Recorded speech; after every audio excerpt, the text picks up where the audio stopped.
Previously on MasterChef South Africa, the contestants arrived in Mauritius. It's really a mind-blowing experience. UK MasterChef winner Shalina Permalu introduced them to Mauritian cuisine. Roti is like silk. It's kind of something to strive for. Some were inspired. It's exciting. My mouth is popping. Getting that kind of feedback, it's an honor. But despite Penny's Mauritian heritage, her octopus curry was tough. It's a little bit like curry-flavoured chewing gum. She will face up against Roxy, whose prawn ragai was lacking in Mauritian flavour. It's more like a tomato dish for me. She's a good friend. If anyone were to send me home, it'd be Roxy. Come on, show me what you got now. Take a chance, it'll be alright. I'm on my way, nothing's gonna stop me. Nothing ventured, nothing gained. 'Cause it's now or never, I'll never surrender. You knock me down, but I come back stronger. Like the fire burning strong, I know that I will carry on. 'Cause it's now or never, I'll never surrender. No, I'll never surrender.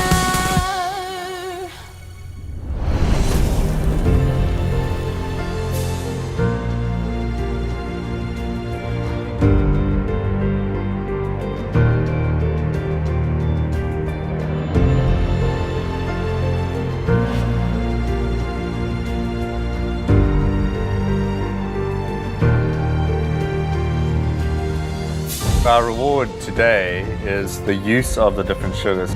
I see these bowls of different types of sugars, the colors, the textures, and next to each sugar there's a dessert. Morning, guys. Morning, chef. I would like to introduce you to Sandy Shioli, Executive Pastry Chef here at the Long Beach Hotel. I am in charge of all bakery and pastry items that is served on all the restaurants. So Sandy, please tell us the history of sugar in Mauritius. Sugar, I think it's a world of Mauritius. You know, it's a really part of the world of Mauritius. The first sugar cane has been brought in Mauritius in 1636. So it had been bought by Dutch governor. His name was Van der Stel. And then the first sugarcane mill was opened in 1643. Each people here in Mauritius has someone in the family who worked either in the sugarcane, mill or in the sugarcane field. Yes, yes. My father used to work also in the sugar mill. So did mine. Yeah. Sugar, it's a very special thing in Mauritius. There's different kinds of sugar. The first thing I saw in Mauritius is sugar cane. Now it makes sense today. There's sugar in front of us. We've got this lovely spread in front of us and different types of sugars. Yes. Can you please take us through all the types of sugar that we have so here? Here you have, in French, it's a brun clair mou. So you can try some. Fine brown sugar in English. So this one, as you can feel it, it's melt, easily in the mouth. This one, it's in French, it's roux spéciaux. That's raw sugar. You can almost taste the greenness of the sugar cane rather than just sweet sugar. This one, it's coffee crystal. This one is quite big.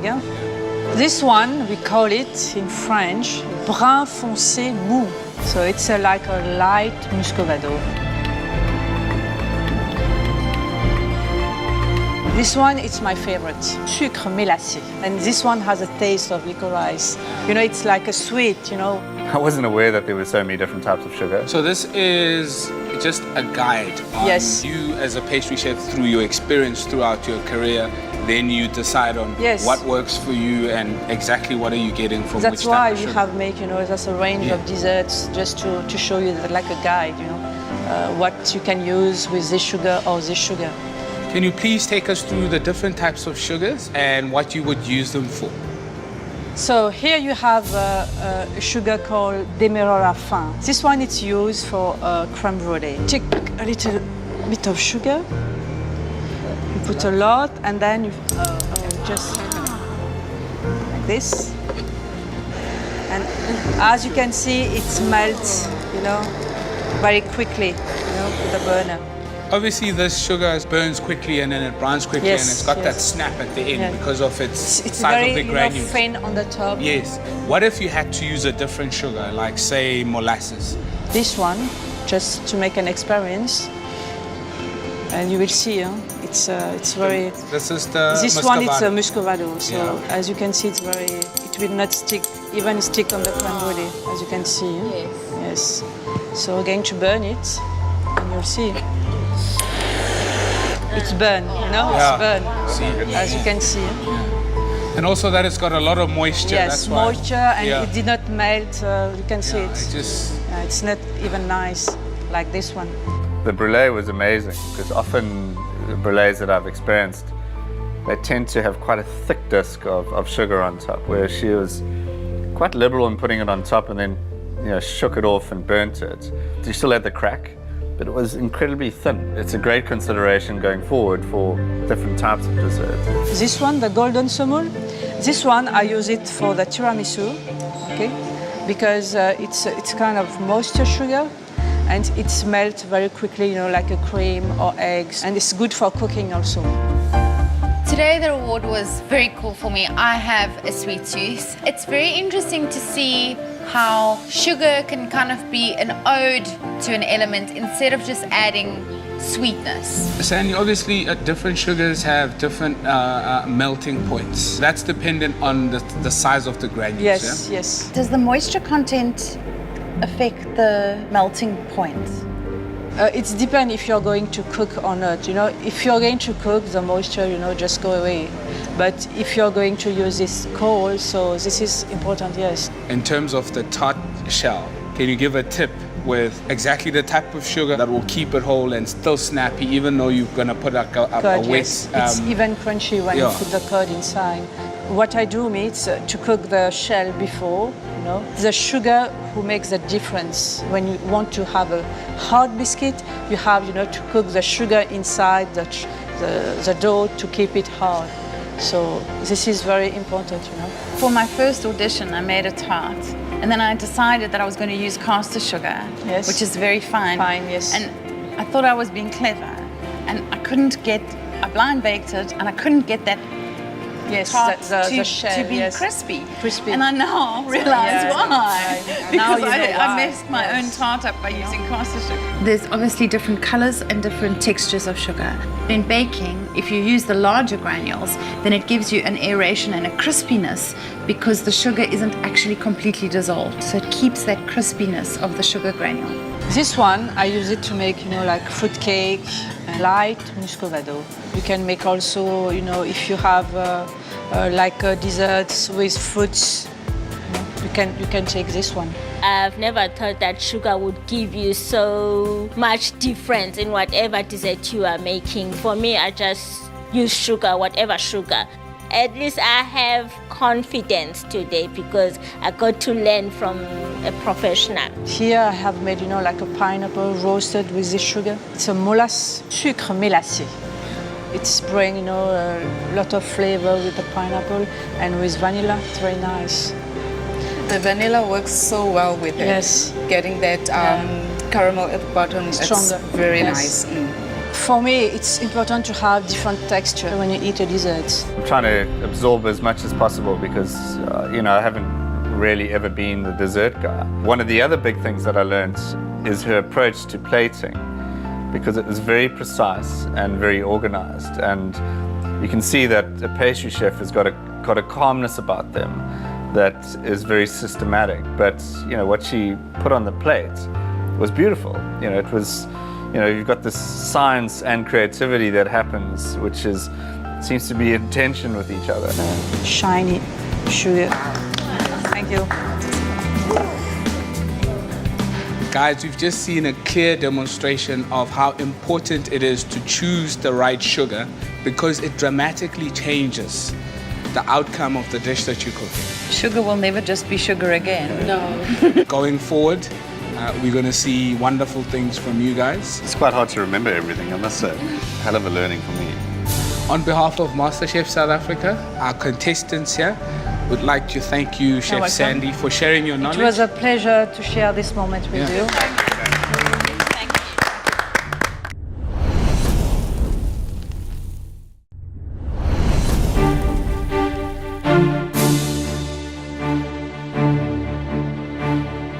For me, Roxy's always been my toughest competition. I was not excited to be cooking against her at this point in the competition. Welcome, Penny and Roxy. Are you ready for today's challenge? I hope so. Hope so. Yes. And you, Roxy? This is the least thing that I'm looking forward to. Well, Penny and Roxy, behind these doors lies a pressure test that will decide who goes back into the MasterChef kitchen and who will return home. We're here at the entrance of Asu, a Japanese-style restaurant based at the Long Beach Resort in Mauritius. And in keeping with a cultural melting pot that is Mauritius, we've got a fusion dish waiting for you inside. But this has been a fantastic journey so far. I mean, look where we are. How cool is this? And I promise you, there is still a lot more to experience. And I know that neither of you want to go home today, but unfortunately, only one can try. Shall we see what's waiting inside? Yes. So we followed the judges into the restaurant, and that's when I start to get nervous because I'm not really good with Asian cuisine.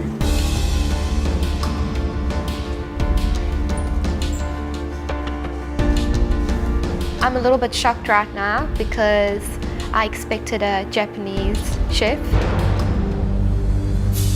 Your pressure test dish was prepared by a chef who fuses two great cooking traditions. He's Italian to the core, but he headed east early on in his career. Bora Bora, in fact. Then he moved on to the Mandarin Oriental in Macau and is now the executive chef for the Oberoi chain. Chef Igor Bokia has produced a very, very interesting dish for you guys today. Chef? Yes. So this one is scallop and prawn dumpling with dashi foam. Almost looks as though these scallops have kind of washed in from the ocean with that foam. It's a very delicate looking plate. I've never cooked scallops before, ever. I did taste them in Dublin, but I don't think it's any kind of advantage because I didn't physically cook them. Well, Penny and Roxy, here we have a perfect fusion of Italian and Japanese. So I taste the foam first. It's not a very strong taste. It kind of evaporates in your mouth, which is actually a really beautiful sensation. Those scallops need to be cooked perfectly, and it's beautiful. It looks so simple, but I know that it's not what meets the eye. It's going to be a lot of different elements. What do you think so far, Penny? I've never had a foam before, and I've never had a scallop before either. It's quite salty. It's very tasty, so you have to very be gentle or neither put salt at all for the scallop. So it's naturally salty. Okay. Very, very difficult is to get the temperature right on that. So you have to be very cook faster, and after cook it have to be very moist on side. For the foam, you have the dashi, you have the bonito flake, of course, you have the wakame and shiitake mushroom. Put it all together, make it in the boiling point. After, take it out of the oven, to the fire, and let it rest. In the dumpling, you have, of course, the shrimps, and is marinated with lemongrass, some ginger, and you have to be very careful to do this ingredient not very chopped very fine, because otherwise the water will be released, and also the dough has to be very, very thin to avoid this kind of doughy taste. Okay, cool. Scallops is quite a precious ingredient. And for this challenge, you're only going to get enough for this dish. So first time around cooking, you're going to have to get it spot on. The cooking time for the scallop? It depends on the power of the charcoal in that moment. And you see in the yakitori you have two different levels. So basically you can start coloring the scallop first here, which is lower with the charcoal, and after finish cooking in the top, which is to keep it warm.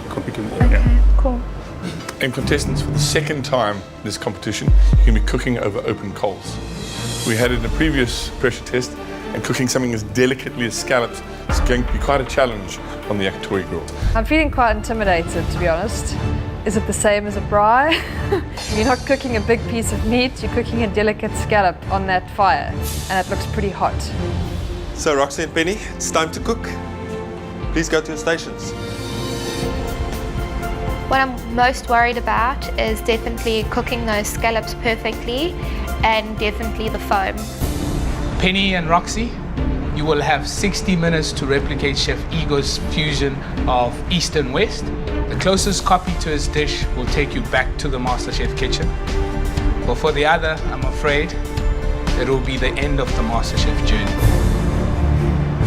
So ladies, are you ready? Yes.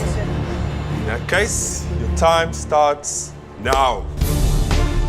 The first thing I start off with is my broth, because it's got to boil, you've got to take it off, it's got to cool as well before you add the lecithin, which is going to give it that foaming effect. It's very important to get that on first so that it does cool enough. The first thing I do is put water in the pot with my dried shiitake mushrooms and my seaweed. I need that to come to boiling point so I can add my tuna flakes and let that seep in so it can really cool down for later on for the foam. So the broth's on the go, we've got to bring it up to the boil, and I start on my dumpling dough. I've made dumpling dough a few times before, but I never measure anything. I just kind of chuck flour and water and a bit of oil and salt in if I need to. And so this time I've got to measure everything out, which I do. It's a bit weird because it's the first time I've actually used a recipe in this competition. And honestly, I find the recipe quite distracting.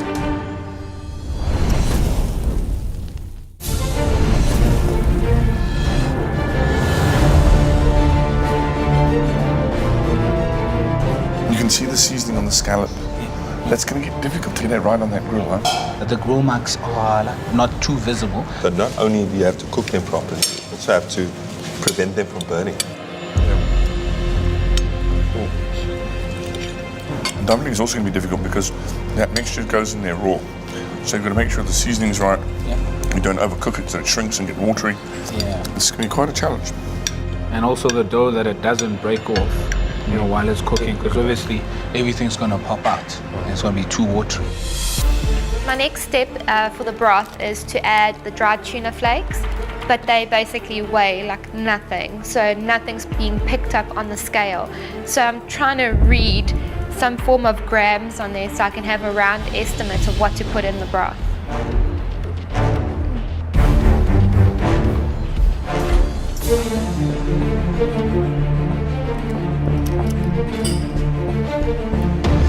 So Penny, how are we doing? I'm pretty nervous about foams. I know it sounds a bit weird, but today is actually the first time I've actually tasted a foam.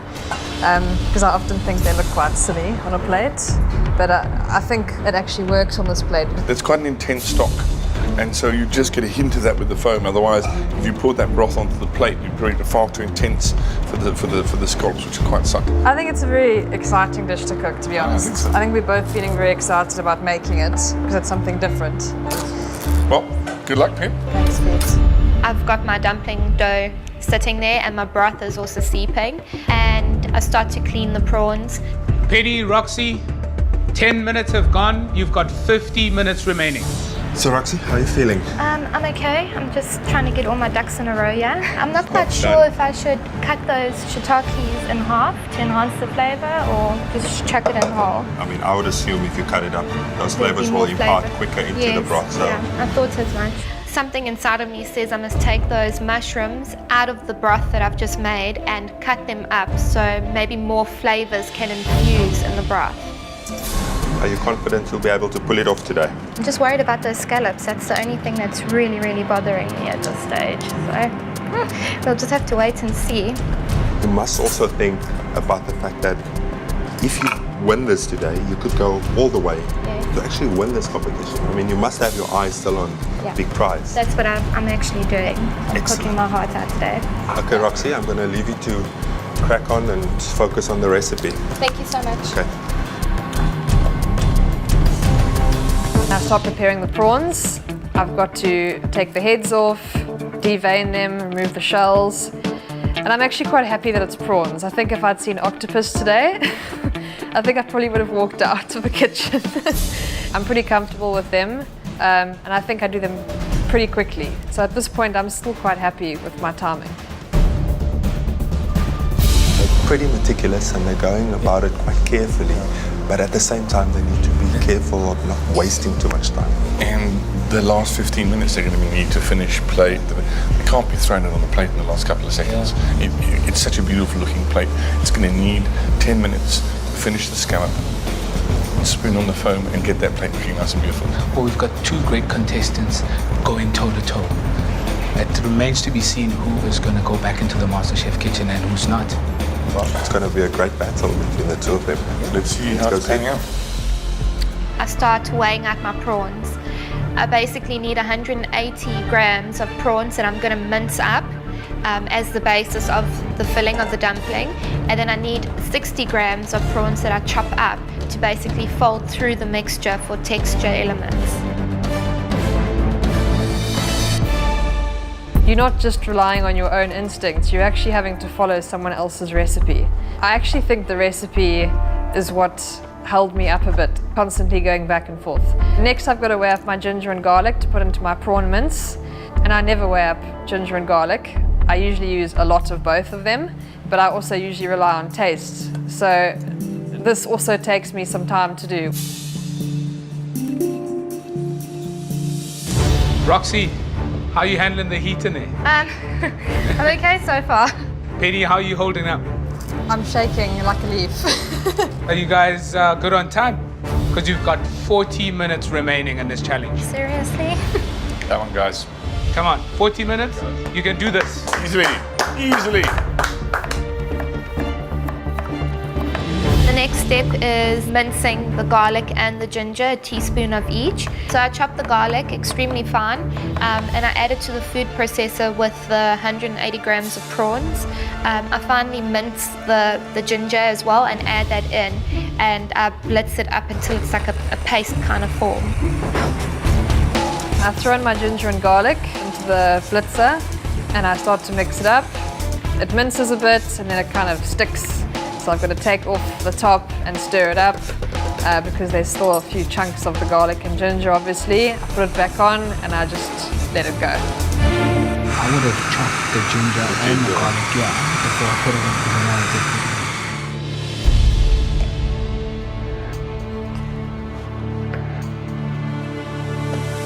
I start dicing up the celery. My knife skills are not amazing.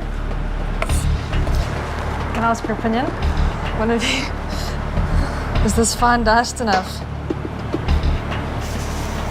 Make it a little bit more even, otherwise you're going to have some small pieces and some large pieces. There's just some bits that need to be separated, I think. I mean, think about how much is in that. Yeah. It's got to be. Otherwise, it's going to be a mouthful of celery rather than prawn. Yeah. Penny and Roxy, while you guys are chopping and getting out your mixtures and your blenders, you are halfway through the challenge. 30 minutes remain. There's really nothing in it so far, but Pete? Well, I know they're neck and neck and both doing well, but the yakitori still looms, and this thing is damn hot.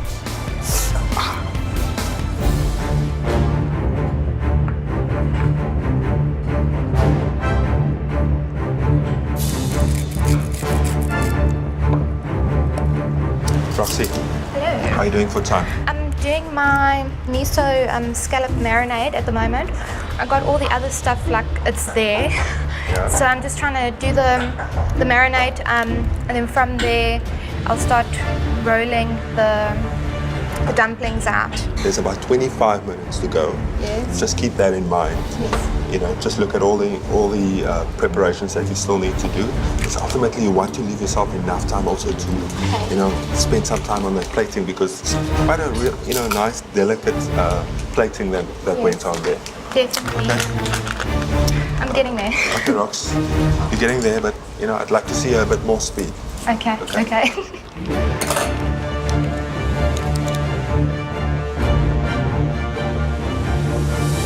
25 minutes are left and I feel like I've got all my ducks in a row. The recipe and the celery and the weighing of the garlic and ginger has kind of thrown me off. And I start to panic as I start with my marinade.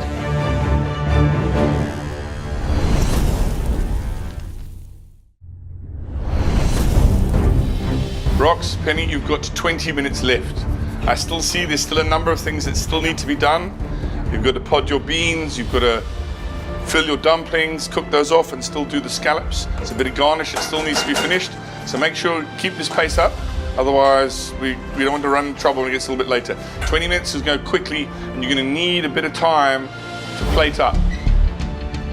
20 minutes left. I decided it's now time to roll out the dough to make my dumplings. I flipped my board over because the other side was covered in fishiness, so I didn't want that to affect the dough too much. I put flour on the board and I start to roll out, and I'm looking for a really, really fine kind of dough that you can almost see through. I'm pretty comfortable with rolling out dumpling dough because I've done it a few times before. I've got to look at how thick the consistency is as well. Usually when I make these at home, I make them really, really thin so you can almost see through the dumpling. How's it going, Penny? I think I lag behind a bit, eh? You? Okay. How are your dumplings? Hey? How are your dumplings going? I'm doing them now. You come in with this picture of you're not going to be friends with anyone because you need to win, and that's that. And making such a bond with someone that shares that same passion as you, it's unbelievable. And then realizing that you can actually join those food dreams together and possibly winning. 15 minutes to go, ladies. The plating's going to take some time as well, so keep that in mind. Yes, chef.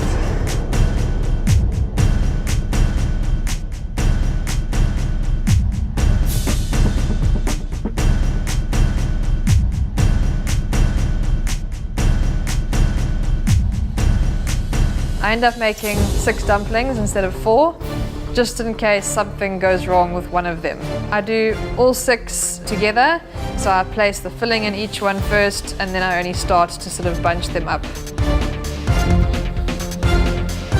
It's getting down to the wire now. It's final touches at the moment. Who's going to use their time best? You can see the difference between Roxy and Penny in terms of the way they're making the dumplings. Penny's obviously made them before because she's laid them out, filling one process. Roxy's making one, finishing it. It's a time-consuming way of doing things. Roxy's made 3 dumplings.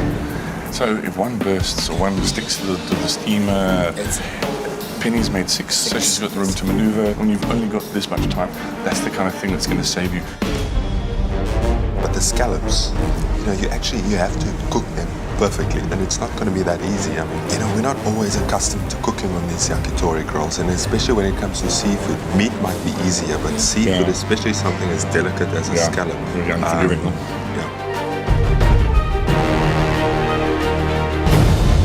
Under 10 minutes left, contestants. Under 10 minutes. You're going to need about, I would say, more than 5 minutes for that plating. You have to speed it up. For me, I feel like maybe the pressure is on because I still need to do the scallops and the foam and still need to plate, and my time is like very limited.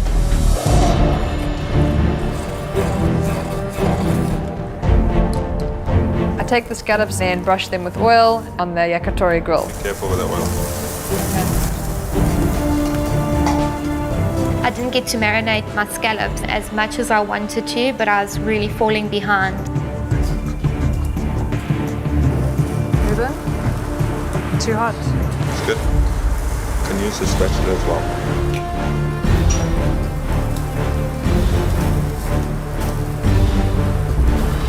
This is hot, eh? Yo. The heat on this grill is unbelievable. Yo. That is really hot. It's very hot. Yo. That grill is hot. It makes you stress more because you're not quite sure if maybe that temperature is way too hot for those scallops. There are a few things going on at this point, but now I've got to turn to my foam. I add the lecithin in, which is going to give it that foaming effect. And I start to blend it and nothing really happens. At this point I'm thinking, I'm not going to be able to put this dish together.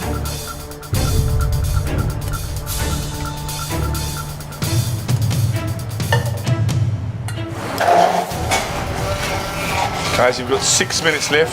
Don't forget, these are the only scallops that you have. Yes. You cannot mess these up. I take the scallops off and I put them in a dish. They also tend to still cook even after taking it off the heat. I rub the marinade over because first it looks really appetizing. You don't put any seasoning basically on the scallop, so you need that saltiness from the marinade to pull through the entire dish.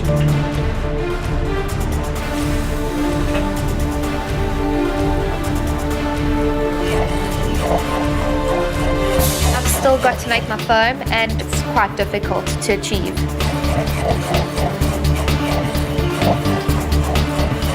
Penny and Roxy, you've tasted the dish, you've seen how it looks like. Now it's time for you to make the exact replica of that dish. You've got less than 5 minutes to do this. Make sure you've got it on the plate, yeah? Yes, chef. 5 minutes to go. This is definitely the most pressure I've felt in this whole competition. I kind of glance over at Roxy. It kind of looks like she's got things under control her side, and I do actually start to panic.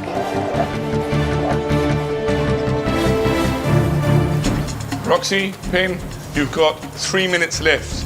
Come on, guys, we need to start doing some plating here. Flip, this is hot. So the last few minutes I'm trying to put my plate together, trying to see Chef Igor's dish and trying to plate exactly the same. But it's so difficult when there's all these like little elements, and I'm really nervous. I'm thinking, am I even going to get anything on the plate at this rate I'm going?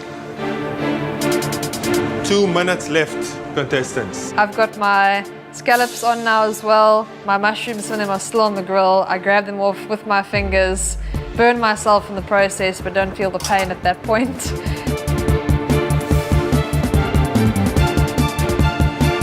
"60 seconds to go, guys. Still quite a few things to go onto those plates. Get a move on. Let's move it. Let's move it. I'm worried about this foam, guys. The foam is not really foam. It's more like liquid with some like fine froth on the top. I know that I've got no time to fix this foam. I know that I've obviously buggered it up somewhere along the line, and I'm just going to have to deal with it.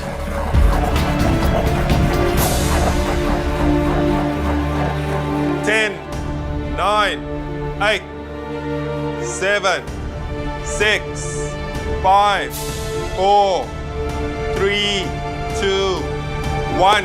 Stop cooking, guys. There you go. Nice one. I look at my plate, and apart from the obvious lack of foam, I'm actually pretty happy with it. Looking over at Rox's plate, she's also managed to get pretty much the same elements out on the plate as me. Her foam also doesn't look fantastic, and I think it's going to be tough. Penny and Roxy, well done. It's all over now. Now it's our turn. See you in the restaurant. The plate looks good, huh?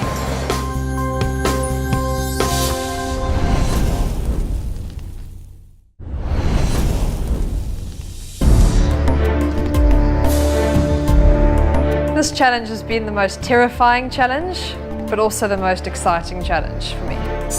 This is the most beautiful plate I think I've ever produced. It's really a proud moment to replicate something like that of such a high standard. Roxy and Penny, massive day today. Seemingly, simple dish to make, but that turned out to be quite difficult, as it is with these simple dishes. How did it feel? How did it go? I'm very proud to be able to have put that kind of plate up and cook with things that I haven't actually cooked with before, even though I cook Asian at home. I'm super proud, I mean, for both of us. Cooking with stuff that we've never really used before, and also actually finishing on time when I thought that I was not going to at one stage. So I'm very, very happy. Well, having to make this dish yourself after you tasted it when Chef Igor presented it, what were your immediate worries about the dish? I think my immediate worry was the scallops and that foam, because I've never made a foam before. So. And what were your worries, Penny? I was nervous of making the foam. And also scallops, I've never eaten them, and obviously first time cooking them. Do you feel like you've become friends purely because where you're from? Or do you have a mutual respect for each other's, obvious cooking talents?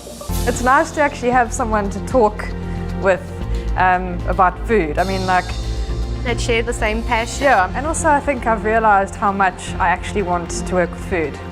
As much as I love teaching, without a doubt, I'm moving into food. I think what I've learned is that I underestimate myself a lot, and I'm my worst critic. So, yeah, I'm building in confidence every single day. Yes, that's good to hear. Well, let's get down to the nitty-gritty business of judging of food. Visually, and from looking at these two plates, there's not a great deal that separates them. From the plating, you guys should be proud. You've both done a magnificent job. You should be proud of what you've produced today. 60 minutes to do a dish of this caliber is no mean feat. Thank you very much. Thank you. I'm feeling pretty happy with what I put up. I think most obviously what wasn't perfect was the foam. I didn't put the lecithin in early enough, so it didn't froth up as much as I needed it to. It's just like overwhelming. It's either you going home or you carrying on with your MasterChef journey. And it's like really a hard thing to come to terms with. Okay, let's do Roxy's plate first. Okay, let's get started.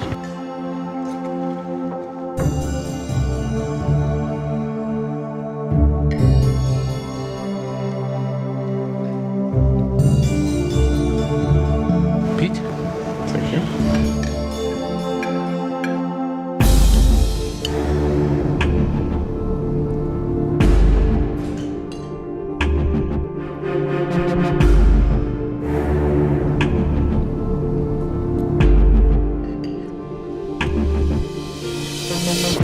I have to say the scallop is really beautifully cooked.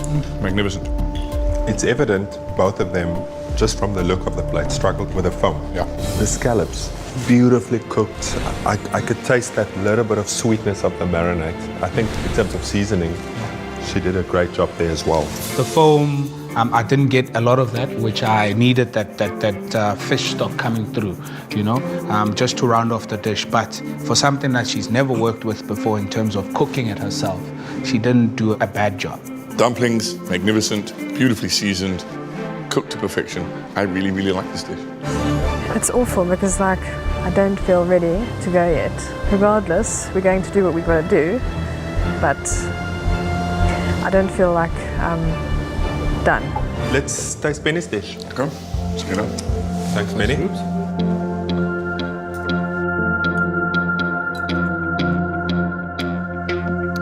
Go, Penny.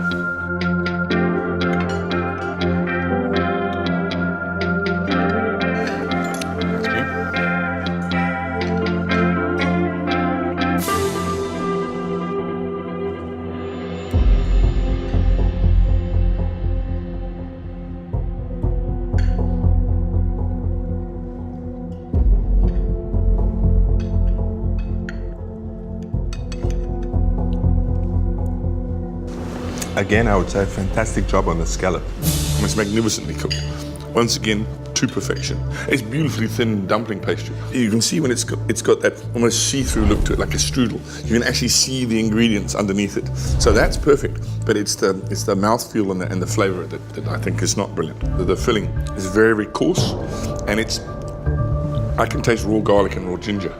I think to me it was important that she get those finely chopped up, because then they come and they overpower the whole thing. As a result, it's not as subtle as Chef Ego's dish. Once again, on the foam, it was not a success story, but you can still taste that the flavor of the stock and the bonito flakes that she added in there. I did pick up towards the end though that Penny was struggling a little bit. I think she was just out of sorts. Maybe the foam, the fact that it wasn't foaming, threw her a little bit. And it's quite evident now, you know, tasting both these dishes and the way it looked. I think Roxy had a bit more time on the plate. She had time to place each element on the plate a bit more meticulously, and ultimately when I look at her plate, it looks like a more complete dish, closer to Chef Ego's dish. The quality of the contestants that we have is so high that, you know, there's very, very little things that separate the two of them, and it's a hard job but exciting for us, because then we're able to pick up these small things. Roxy's dish for me is near perfect to Chef Ego's. You know, there's one issue on Penny's plate, and that's for me is the filling, and that's all that separates the two. Yeah. Okay, let's get them back in.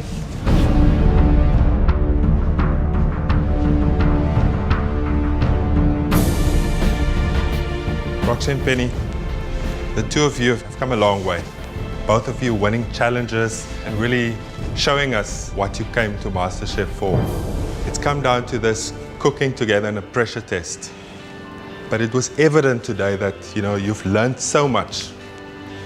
In 60 minutes, you had to cook that fabulous dish. And I could also see that both of you, I could see it in your eyes, that determination that you still wanted to win this today. We task you to replicate Chef Ego's beautiful scallop dish done on the yakitori grill. Dashi foam, prawn dumplings, and other little bits of garnish, some beans, and some shiitake mushrooms. Both of you were very, very nervous about the foam and the scallops.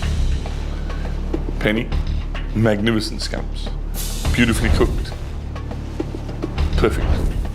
Roxy, also perfect scallops. The one element you were most worried about was the element that you both waxed. You got them perfect. Knowing that I did a good job, it's amazing. I actually can't believe that I've pulled this dish off. If I'd had extra time, it would have been amazing. I literally pulled it together within seconds. Unfortunately, only one of you can win this. Person who will not be returning to the MasterChef kitchen is Penny. My heart sinks.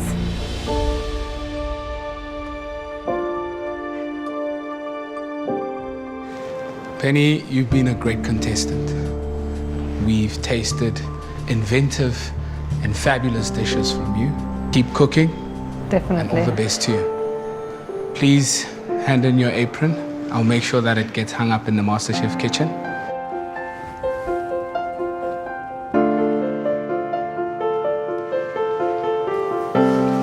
Thanks, Penny. It was great watching you cook. This MasterChef experience was nothing I thought it would be. It is honestly an emotional roller coaster. And you have good days and bad days, and it's just important to remain focused and do your best and trust your instincts. From today, I'm taking away more than any of my other challenges. I'm taking away even more of a love for food, and also obviously friendships, and definitely confidence and determination.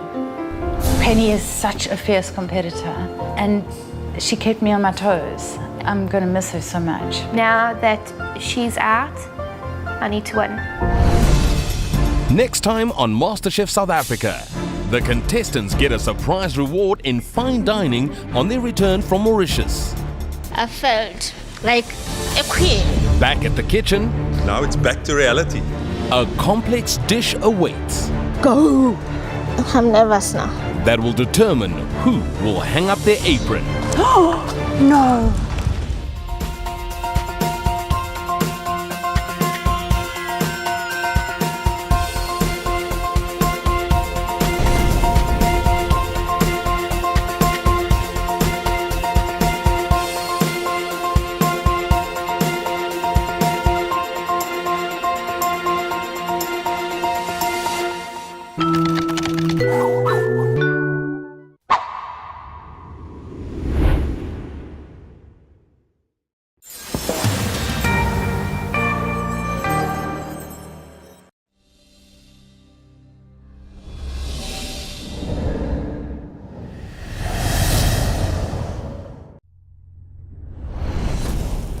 Previously on MasterChef South Africa, some contestants enjoyed a Mauritian-style sugary masterclass, I wasn't aware that there were so many different types of sugar. while Roxy and Penny faced off against Chef Ego's fusion masterpiece. It's really hot. Yo. I'm not really good with Asian cuisine. This is the most beautiful plate I think I've ever produced. But in the end, it was Penny's dumpling filling that separated the close friends. The filling is very, very coarse. I can taste raw garlic and raw ginger. Penny, please hand in your apron. I'll make sure that it gets hung up in the MasterChef kitchen. Now that she's out, I need to win. Come on, show me what you got now. Take a chance, it'll be alright. I'm on my way, nothing's gonna stop me. Nothing ventured, nothing gained. 'Cause it's now or never, I'll never surrender. You knock me down, but I come back stronger. Like a fire burning strong, I know that I will carry on. 'Cause it's now or never, I'll never surrender. No, I'll never surrender.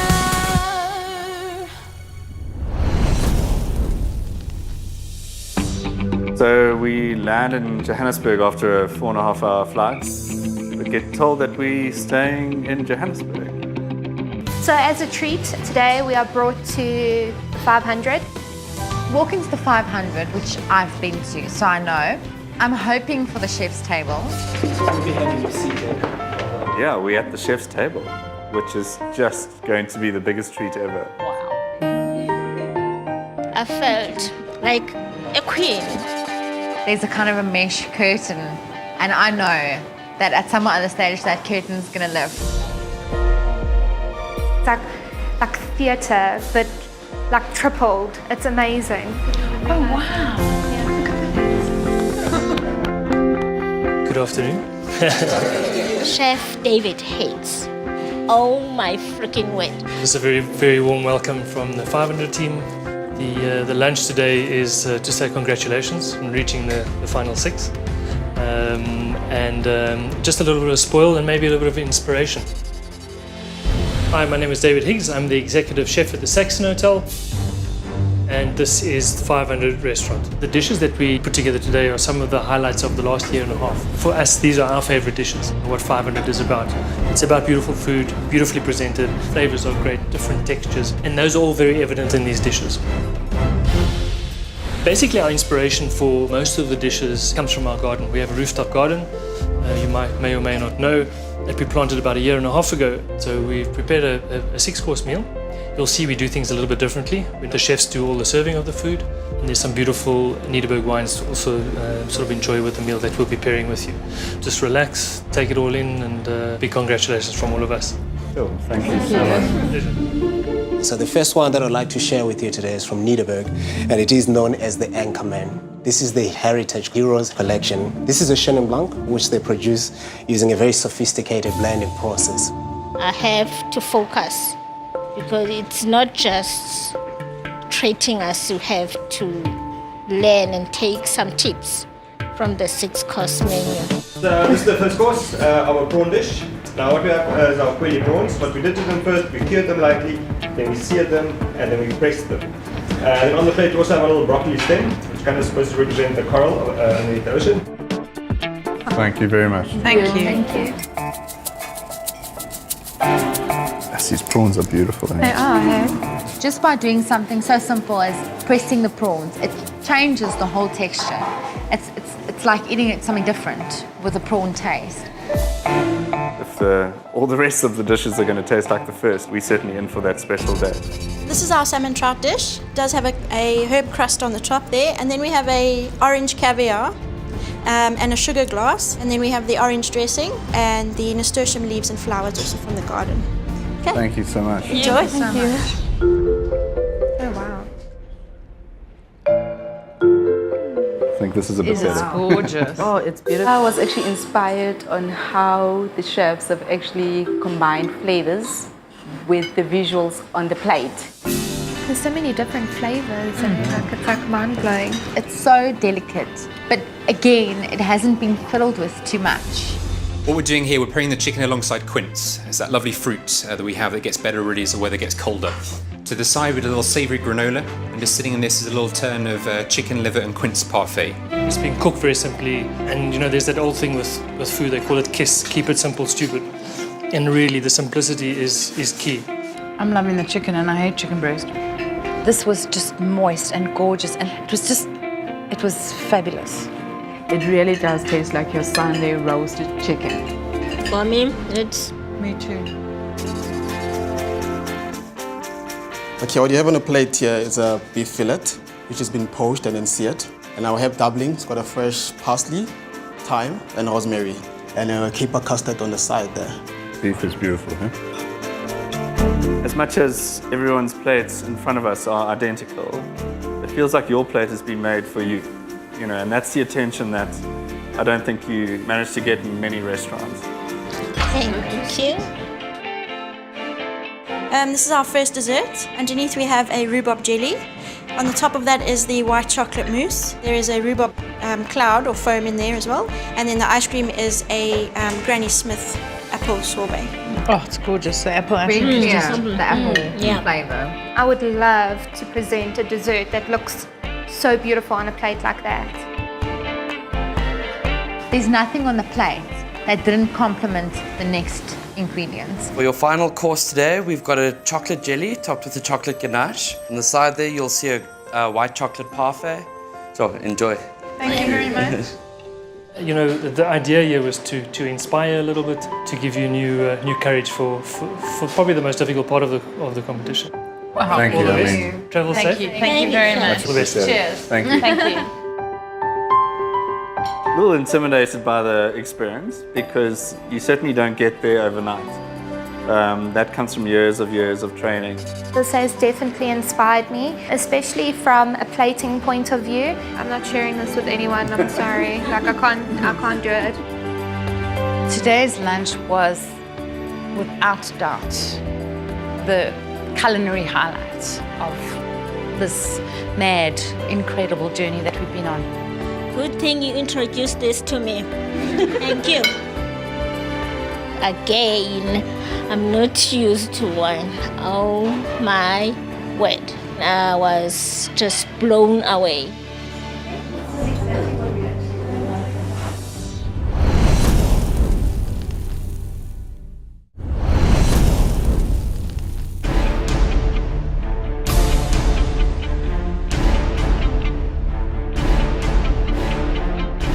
Up early, back to the MasterChef kitchen.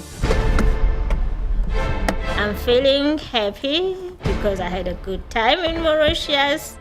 Feeling like I've got a lot to prove. I'm feeling really focused.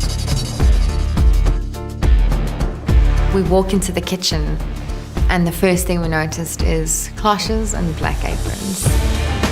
I think taste or fix something or... don't have a clue.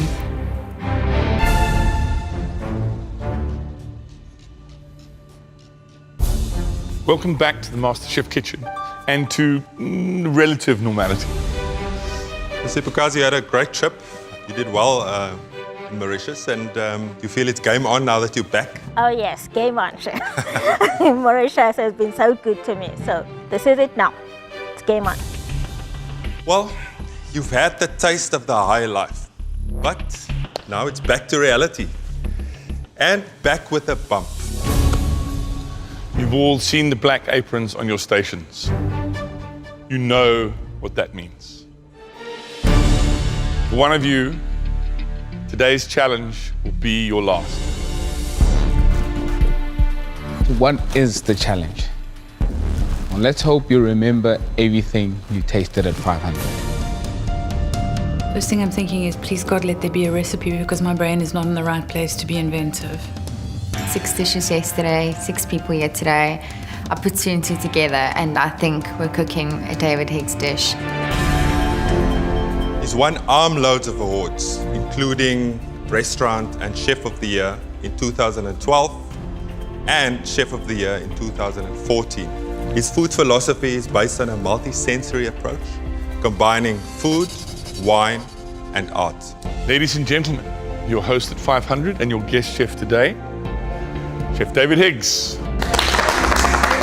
And then that's when I started to think, I hope we're not cooking his dishes that we ate yesterday. David, tell us what we've got in store for our contestants today. So, under each cloche is one of the dishes that you experienced from the team at 500. The cloche that you reveal will be the dish that you cook. I think whammy, because his stuff is so refined and so perfect in its detail.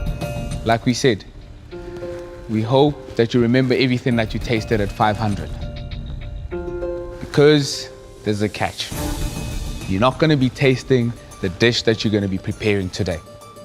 You'll have to remember it from tasting it at 500. In a way, I don't think that will be a big challenge because good memories actually stick. It's now time to choose your cloche. So step forward without lifting the cloche. What's under the cloche will be the dish that you'll be cooking today.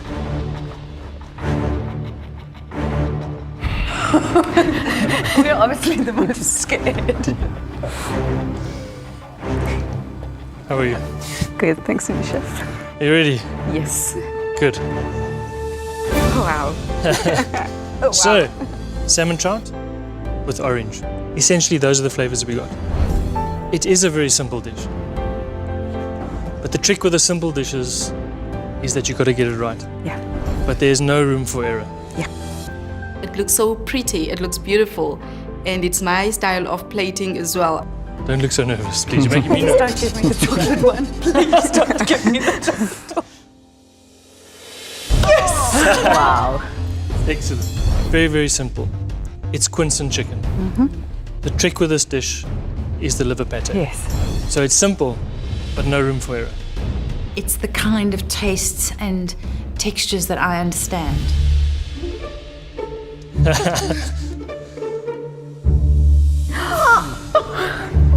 You have got a challenge on your hands. We won't deny that. You know that. It's not good for me. You tasted the dish yesterday. You've got things like aerated chocolates. Okay, you've got things like parfaits that need to set and freeze. So textures are important. Okay. Calm down. You'll be fine. Yep. Every single component, I'm worried about it. The other dessert. Again, relatively simple, but there's a lot going on. The trick here is obviously the piping of the mousse. Are you happy? Yeah, I like desserts. Good. I'm a dessert person. Good. Good luck. I think what makes me the most anxious is getting it looking like that on the plate. Right, Ian. You won the immunity pin. I did. Which gives you the right to opt out of this challenge if you don't like what's under your cloche. But I think I know what's under here. It's the beef. Yes, the beef. Yeah. Okay. It really is a dish that incorporates everything. The trick here is the caper custard. It really is what sort of fills the mouth. If you want to have a go at this dish, you can do so. But if you get it wrong, you can go home today. It's like, ooh, boy. To be given the opportunity to cook this, it's just amazing. But I always said to myself, if I did get that pin, you kind of got to use it because you're stupid. Yeah. I'm going to use the pin, I'm afraid. Right, Ian, you can take it off, put it on the table, and you get to go watch the challenge from the balcony. Great, thanks, Chef.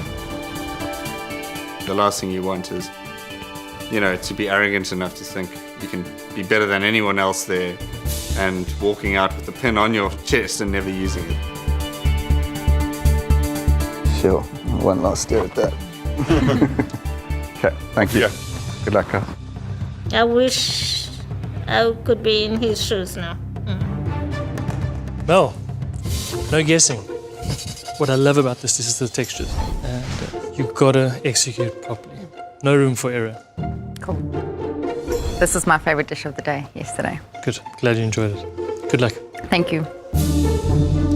I've got no space to hide. So every single element has to be perfect, and it's making me feel really nervous. Okay, ladies, it's time to cook. So let's get you to your stations. Your chances are a little bit less now. You're up against just 4 other dishes and it's just yours. So it is a little bit scary. The black apron actually makes me feel that you only have this one chance. If I still want to be in this competition, I need to focus. You'll have 1 hour and 45 minutes for this challenge. So good luck. Chef, you mind setting them off? Good luck. Enjoy. Your time starts now.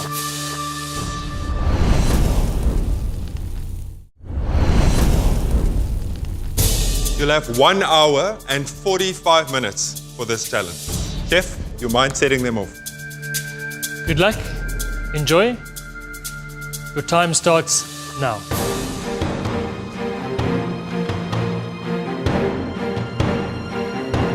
I'm absolutely stunned. There's 4 pages and each page has got at least 2 recipes on it. So I'm really concerned by order, because if you get that wrong, you're going to come unstuck. This actually comes with this sugar glass on top, which I think will be the most challenging, so I've decided to start with that. It's glucose, treacle sugar, isomalt and water. So I measure everything according to the recipe. Right from the beginning, Superkazi was visibly upset that she had to do probably the most technical dish of the day. I'm nervous now. Yeah, I'm terrible with desserts. And this is the hardest thing for me. I'm starting with my Italian meringue. In my mind, the last time I made it, it was a disaster. Do I want to mess it up? No. So Dave, out of all these dishes, that would be the most complicated one. The chocolate for sure. And it's not that it's complicated. There's a lot of things going on. So as long as she focuses on the recipe and make sure that she doesn't make mistakes, she should be okay. She'll be fine. Philippa's dish, the chicken and the quince, well, just looking at it, it seems like what a simple dish. Again, you've got to cook the chicken properly, because that's where I'm going to be critical on this dish. What about the prawns with Mel? Yeah, Mel seems to know what she's doing. I mean, she's quite confident and so forth. The dish is not terribly complicated, but the dish is very much about flavours. Okay, Mel, what's up? I'm now busy curing my prawns. Your prawns are going to have to be perfect. Yes. If you oversalt them, if you overcook them. Yeah. Well, I hope we see that confidence on the plate, otherwise there's going to be trouble. I hope so. Yeah, Thank okay. you, Chef. They have to cure in salt and sugar. I put a layer of salt and sugar at the bottom, which I measured off, and then the same I did on top of the prawns. So they kind of coated evenly, and I just let those sit for 15 minutes. I'm busy with my sorbet. I need that to boil, cool down, blitz up my apple skins, and I need to put that in the ice cream machine like right away. I have to still remember from what I tasted the day before and to try and get those flavors to work. So I'm hoping that it is exactly like David Higgs' sorbet. Anything can go wrong, and I feel like maybe there's also that kind of pressure on me because like desserts are supposed to be my forte. I've just placed my sugar syrup, which is going to be used for the disc on the spill parchment, so it can cool down. I'm going to move on to my orange pearls. I'm actually busy reducing the orange juice. I'm quite happy with the consistency that I see. It became this nice, thick and almost glossy mixture. At this point, I'm more worried about the time because I spent so much time on that, trying to get it to the correct temperature. Contestants, your first 30 minutes are up. You have 75 minutes remaining in this challenge. Dave, what's your impressions thus far? We need to speed it up, in my opinion. I think some of us have maybe underestimated a couple of the dishes. Please don't underestimate the time that you have left. Use it.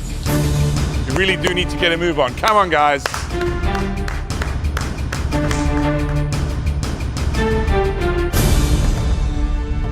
There's quite a bit of cooking involved with the chicken, huh? Yes. You can get the chicken right, you've got to get the livers right, you've got to get the quince right. You just watch Roxy's, just for me, she's swerving just a little bit. You know? I don't know very well, but sorbet's nowhere near the freezer. White chocolate mousse nowhere near starting to make. Yeah. And yeah, with the sugars, but I still fillet the fish, which is not the easy task. She wanted to do the stuff she hadn't done before, straight up, so that if she needed to redo anything, she had a little bit of room to maneuver.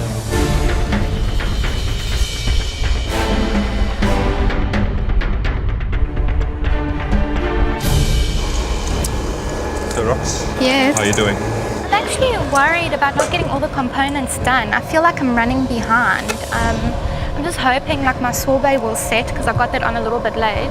Still have to do my... And the jelly? Yeah, I'm going to get that done now also. I would say you need to get on that The jelly jelly. ASAP. Okay. Because it's going to need some time to Yeah. set, obviously. So the next thing that I have to do is the rhubarb jelly. I have to use the juicer and get juice from the rhubarb stems. Guys, we're looking for 5 exquisite dishes that are MasterChef standards. And you've got 1 hour remaining in this challenge. So Bukazi, Yes, chef. you seem to be on fire. Hey? I'm stressed, chef. You're stressed? Yes, but I am. How's everything gone so far? All according to plan or not? All according to plan. So what are you stressed about? Whew, let me calm down. Yes, that's it. Okay. You've got this, Bukazi. Now I'm starting with my chocolate jelly. Put 200 mils of that water and sugar and cocoa powder with 6 gelatin leaves. Mix it, then strain it, put it into a tray, put it in the plus chiller.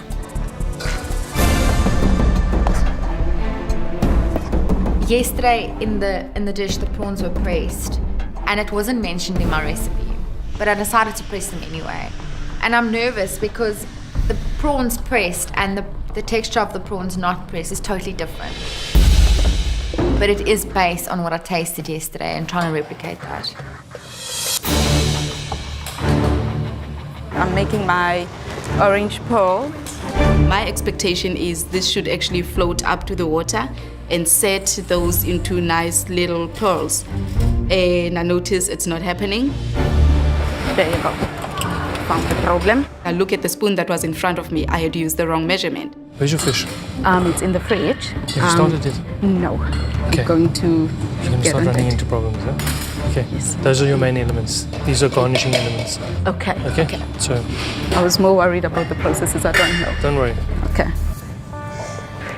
Right now, I'm actually mad at myself for making that small mistake. I need to correct it immediately.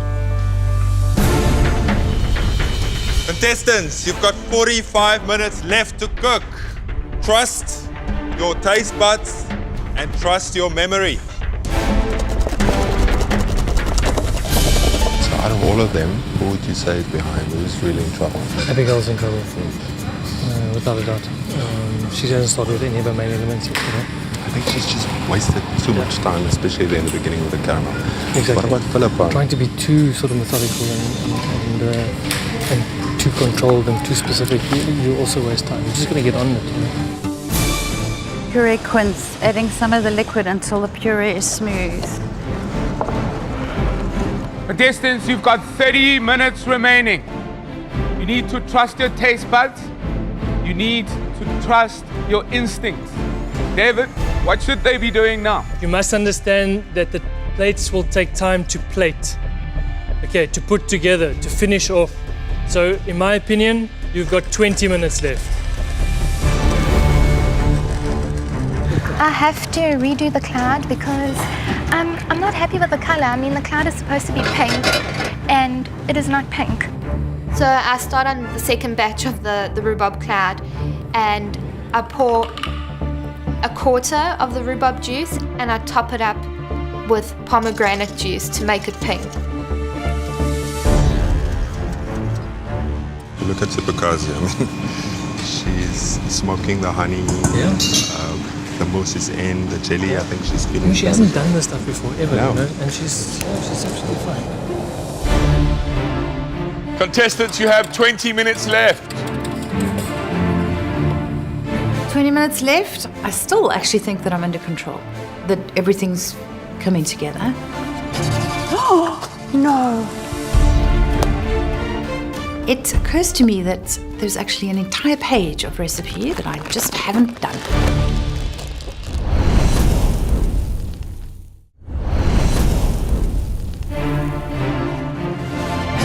Oh, no.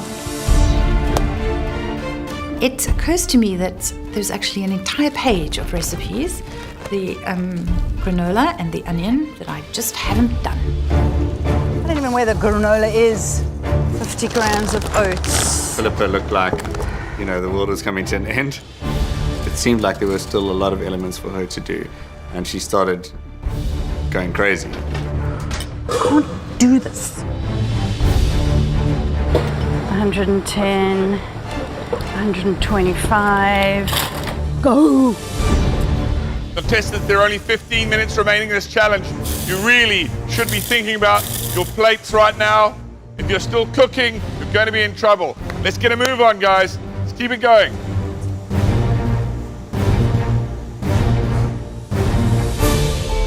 I'm not sure it's supposed to be hard. Remember, when you put this on the plate, it's going to defrost very, very quickly. Keep that in the freezer. Start with this, okay? I'm desperate. I don't want to mess up. That's why I'm crying. I realize my jelly is hard. That means I messed up, so I don't want to do that. Over 10 minutes left. I'm going to put my fish on the pan, and I'm actually quite nervous because some of the processes are just not coming right. I feel I had spent so much time on the other two processes, which were more technical. I think I also got too excited about doing those.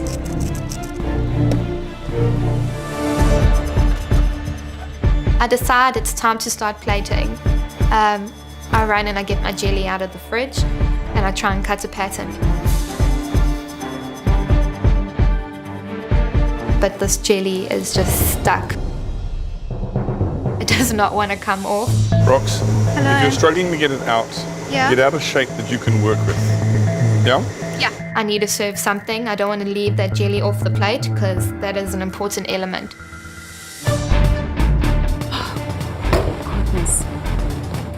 Guys, it's the last 5 minutes to go. Last 5 minutes.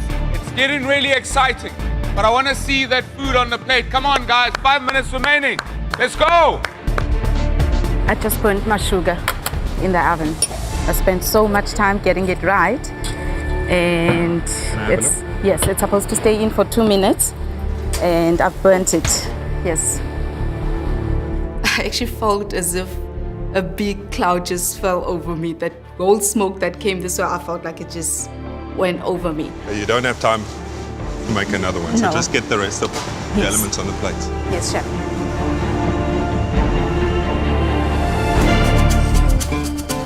2 minutes to go, guys. Only 2 minutes. Yeah, that was not a clever idea. I'm trying to be quite refined and delicate about plating this dish, but my arm is shaking so much that it's really hard. 60 seconds to go. 60 seconds. You need to finish off now, guys. Come on. Come on, guys. Well done. Watching the whole thing from the gallery was tough because you know that someone's going to go home at the end of this this challenge, and you know you don't want anyone to fail. You really don't. 9, 8, 7, 6, 5, 4, 3, 2, 1. Time is up. Stop cooking.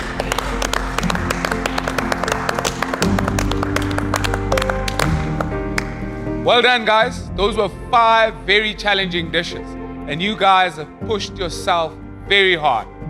But is it going to be enough to keep you in the MasterChef kitchen? Let's wait and see.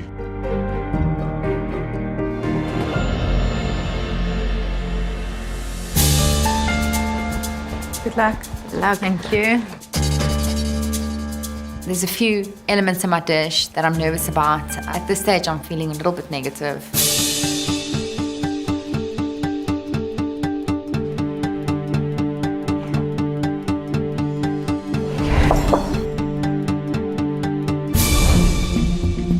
So, Mel, how do you think you did? Yesterday, there were a few questions we asked that weren't in the recipe, like the prawns being pressed, and it does change the texture a lot. And I did decide to press the prawns. So let's taste.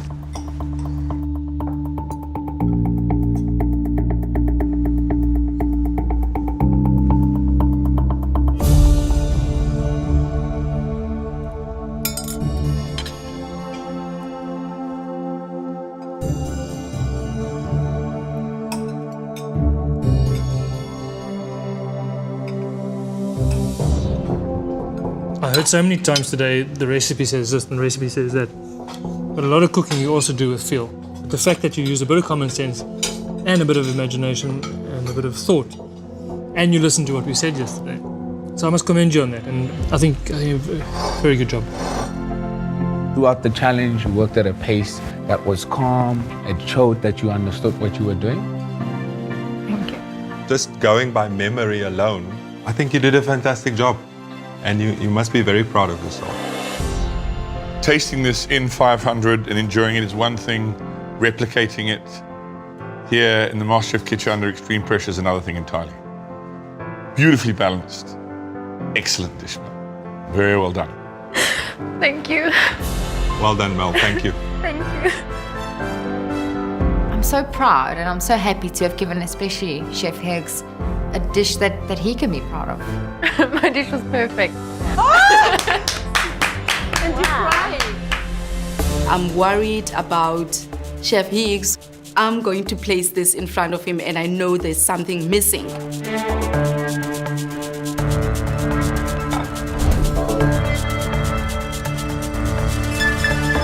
And so how did this go for you today? When I looked at the recipe, I realized there are two processes that I need to pay attention to. The first one was to do the orange pearls, and the second one was the sugar glass. We can see what's glaringly missing from your plate are those two elements. The two elements that I think you spent an awful lot of time trying to get right and didn't manage to get them on the plate.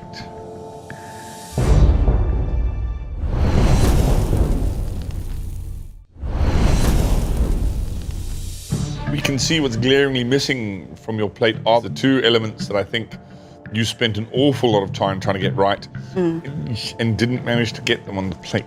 And when I was busy with other elements, I had put it in the oven for my 2 minutes and I burnt my sugar. Well, should we have a taste?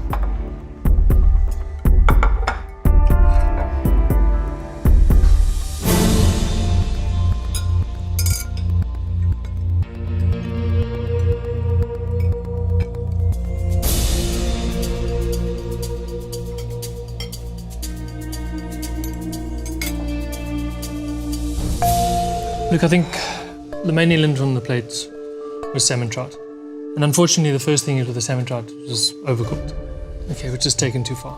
But obviously the glaring omissions or the beautiful orange pearls on your tongue and the glass. Because without that texture, the plate really is nothing. It's salmon with orange. The caramel that was on the trout, I think it was an integral part of this dish. It just doesn't say anything now anymore because that's missing. Thanks, Abigail. Thank you, Chef. Thank you. Thanks, Abby. Right now, again, I feel that cloud coming over me. We were waiting to see my reaction. I'm actually disappointed, eh? I'm still proud of myself that I got everything on the plate. But I'm very aware of the flaws in my dish. And I was very concerned about the fact that my dish was too sweet. Chefs. Hi, Philippa.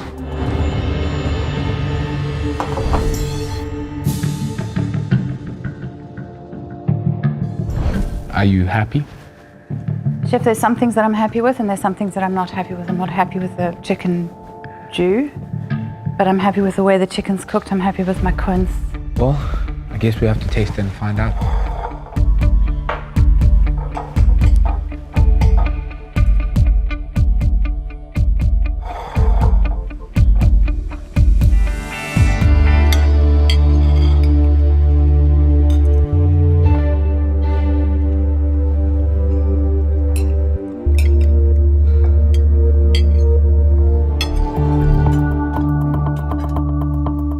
chicken is very delicate. If you tasted this dish all along, you'd have realized what the problem is here. It's exceptionally sweet. Now, the fact that you didn't season the chicken properly accentuates it even more. And we have a lot of sauces on this plate, and they were all over-reduced or insipid. Philippa, watching you cook, we go through fear, anger, sadness, and joy. Oh, we don't. That's just you. That's just you cooking, going through the full gambit of emotions while you're trying to put a plate of food together. It's entertaining to watch, if nothing else. Thank you very much. Thank you, Philippa. Thank you, Philippa. I'm actually quite proud of myself because even in the looniness, I didn't lose my head. I still managed to keep it together. Yeah, loony together, but together. I'm not sure.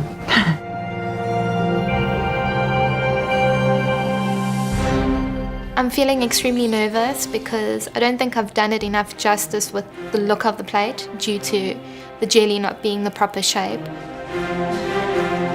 Hey, Rox. Sure, this tray's ready. It looks quite different from Dave's plate. It definitely is not something I would be serving in my restaurant. I would be shocked. Before we condemn it outright, let's taste the dish, huh?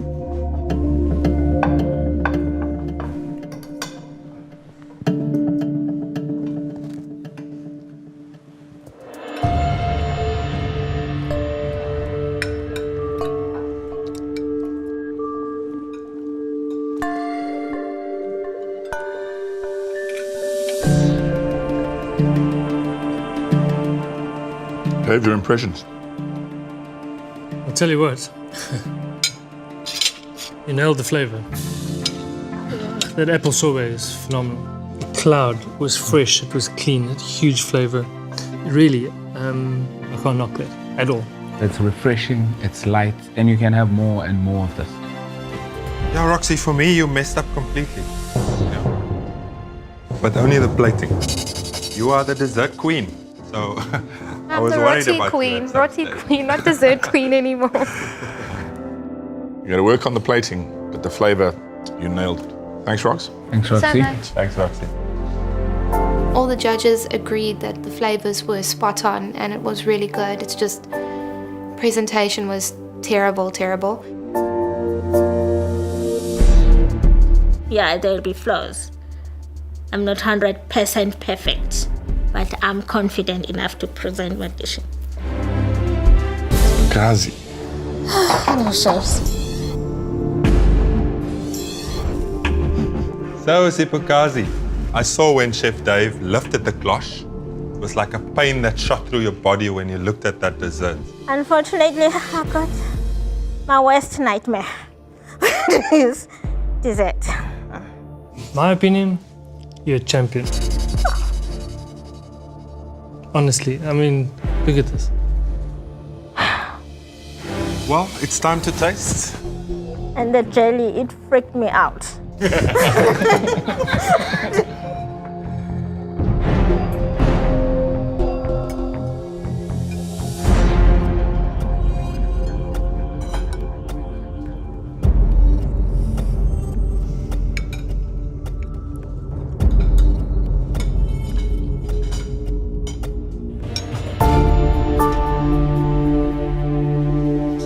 Sipukazi, today you put food that not only looked good, but tasted exceptional. I think with the volume of work that you had, the involvement of the dish, by a long shot and easily, you put on the best food today. Thank you so much. Really. You conquered your fears. And now we're really seeing how good you are. You are a serious contender in this competition. You were, without question, the best cook on the floor today. This was exceptional. Thank you so much. Good job. Thank you, Sipukazi. Thank you. Well done. Wow, the best dish of the day. Second time in a row. Oh my word. Smile, happy with it. So it's good. Are they happy? There's no doubt about it. It's the best dish of the day. Wow. Another one.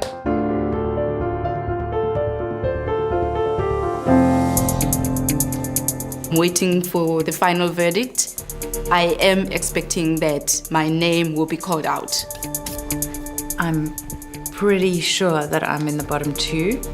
You know, at this stage, it's just whether somebody does something worse than you.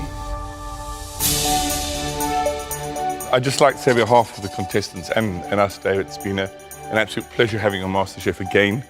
You've inspired our contestants to just cook that little bit higher. And it's clearly the inspiration of the experience at 500 and having you here in the kitchen today. And I'd like to thank you for that. Thank you. Thanks. Thanks, David.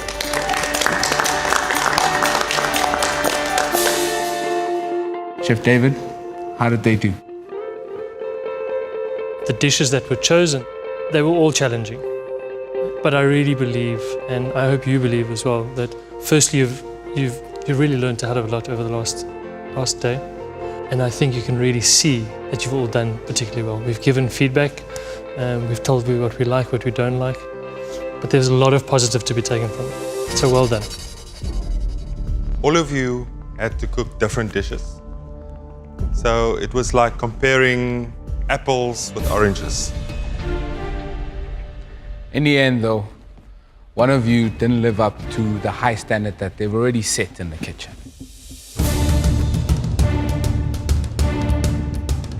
And for that reason, Abigail, I'm afraid it's time to hang up your apron. This wasn't your day today. Thank you very much, Chef. Thanks. All the best. Thank you. I'm sure we haven't seen the last of you. No. Not by a long stretch. Thank you.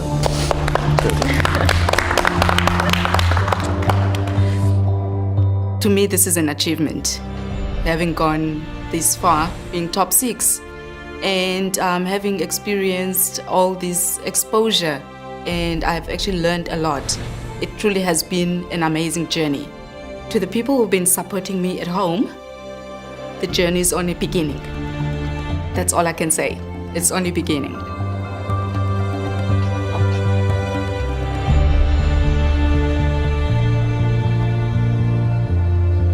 One of you standing here is the next MasterChef. Yes? You can feel it. Thanks, guys. We'll see you in the next challenge. Thanks, Chef. Thank you. I can't even believe I'm in the top 12. And it just makes you want it so much more, and it's getting close. I have what it takes to win MasterChef South Africa. I'm gonna do it up until the end. Next time on MasterChef South Africa. You're going to go foraging. It's a bit of a foreign term in today's world. The contestants go into their backyard for fresh ingredients, and Mother Nature is the pantry. Oh, Lord, what is this, guy? Wow! The top 5 have to invent a unique dish using their pickings from the forest floor, fynbos, and seafront. We all need to go big or go home.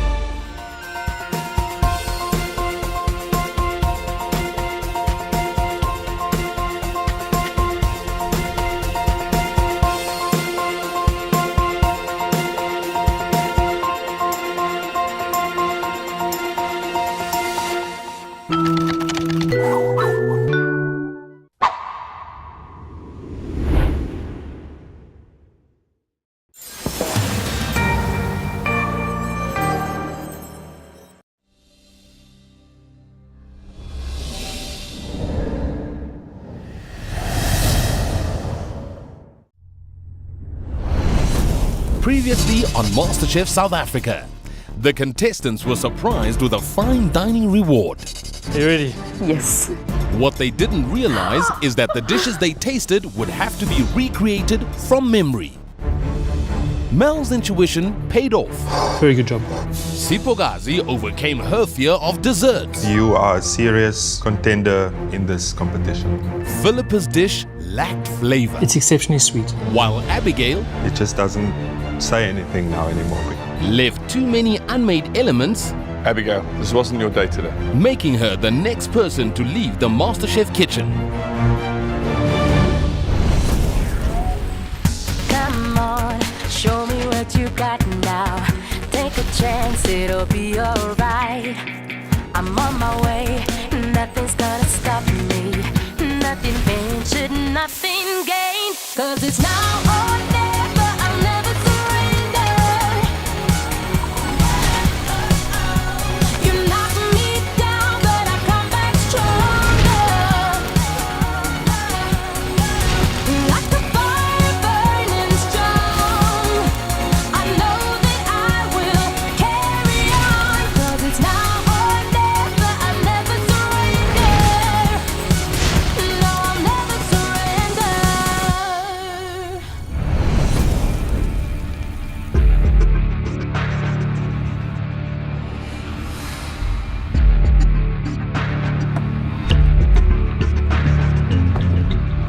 Black aprons are on once again. Quite anxious because I'm not quite sure what's awaiting us.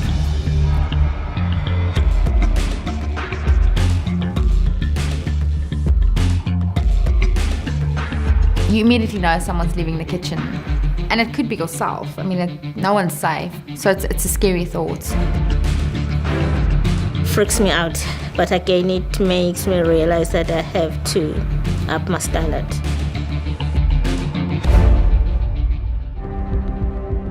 Welcome back, everyone. Ian, and what's it like wearing that black apron without having that important immunity pin?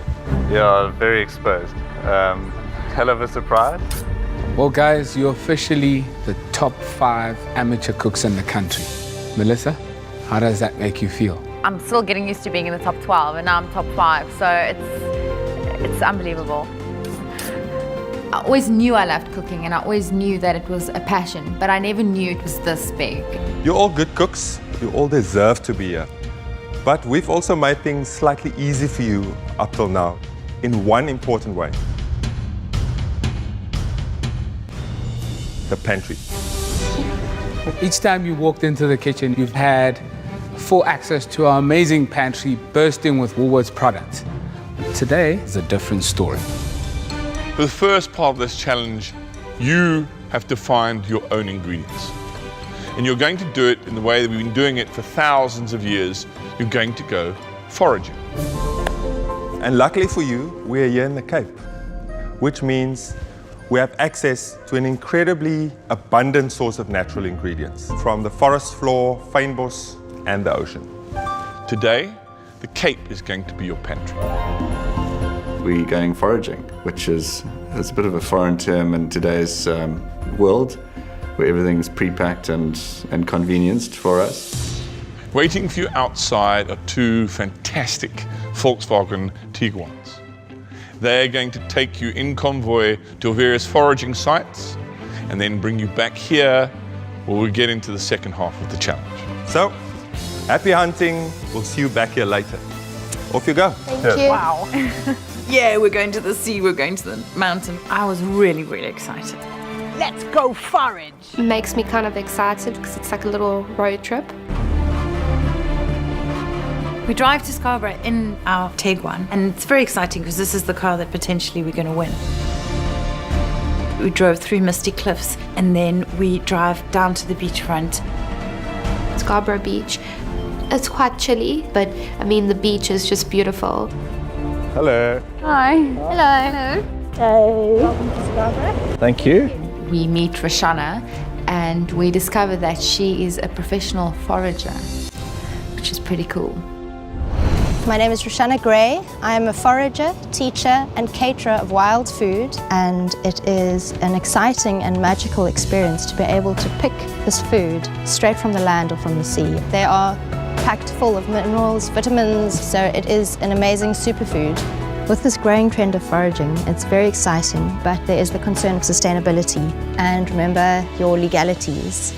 For me, this isn't a job, it's a lifestyle. So here we have periwinkles that you want to collect. So you just pop them in some salted water, boil them for 5 minutes. And you need a sharp little implement like a toothpick or a pin or something, and you pop them out. Are there bigger ones than this, or it's just... There are bigger ones, but you've got to hunt for them. Okay. The idea of foraging is quite exciting because you get to be familiar with your surroundings and cook things that are kind of local and in season, and I think cooking sustainably is important. It's fantastic. I love the sea. So creepy that they move. Shame. What is this? That's kelp. That's exciting. What do you do with it? Whoa. So you want to choose the juiciest, fattest pieces, and then you put it in a little bit of salted water with a bit of vinegar in it.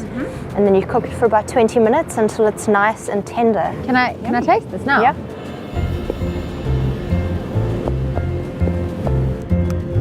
It has a very weird flavor. It's not nice with the initial tasting, but as you start to chew it more and more, it gets better. I realize that, there's a lot of seaweed out there, so that's quite a good option to actually use in your cooking. You know sushi, obviously. Yes. Okay. And the seaweed that gets wrapped around the sushi, that's nori. Yeah. So this is our wild Atlantic nori. Oh, wow. Okay. Would you have to boil it? The rule of thumb for seaweed is if you can break it with your fingers, then you can eat it raw. Okay. You want to look at the green one? It is very chewy. In case you're wondering, almost foam. Yeah. What interests me the most is the seaweed because I've never eaten it and certainly never harvested. And there we go.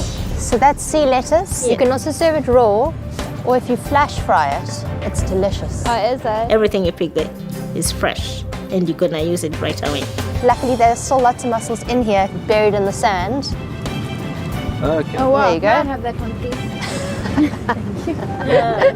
When I was little, people just went down to the rocks and took what they wanted, and then eventually there was nothing on the rocks. So it's really, really important that we make sure that there is stuff left for future generations. I've seen in my lifetime what non-sustainable collecting does. There's more mussels on the side. That's huge! I'm a good mussel picker. I'm sure I'm gonna come up with an interesting dish. Are we coming in now? We haven't got enough! So after this, we're going to a forest to get some mushrooms and herbs and stuff, and I'm quite excited for that. Awesome, I've learned something new today.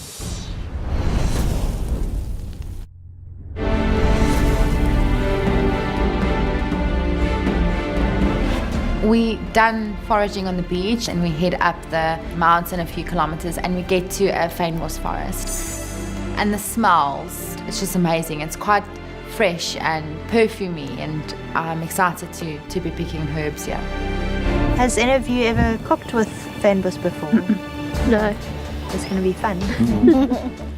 We're going to start with some buchu. Each got their own distinctive flavour, very delicate. Like lemon. Yeah, it's like a citrusy, and then that one's got more of a peppery taste. You can smell the Peppery pepper. flavour, yeah. We're going to go on a little walk and collect some more things along the way. Great. Cool. Okay. Roshana takes us up some windy paths and starts pointing out the different edibles, and it's really interesting because it's not something that I've ever even considered to cook with. So quite nice with seafood, mussels. Something's starting to come together in my head.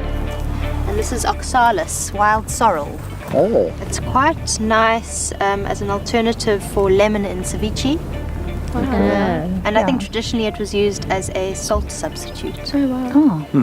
It's quite amazing, you know, all the ideas are starting to come up now. So this bush is wild rosemary, or Eriocephalus, and it doesn't taste anything like normal rosemary. Quite a pungent smell. It has that scent of rosemary, but it's not that intense like normal rosemary. So definitely that I would want to use. It sort of reminds me of back home we use something similar to cook venison with, because we forage quite a lot in the bush at home as well. So I'm definitely looking for something to do with that. And this is actually a wild asparagus. It opens my eyes because I think that I was a bit blind. I just saw plants. Pollen on these bees. We come across a spackworm, and it doesn't look like something you could eat and something that would be quite delicious. You cut some off there and then you kind of just peel these off and then you put them in your cooking. Okay. And they'll actually change colour and they'll go lemony. Wow, it's very interesting. And it's so tasty. It's quite sour and salty. I think it could be quite beautiful in a lot of things, so I'm excited. So we leave the fynbos and we head our way back to Cape Town area, and we stop at a forest. And there's this beautiful pine scent from the pine forest and the pine needles underfoot. It's sort of mystical and unreal. We meet Gary, who is a mushroom guru. Welcome to my farm. Thank you. Foraging for mushrooms is basically food for free. Not only that, each mushroom has got a unique taste, and there's a way of bringing that unique taste out. Mushroom foraging and button mushrooms. Once we find a mushroom, I'll show you what it is and what you should look for and how to basically take it out of the ground, and finding, hopefully, the porcini. So there are other edible mushrooms that we There's could lots. find. I've eaten 23 out of our forests in the Western That's Cape. amazing. I love mushrooms, and I just had no clue that there were so many different types. grab a basket and let's go forage some mushrooms. Fantastic. Should we maybe ask you where we look for mushrooms? Under trees, anywhere? 3 types of mushrooms. A porcini, for argument's sake, will only be found under oak trees, conifers, chestnuts and beechwoods. It won't be under a blue gum forest. Okay. We're all holding thumbs for porcinis. I mean, we don't want white button when we can get porcinis. I mean, come on. We have something here. Okay, let me just show you. So this is a mycorrhizal mushroom, fine ring. You want to put your fingers underneath, find where the cap is and just pull the whole thing out. When you get it out, you want to clip it off so you keep the dirt away, and you'll see it will form like a pineapple ring. Yes. Okay. You see that? That's how you know it's a pine ring. When he bruises, he does go green, and you'll think it's basically poisonous or it's gone off. That's not the case. That's one of the trademarks. Each mushroom's got a unique feature. He's amazing. I mean, he seems like a hell of a science that goes with this whole foraging of mushrooms. This is the granular stalked bolete. Very, very interesting man, and also to learning, you know, you're poisonous to the ones that are edible and so on. Let's see if we can find any. I found a porcini. Well done. Yes, 3 porcinis. Oh, wow. Porcini is the Italian word for little piglet. Each one's got a little tail, so your idea is to try and wiggle him until you get the little tail out. Good girl. You've got the little bit of a tail there. There's a tail. So what you want to do with this now, you don't want to cut any off, you want to actually scrape it off. The reason is you want to save the mushroom. It's a very expensive mushroom. I believe in Gauteng, the guy was selling it for 1,000 Rand a kilogram. That's lovely. Yeah, 2 more, grab them. Definitely foraging made me change the way I see food. Wow, out of the kitchen in the forest, what an amazing experience. I learned a lot. Wow, Lord, what is this, guy? That's 2 porcinis. Oh my goodness. Wow. That's about 1.5 kilos. Wow, those are beauties. Twins. I'm definitely going to try and incorporate, I think, some porcini into my dish as much as it's going to be mainly seafood. Obviously, the big message is to treat it with respect and always have the sustainable conscience about the way that you go about foraging. Are you happy with your mushrooms? Yes, thank you very much. You want me to check your baskets to see that they're all edible? Looking good. I see you've got a nice field mushroom there. Thank you. Goodbye. Good luck. Thank you, Gary. so much. Appreciate it. I have a faint idea of what I want to make. I think keeping it simple is key.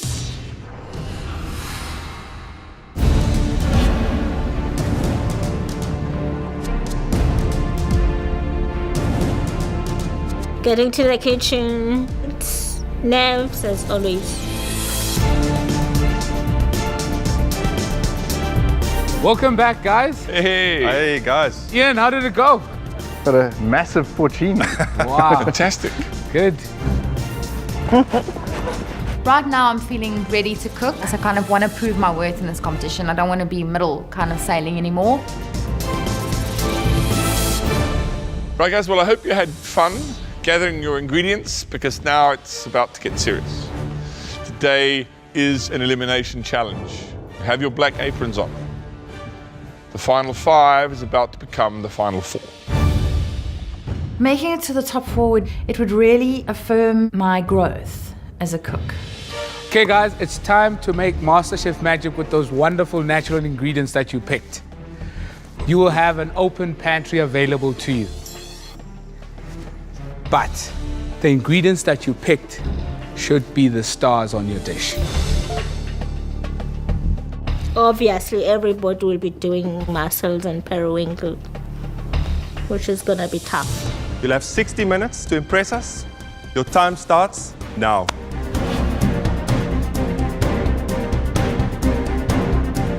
I have an idea of the dish that I want to do.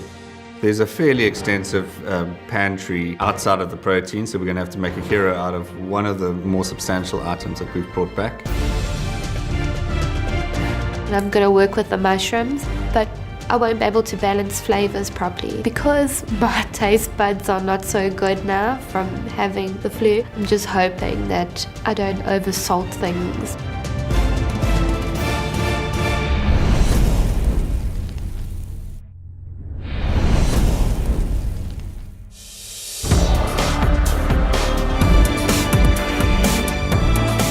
Right, Mel, straight out of the pantry. That was quick. I am pretty keen what I need to be making and horrified that it's 60 minutes because I have a lot to do. What did you gather? I've got mussels, kelp, and periwinkles and all kinds of So you've got some beautiful things. pine rings. Yes, I'm not going to and be using some- mushrooms. Not going to use the mushrooms No. today. Can you go straight seafood? Yes. Okay, fantastic. Tell us, what is the dish going to be? Okay, so I am doing my mussels raw. Okay, raw mussels. Yes, Okay. doing a sea lettuce and speckworm and spinach granita. Wow. And then I'm going to do a squid ink and kelp jelly with a wild garlic panna cotta. Okay, that sounds quite ambitious. You're going to be Yes. able to get all that done. I think so. Well, I'll let you get on with it because it sounds like a lot to do. Thank you. I have heard of mussels being served raw before, and they call it a poor man's oyster.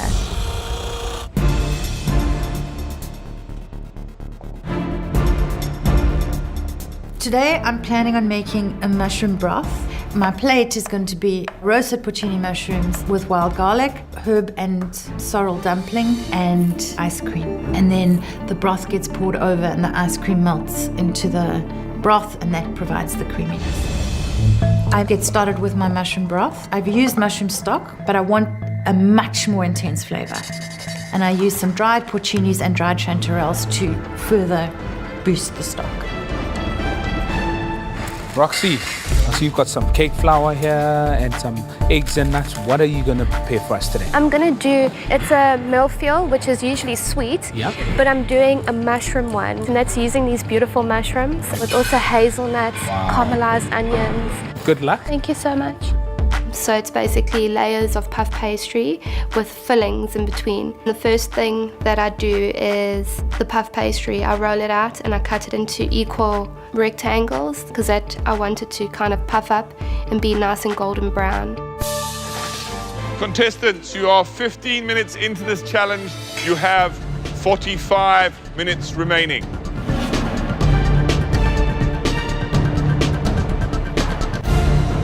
I'm making polenta lasagna. All right, Sipakazi, what do we got on the go? I'm making polenta infused in citrus, buchu, and wild garlic, but I'm gonna flatten the polenta to cut it into sheets. Okay, So, well, and yeah. then what's the filling going to be? Filling is gonna be mushrooms and some mussels. I'm gonna make Okay. mussels. I'm gonna make a velouté sauce. Velouté, yeah? Yes. Sounds like a great idea. It's just, is that polenta going to get cold enough to Yes. make layers out of it? I'm gonna try and spread it so thinly, Mhm. then put it in the fridge so that it's cold enough. All right. Well, Sipakazi, I'm going to leave you to it because you need to get this done before you can get anything else on the go. Okay, yes, I'm gonna. The first thing I'm doing is the polenta for the lasagna sheet. So because it needs to set, put some citrus, buchu, wild garlic to spoil it.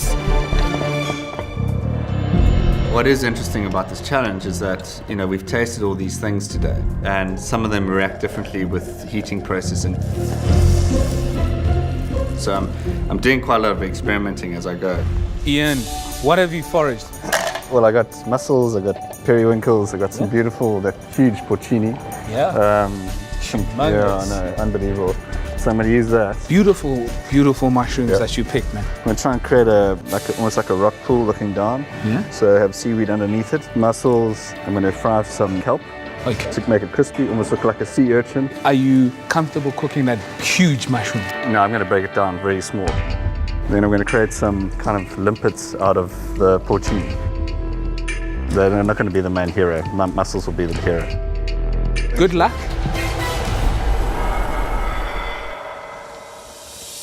I start on my ice cream. My ice cream is cream, creme fraiche, the citrus buchu, and the sea lettuce. I want the ice cream to have a slightly sweet, slightly briny, salty flavor. I am concerned that I don't have enough to make the ice cream machine work properly, so I'm just bulking it up a little bit. I'm feeling good about my dish, but I'm hoping I'm gonna finish in time.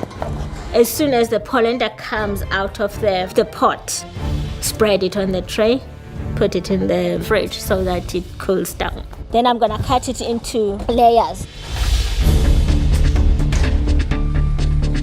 I get my panna cotta on because it also has to set. I mix milk with wild garlic and I just let that boil off so the garlic kind of leaves all the flavor behind in the milk. I then strain it and I add gelatin leaves. I'm worried about everything setting in time at this stage. I didn't want to play it safe today. I feel like this challenge was set up to push us a little bit.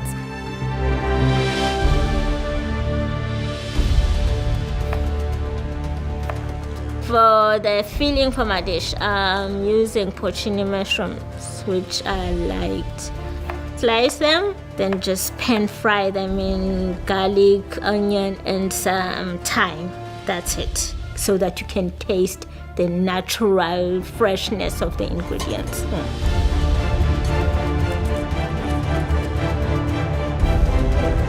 For me, I think there's some overly ambitious dishes and some crazy stuff out there. What do you guys think? I think there's some crazy ideas there. What I like is the way that they're thinking and what they want to do. But how it's going to come together, then that's another question. Philippa is making a mushroom broth, and wait for it, she's making an ice cream to go with it. Okay, so the idea is that this hot mushroom broth will be poured in there. I think it can work, but it's super important that you get that ice cream really nice and creamy to really, flow into that broth. So Bukasi's dish, I'm not sure. I think it's a time issue. She wants to make a lasagna using sheets of polenta. My problem is getting the polenta done, set, cut and assembled. I'm not sure that's going to work. Mel is she's serving a raw mussel, which is not a great idea. And she's serving that on a seaweed and spinach granito. Then she's serving that with a squid ink jelly and a wild garlic panna cotta.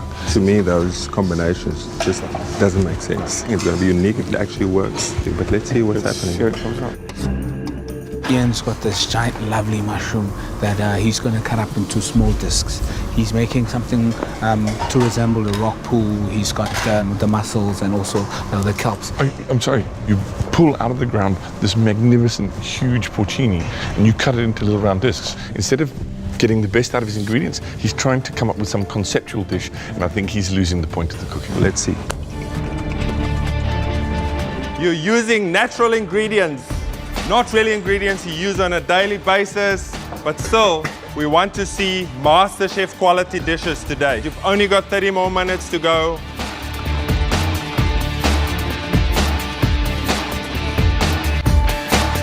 Minutes to go, and I go check my panna cotta and it's set. And I pour my black garlic and squid ink jelly on top of the panna cotta. I then put it in the fridge because the jelly should go very quickly. It's a very small amount. I'm feeling fairly confident.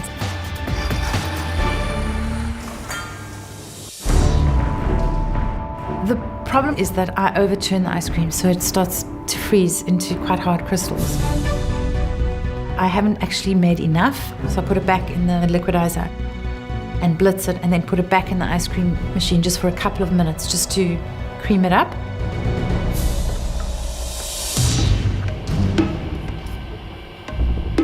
So, I get this sort of glowing feeling that there's a little bit of a disapproval to my left as Pete's looking at this beautiful porcini.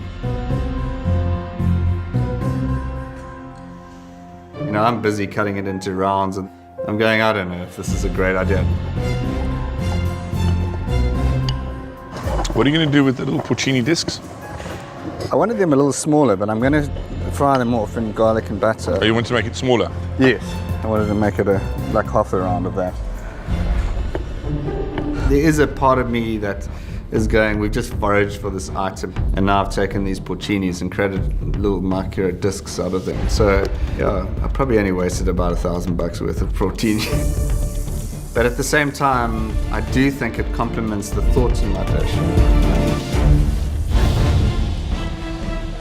I'm making my dumplings, which are poached in cling film. I start trying to shuck the mussels. I don't know how the hell to do this. It's so difficult. I'm just breaking the shell all over the place and it's a mess. Chef, I have no idea what I'm doing.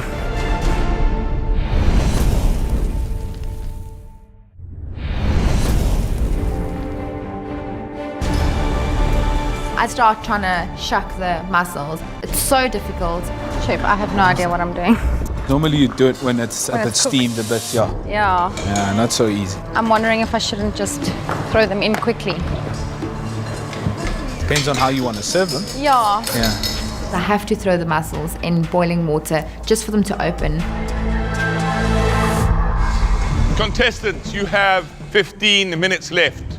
Remember, you have spent ages foraging for these beautiful, delicate ingredients. Do not overwork them. Do not overcook them. Do them justice. I still have to grill some mushrooms. What I want is that the mushrooms are very aromatic, yet they're not overpowered. So I know that the wild rosemary is extremely pungent, and so is the bohu, so I didn't want to overdo it with that, and I put very little herbs. And I've still got to plate and assemble this whole thing together. Yeah, trying to rush here. I have my polenta in the fridge. I'm worried if it's gonna be cool enough. It's stuck. I don't want it to break.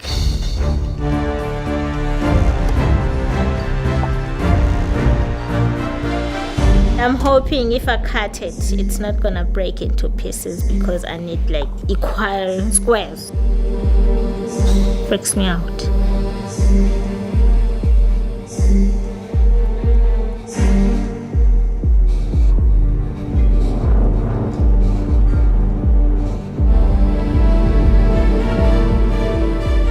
I'll have blocks.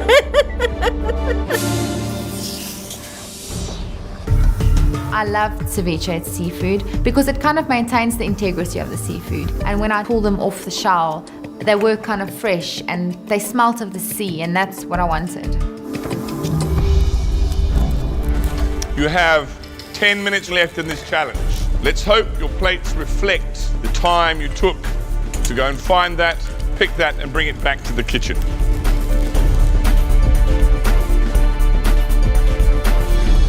On this challenge, I start plating really early. I'm a little concerned that they're going to say that I'm just trying to create something visual and I've destroyed, some great produce. I'm quenelling my ice cream, but I have very little ice cream.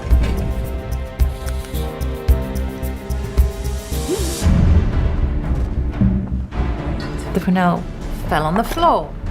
So this is a bit of a crisis because I didn't have a lot of ice cream to spare. Contestants, you've got 5 minutes remaining. Now it's time to put all of those wonderful and magical ideas onto a plate and present them to us. Come on, guys. You can do this. I then start trying to take my panna cottas out of the mold. I thought it wasn't going to work.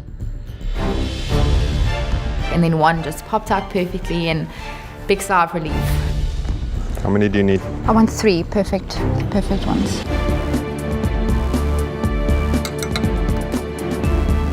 I start to assemble my pastry stack. I basically open up my pastry pillows because I need 3 layers.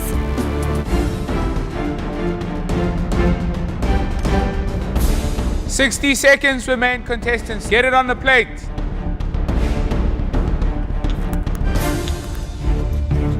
I've never used the soy lecithin before in order to create a foam because what I'm thinking is my creamy broth needs to be like that foam on the sea, which I think will just add that final little bit to the dish. In 10, 9, 8, 7, 6, 5, 4, 3, 2, 1. Stop cooking. That's it. Well done, guys.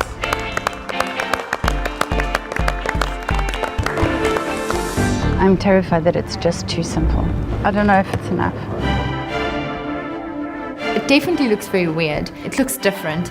But I think at the stage of the competition, we all need to kind of go big or go home. And I did.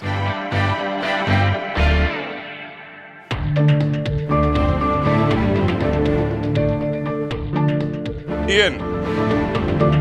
I look at my dish, I'm not confident. And I'm starting to get really concerned. This is, top 5, can easily go. Tell us a little about your dish. I love the sea, and I always think it looks so beautiful, the pools and the like. And thinking, how can I marry those, into a seafood type dish or a mussel type dish. Tell me more about the porcini limpets. It was probably a bit sacrilegious of me to take the porcini down to such a small element, but I didn't want to make it my hero, but I did want to put it on the plate. Sacrilege, some would say heresy. I used to burn people at the stake for less.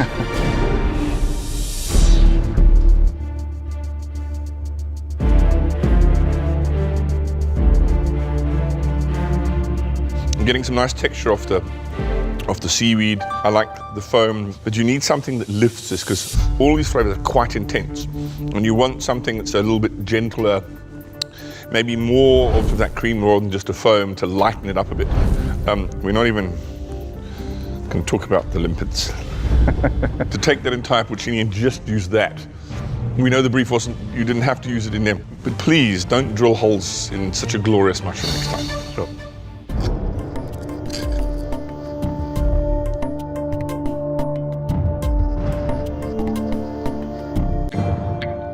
The one thing that you wanted to highlight on this challenge from your foraging was the seafood side of it. Actually came through here. And I know Pete is not really happy about the porcini mushroom. Me too. But the fact that it was not the main focus, then you can be forgiven for that. Sorry. Well, I forgive you for that. Thanks, Chef. Thanks, Ian. Thanks, Carl. Thanks, Ian. My visual idea probably got in the way. I do play in that space a lot. Philippa, it's your turn.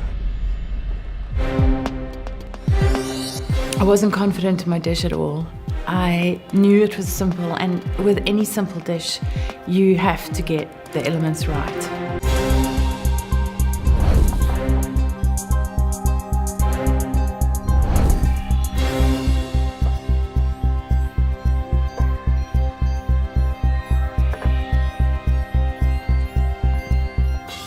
You look worried there. I was hoping that the ice cream would kind of melt a bit more.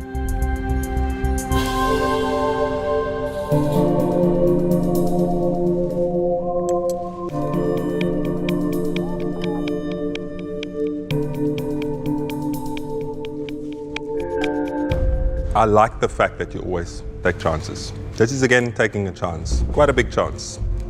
I like that mushroom broth, I really do. And I get the idea of the ice cream. It's just too salty though.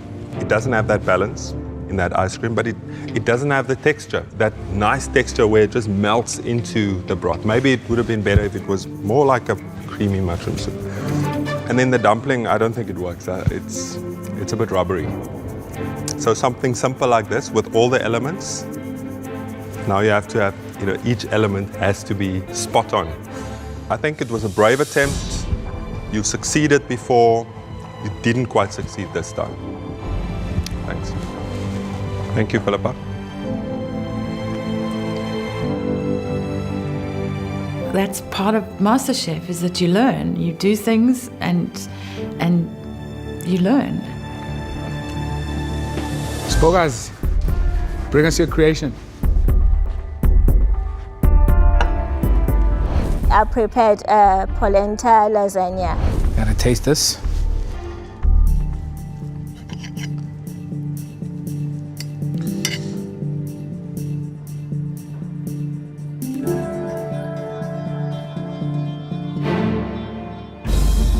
Working with polenta and having to stack it as a lasagna is a very risky thing to do. Looking at the heaviness of polenta, but you delicately grill this, gave this lovely golden brown color on it. The mussels are cooked to perfection and you didn't over-season them. And I'm glad that you treated the porcini mushrooms the way that you did to give that earthy flavor out. This dish is moist. It's got different textures to it. It's bright. It's inventive. I wouldn't have used polenta. And the fact that you did, shows how confident you are so far in the competition. And I would like you to keep that up. Thank you. Mel, please come and show us your dish. I did 3 elements which I just set in an hour, which I'm very proud of, and I'm very happy with my dish. Okay, Mel, what did you come up with? I made a wild garlic panna cotta with a black garlic and squid ink jelly. I cevicheed the mussels with a pancetta salt, and then I pickled the periwinkle and I dried the wild nori. Did you get the opportunity to taste all those flavors that's on there together? I tasted everything individually. I didn't taste everything together.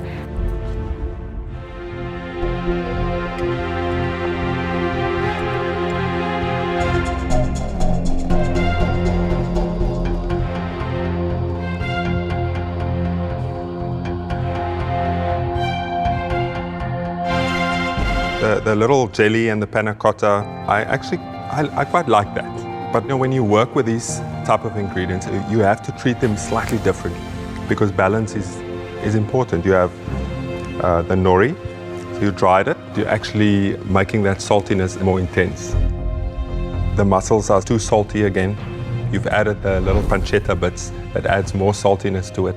It definitely looks interesting, and it tastes interesting too, but I actually think you failed in really showing off all the ingredients that you took your time to go and forage.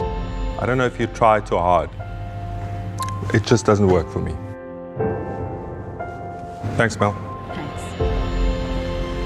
The toughest part is kind of putting your soul on a plate and, having it been told it's not good enough. And I didn't taste my dish as a whole, and that's a big problem. I tasted individually, but nothing as a whole, and that's a big lesson to learn.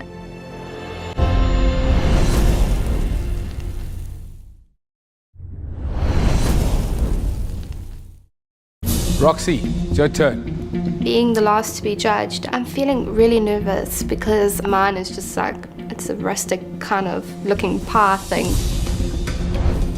So I made a mushroom mille-feuille and I also paired it up with a hazelnut kind of sauce to complement it. Well, let's taste.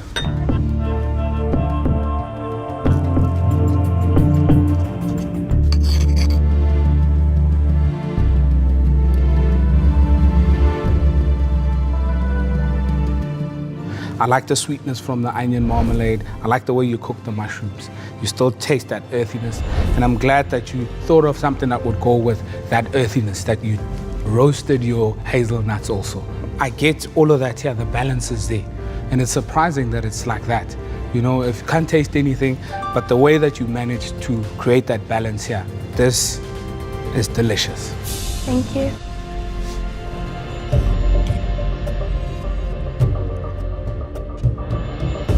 One of the beauties of pulling something out of the ground or out of the sea and cooking it that very same day, they're packed with flavour, they come alive.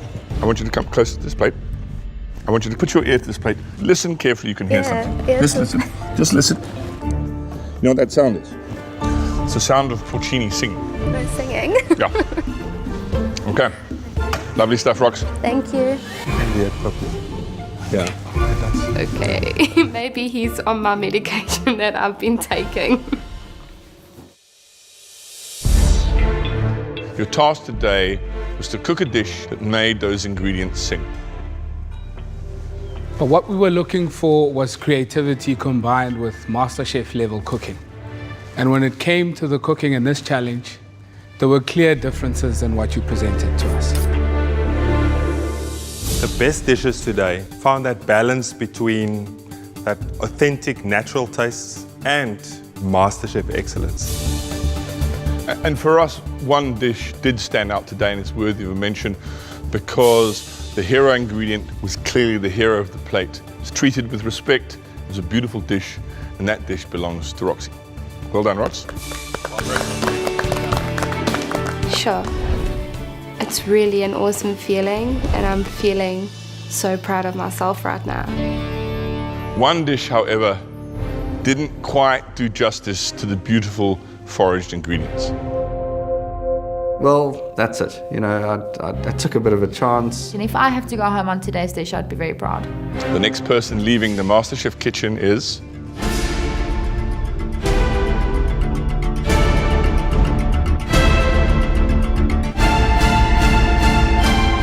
Mel. Today, that inventiveness that we've always seen from you, it kind of failed you today. The plate lacked balance and vision, and it was kind of all over the place. And it just didn't come together for you today, I'm afraid. Melissa, you've been a wonderful contestant. I remember you nearly didn't make it to the kitchen, but you came here, and since then, you've grown so much. You've presented great dishes to us. The kind of thing you expect for someone who is an old hand at doing this. Very, very good. We wish you all the best in the future, and keep on cooking. Thanks. I couldn't have asked or couldn't have wished for a better top 5 to share this experience with, and I wish them all the best of luck. I don't have kids, but if I had a kid, I'd really want them to be like Melissa. Thank you so much. We know it didn't work out today, but I think you found yourself. You know that you want to cook, and that's what you're going to be doing. Thank you. Being so young, I never ever thought I'd get this far. So being here, I mean, is such a privilege, and I'm really proud of myself. Top 5 wasn't too bad. Just gonna take it day by day. I'm definitely gonna pursue something with food. And this has kind of just pushed me and showed me that anything is possible, and even in the largest, biggest scale of things, you know, you can do it.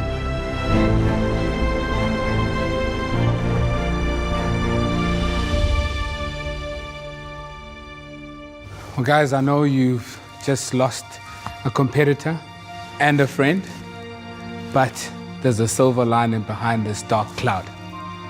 You guys are officially our top 4 in the MasterChef competition.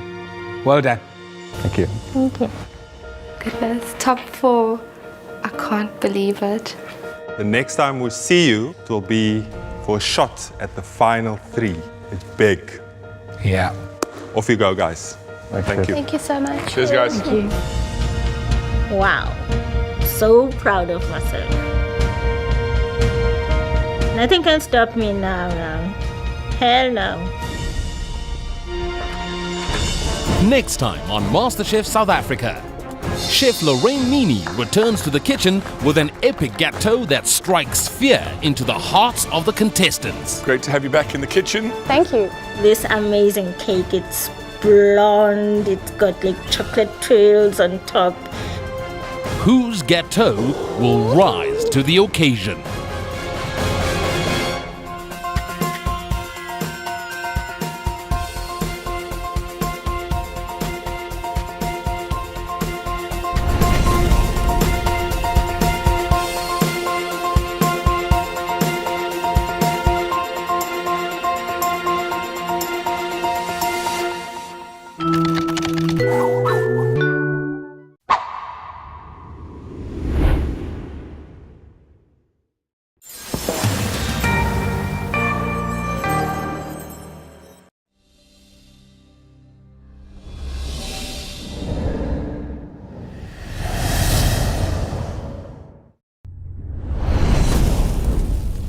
Previously on MasterChef South Africa, it was a pantry run with a difference. What an amazing experience. As the top 5 explore the Cape's abundant forest floor, fynbos and seafront for sustainable ingredients.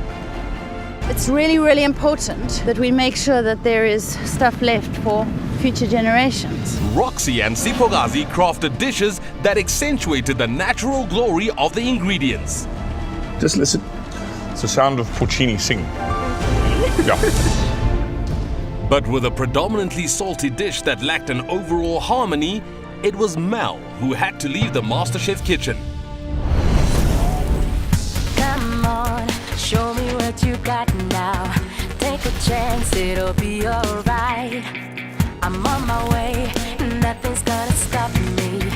Nothing ventured, nothing gained. Cause it's now or never, I'll never surrender. You knock me down, but I come back stronger. Like the fire burning strong, I know that I will carry on. Cause it's now or never, I'll never surrender. No, I'll never surrender.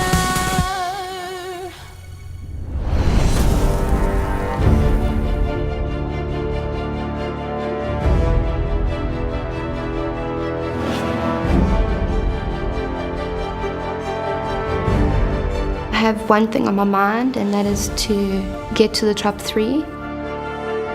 I'm terrified and I'm excited, a little overwhelmed, but I'm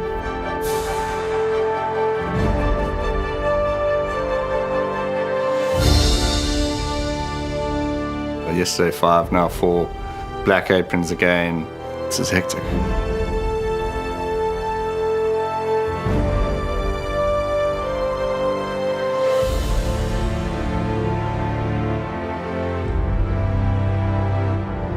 Welcome back, guys. I'm afraid there's nothing in the way of clues today. Philippa, how does it feel to be in the final four? I have a renewed sense of determination, a real sense of being here now. So I'm feeling strong. Strong. That's good. Did any one of you think you'd get this far in the competition? Ian, what about you? I always looked at it in sort of stages, you know, cold, hot, boot camp, top 12, maybe top 10, maybe top 5. You know, now we're 4. So it's very real, you know, it's within every one of our grasps. You know, I'm knocking on 50. I needed to find something else that I'm passionate about, and you know, MasterChef came up at the right time. And yeah, so I thought why not? Just give it a whirl, you know, and see where it takes me. Well, and some people think MasterChef will be easy, but we all know that's not the case. Except for today.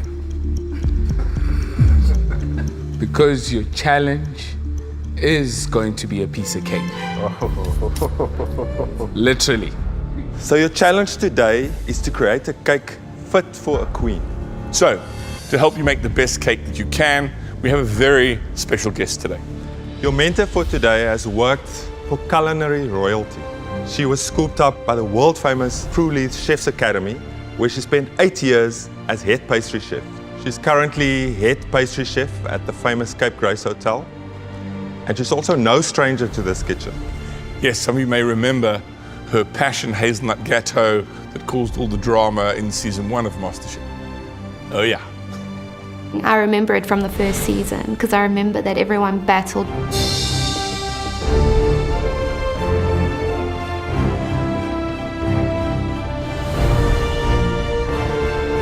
I kind of think, what is she bringing out now?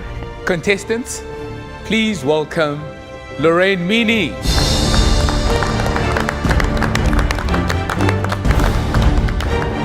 Lorraine, great to have you back in the kitchen. Thank you. I'm Lorraine Meany, head pastry chef at the Cape Grace Hotel. Moving from teaching into the actual hospitality industry has been very exciting.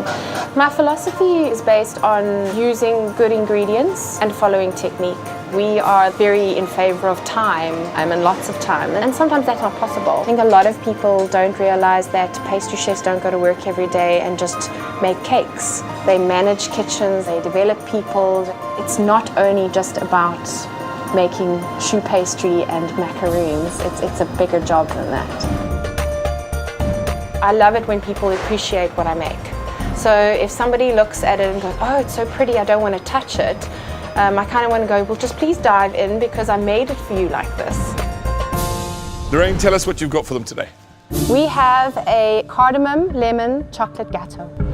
This amazing cake, it's blonde, it's got like chocolate trails on top. It's fit for the queen. The anticipation is killing us. Yes. Here we have it.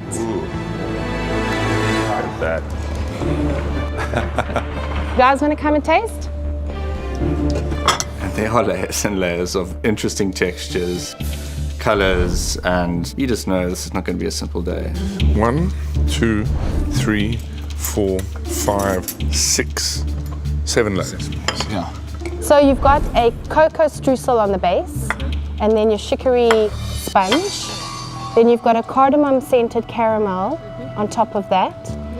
Lemon curd cream, a little bit of cheesecake, and then a chocolate mousse encasing the whole cake, and then your dulce glaze. So all your elements from inside, your caramel that's on top, I call these the pastry chef Astros. So they're crunchy inside, so it gives a nice element, so it ties in with the chocolate. And then you've got your crunchy popcorn, and then these are your chocolate shards, so you're going to have to temper some chocolate as well. From strudel to cheesecake to lemon curd to mousse to salted caramel, it's just there's tons of things happening on this cake. You'll see you've got various molds to use, and then you construct the cake, and then the mousse holds it all together. If you don't make the different elements correctly, then the cake will collapse. The pressure point mostly is to follow the recipes and get all the ingredients into the recipes because it isn't a formula. If there's cardamom, you can taste the cardamom. If it's salted caramel, you taste the elements differently. The flavors are balanced. I don't know if you noticed that there's a savory element to the cake as well. It isn't all sugar. You need to use salt to balance out the sweetness, so it isn't too overpowering. It's a well-laid map, so if you follow the map, then you should be able to execute it. Guys, it's time to bake like you've never baked before. Let's get to your stations. They say it's going to be a piece of cake, which, great term, but we know it's not going to be a piece of cake. It's going to be something out of the House of Pain.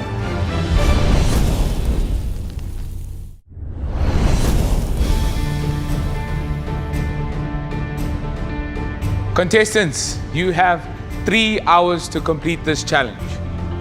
Good luck. We know you can do this. Just remember, stay calm, work fast. Remember to breathe, guys.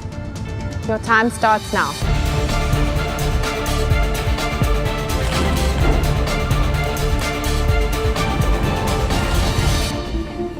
And the first thing that I decide to do is read through my recipe and label the most important things from 1 to, I think it was 7.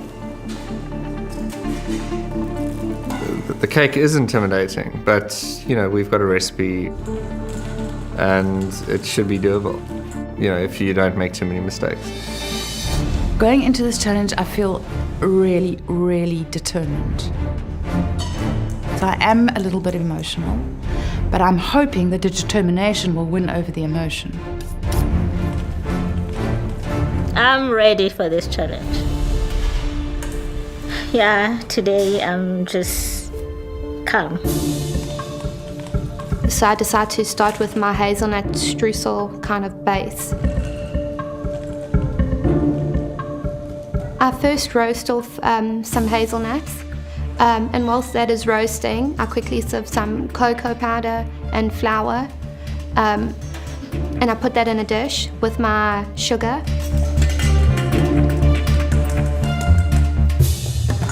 Pagazi, determination, eh? You've got your game face on as well. Yes. You can draw a lot of confidence from the last challenge that you won, the David Higgs dessert, which was quite a complicated dessert, and she nailed it. Really? My opinion, you're a champion. Nice accomplishment. Yes, well done. I'll try. Right now, I'm thinking about, I'm gonna move from the cooking thing. I'm gonna go to the pastry department now to become a head pastry chef. Fantastic. I'm a new recruit. See you in a while. Yeah.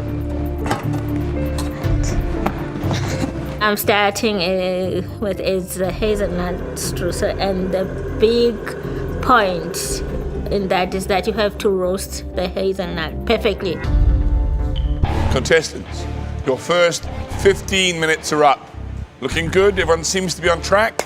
Great way to start. Keep it going, guys. When my nuts are now finished roasting, I quickly bash them up to grinding.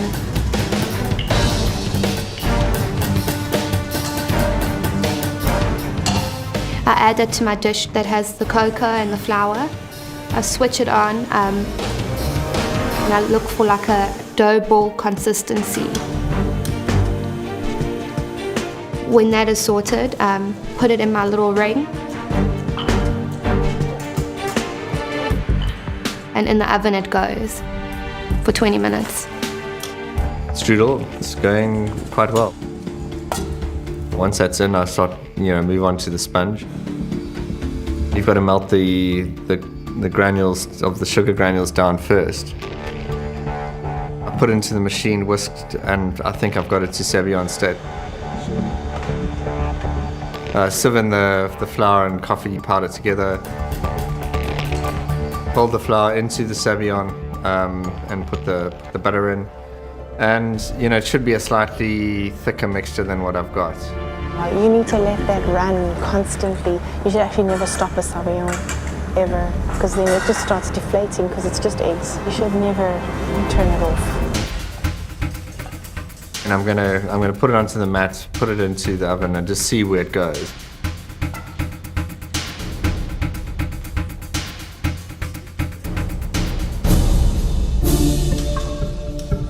The whole point here is not to break down the air that you've just created. I fold the flour mixture, so you have to do it very gently but make sure everything is incorporated. Roxy. Lorraine, what do you think of the mix? It's beautiful, very light, still, well developed. See all those air bubbles in there? That's perfect. That's exactly what you're looking for. Okay. So you don't want to get rid of any of that air. You want to preserve it. We'll carry on, Roxy. It's looking good. 170 for 20 minutes. After I've got my biscuit base into the oven, I'm very happy with everything. And at this point, I decide that I'm going to start on the lemon curd. The lemon curd involves boiling lemon juice and sugar on the stove. And once that is boiled, I add in the butter and the eggs. You then put that back on the heat and you whisk it so that it thickens up and it goes sort of almost pasty. And that then goes into a silicone mold and into the blast chiller.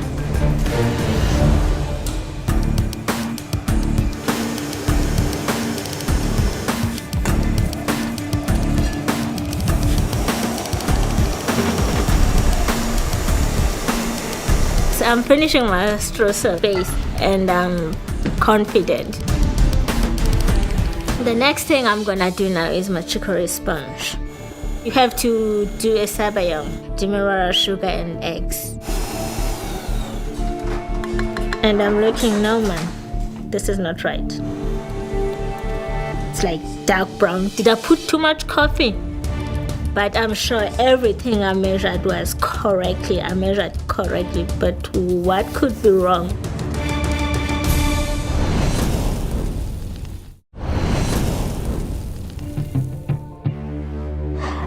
I've gone wrong with the color, but it says 25 grams. It looks like darker.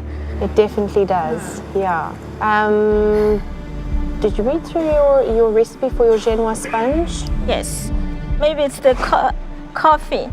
I put too much coffee. The ingredients and the amounts are precise, but the method and how to get it to that state, you have to figure that out. Okay. Sugar. Have a read. Okay. When you do sabayon, you have to leave it a little bit longer, whisk it a little bit longer so that it's thick and pale in color. Now that my chicory sponge is not right, I'm chucking it away. I'm doing it for the second time. Contestants, your first hour is up. We're 1/3 of the way through this challenge, 2 hours remaining. Lorraine, how's it looking so far? It's looking good. Everyone's moving at a reasonably good pace, and I think that you just need to read through the recipes nice and carefully, and it's looking good. There you go, guys. There are 9 elements to this recipe. Make sure that each of those elements is carefully considered. You've got to get every layer right to succeed today. Come on. An hour has gone by, and so far I've done quite a few elements. I've got both the bases done. Lemon curd is in the blast chiller. I'm going to go and take that out soon. I'm busy with my cheesecake. Yeah, I'm not feeling great actually. I thought I was doing all right, and then I obviously didn't get my eggs to sabayon properly because my chicory sponge didn't really work. So I haven't got certainly the right layer there. I didn't get the rise out of my sponge that I should have, so I've got a piece of kind of close to leather. Oh, here it is here, huh? Okay.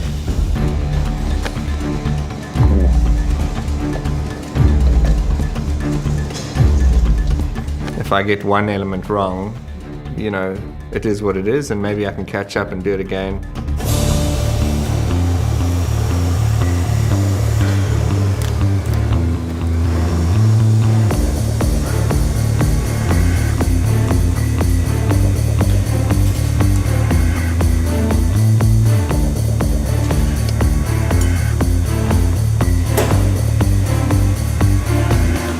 doing my sabayon the correct way. Whisk it a little bit longer so that it's thick and pale in color. So this is supposed to look like. Then I'm adding my other ingredients, fold them, then spread it in a silicone mat. Bake it. You've got an hour and a half to go. Where should they be round about now? Well, they should have their caramel done. Thus far, the only person who's actually working on the caramel is Roxy. Yes. She's got her lemon curd in, she's got her cheesecakes in, and she's working on the caramel. Tipakazi is still on a cheesecake, as is Ian and Philippa. So at this stage, the Philippa, Tipakazi, and Ian are a little bit behind. They are. They definitely have to start speeding up. At this point, I'm feeling really good about everything. I'm still on track as far as I can see time-wise, and I'm feeling really in control.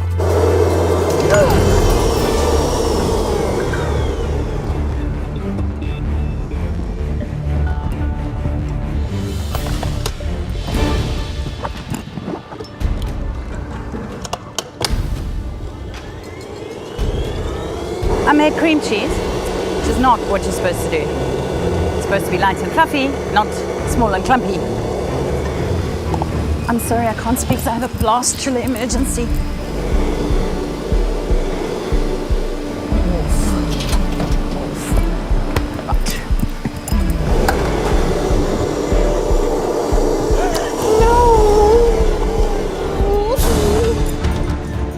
I'm not a ditzy person in real life. When I do my cream for the second time, at this stage I'm starting to feel panicked. Chicory sponge you've done, salted oh my God. When my self-doubt kicks in, my brain kind of sabotages itself. What's the perplexity? I made cheese. You made cheese? I made cheese. Oh, you have been Twice. I have a crisis. What will happen if I add my over-whipped cream to my salted caramel? Remember, with your salted caramel, you have to infuse it and boil it. So you've already changed the makeup of the cream. It won't work. Less chocolate mousse, less glaze. Maybe less glaze might be an option where you can get that cream back. I owe it to myself to find that place in my head that works for me. I also owe it to my friend Carol, who was the person who bugged me to come on the show. And she's going through chemo at the moment. And so I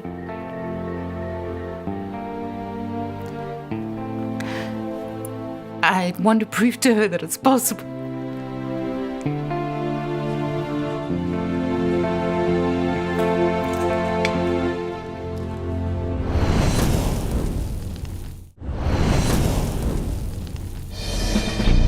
So the next thing I do is my salted caramel. You bring cream to the boil with your cardamom pods that have been roasted off. I try and start whisking and it just starts bubbling up. I really freak out because I didn't expect that. But luckily I thought quickly and ran to the sink, or maybe there could have been really big fires in the kitchen today.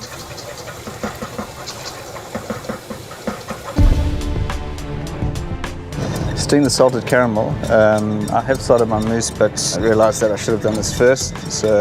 But I'd started. Chef reckons you're probably going to need 20 minutes to build this thing.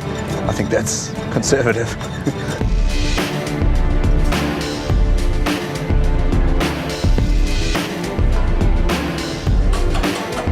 Contestants, you've got 50 minutes left. Lorraine, what about the mousse? I see some of them are still busy, some of them are done. If they don't have the mousse ready by now, big problem? It is a big problem, yes, definitely. Get the mousse ready, get the mousse into the ring. Now I'm making my chocolate mousse. I'm supposed to do the sabayon, mix it by hand, but no, it's not working for me. The easiest way for me is to just put it in the mixer, do its own magic. Then melt the chocolate and the dehydrated gelatin. It's hell melting that chocolate. into the microwave. Sometimes it says 30 seconds to melt the chocolate, but it doesn't happen. Look through the microwave to make sure that you don't burn the chocolate. Then there is whipped cream. Fold it again into the chocolate mixture.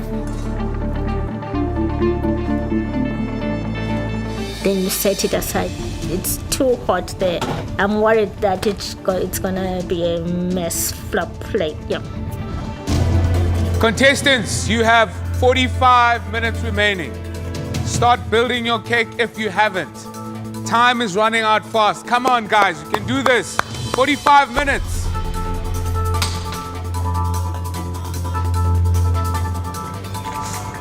Now I have to take my ring and cut out a piece of the chicory sponge to put on top of my streusel. And like, this cake is kind of stuck. So I basically break off a half and put it in, and break off, I will take the other half and I put it in the mold. And just make it look really pretty, like it was one whole piece before.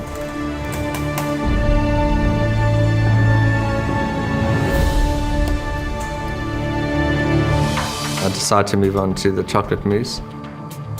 The reality of this gâteau is that if you don't have a mousse, you don't have a gâteau. What's up here? I'd left my cream to stand. It's quite liquidy. Can you do it again?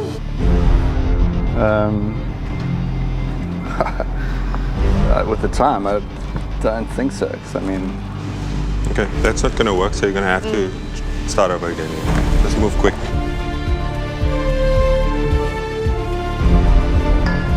that last hour was just a mess. Just get all your ingredients again, start over again, and just move quick here. Okay, you can do it.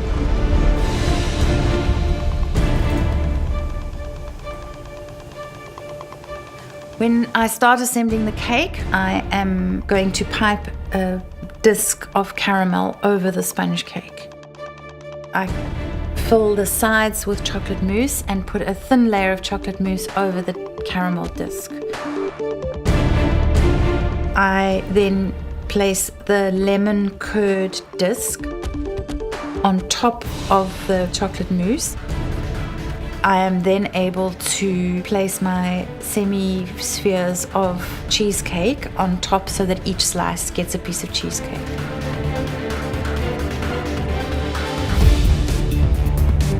My mousse, it's not firm, and I'm a little bit worried because I'm not quite sure if it is supposed to be like that. I smooth it down to make sure that it's all level.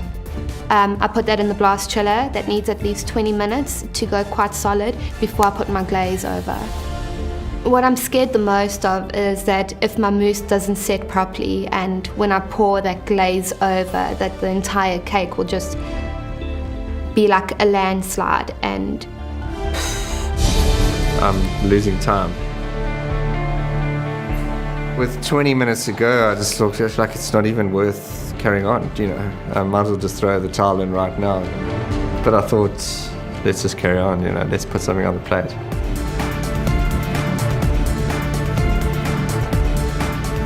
Did the mousse, piped it in, stuck it in the freezer for about 5 minutes.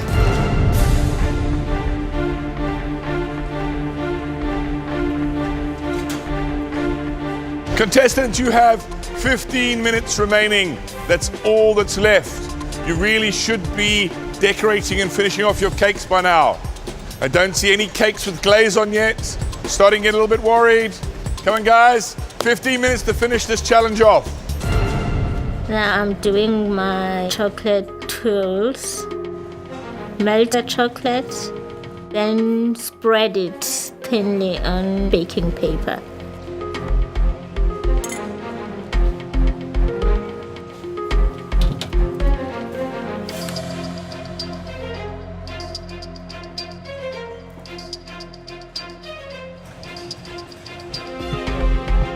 You've got under 5 minutes left. So I'm about to lift the ring off of my gâteau. and I'm really nervous because just hoping that all the layers stay together and it stays as one cake. Come on, come on, come on, almost there.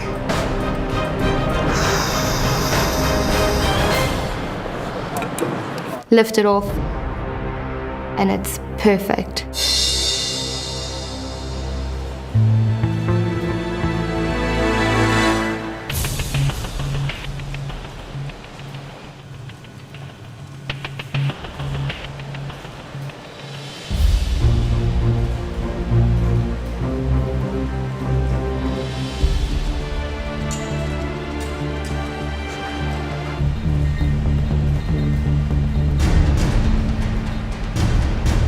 Seconds, guys. Put those finishing touches in.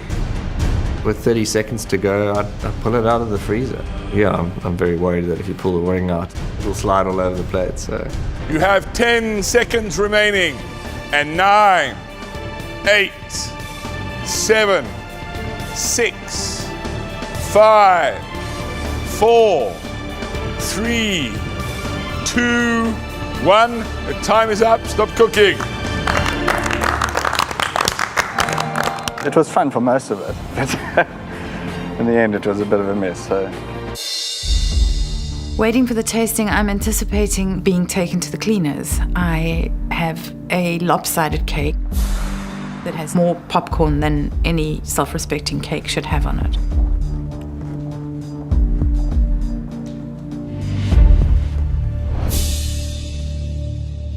So, Philippa, how'd that go today? I made cottage cheese twice out of my cream, which I thought was quite impressive, not to learn from the first mistake and doing it again. Much as I have learned a huge amount about pastry chefing in this challenge, I've learned more about myself. And hopefully that realization will help me if I make it through to the 3.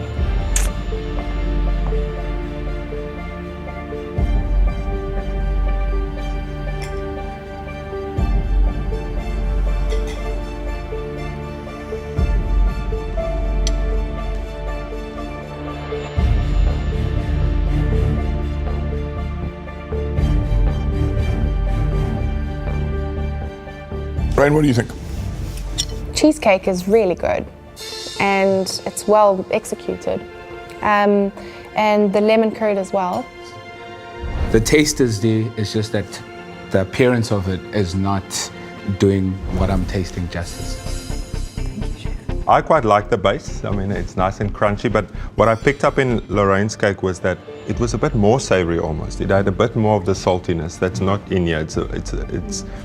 But I think it was a brave attempt. It was your first time, so yeah, well done. I'm less happy, I'm afraid.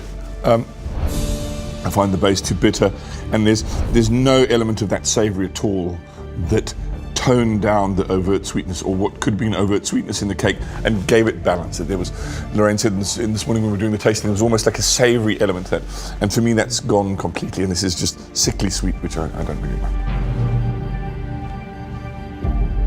Thanks, Philippa. Thanks, Philippa. Thanks, Philippa.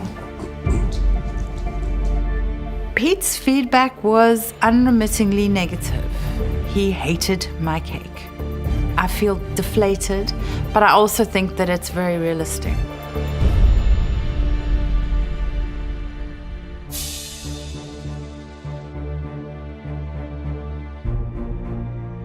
So the judges are about to taste my dish and I'm feeling quite anxious. I'm hoping when they cut in that they see all those beautiful layers like Lorraine's ghetto.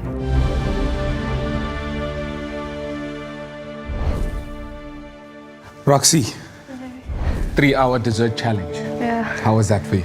I just needed to stay focused, and what keeps me motivated is that the finale is around the corner and I want to be in it. I don't want to go home.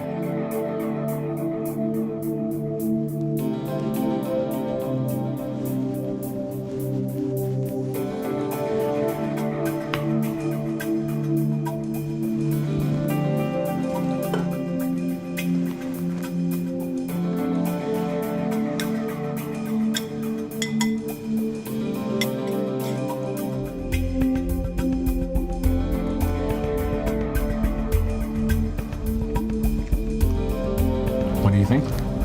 It's very sweet. Cardamom slightly there, the lemon's there, the mousse, the cheesecake's definitely you can get it. But I'd have an overwhelmingly sweet flavour in my mouth. Roxy, yeah, I was impressed by your determination. I was impressed by the way you worked. You did struggle there towards the end with the mousse. It did stress you out a bit as well. And you almost made a mistake when it came to the sponge. For me, I think that savouriness is missing, you know, that we could taste in Lorraine's cake. It's the balance of flavours and the different flavours. For me, it's missing. It's a bit off if I compare it to Lorraine's cake. There are flaws from a flavour point of view, but you did it in time. You did it beautifully. Good job. Thank you, Roxy. Thank you so much. Waiting for the testing, nervous as hell. So I know I have elements there that are not so good.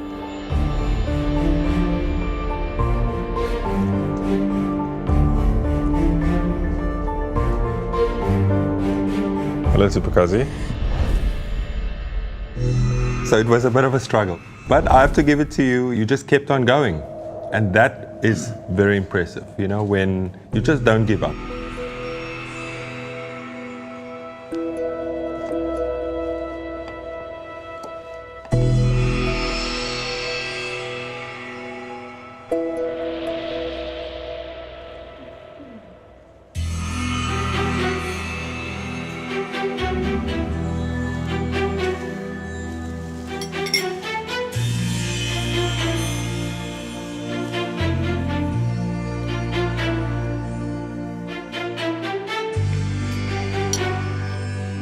So Lorraine, what's your thoughts on the flavour of the gâteau?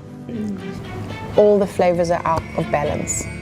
Lemon is quite sour and it's huge in the cake. So, and there is a flavour of like a lot of chicory coming through because of the sponge being so thick. So it's a lot of chicory in your mouth. You got lemon and the chicory flavour. Okay. Sipukazi, so I don't think you're not a dessert person. I think this is something that you can do. You can do this. Today it just didn't work out. There are glaringly obvious flaws in the cake that make it not very tasty to eat. But that's what it is. That's what you produced on the day. We asked for a cake with 9 elements. There's a cake with 9 elements. That's part of the challenge. Thank you, Sipukazi. Thank you. I'm not feeling really great about presenting. It's not even remotely resembles, you know, what was presented just today.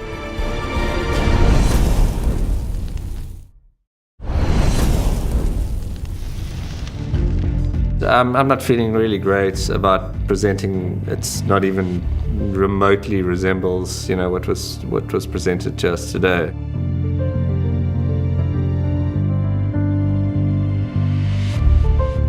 Hello, chefs. Yeah. Are you gonna take the ring off? I'm gonna try.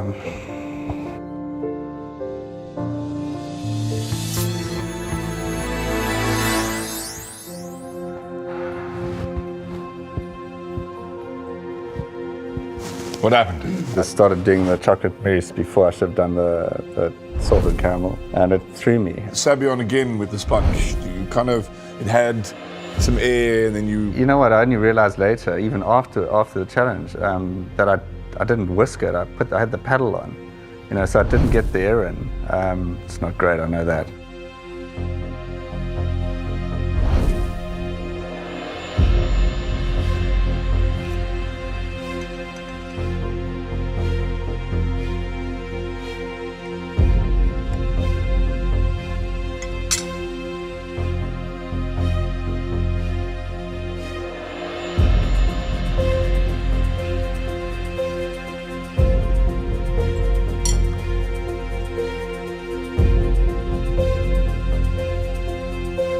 Right? It actually tastes quite nice. And it's chocolatey. You got all, you can see from the color of the mousse that all the chocolate's in there. The sponge is. Yeah. Never. You can't really want to get through there. Yeah. And it's such a pity that you ran out of time. I think this, to me, comes closest to what Lorraine presented to us earlier in terms of the balance of sweetness, except for the sponge, obviously, but the streusel is crunchy. Time. Yeah. Fact remains that time ran out. Ian, I really wanted you to finish it. I was, because I know you have it. I know you can do it, you know? The flavors are great in this cake.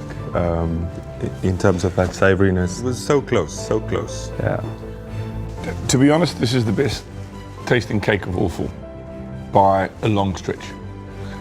We can forgive the sponge. Unquestionably the best one we've tasted all day. The idea is to replicate the cake and glaze on it, and we'd be having a totally different conversation.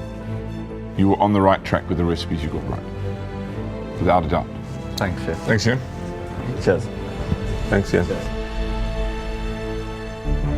If I'd finished it, potentially could have got, the dish of the day. But I needed another 15, 20 minutes. This is what makes this judging so difficult. This is better. I could eat a whole slice of this. I struggled to nibble at the other three because they were so sickly sweet. But ultimately, time was not on his side. There you go.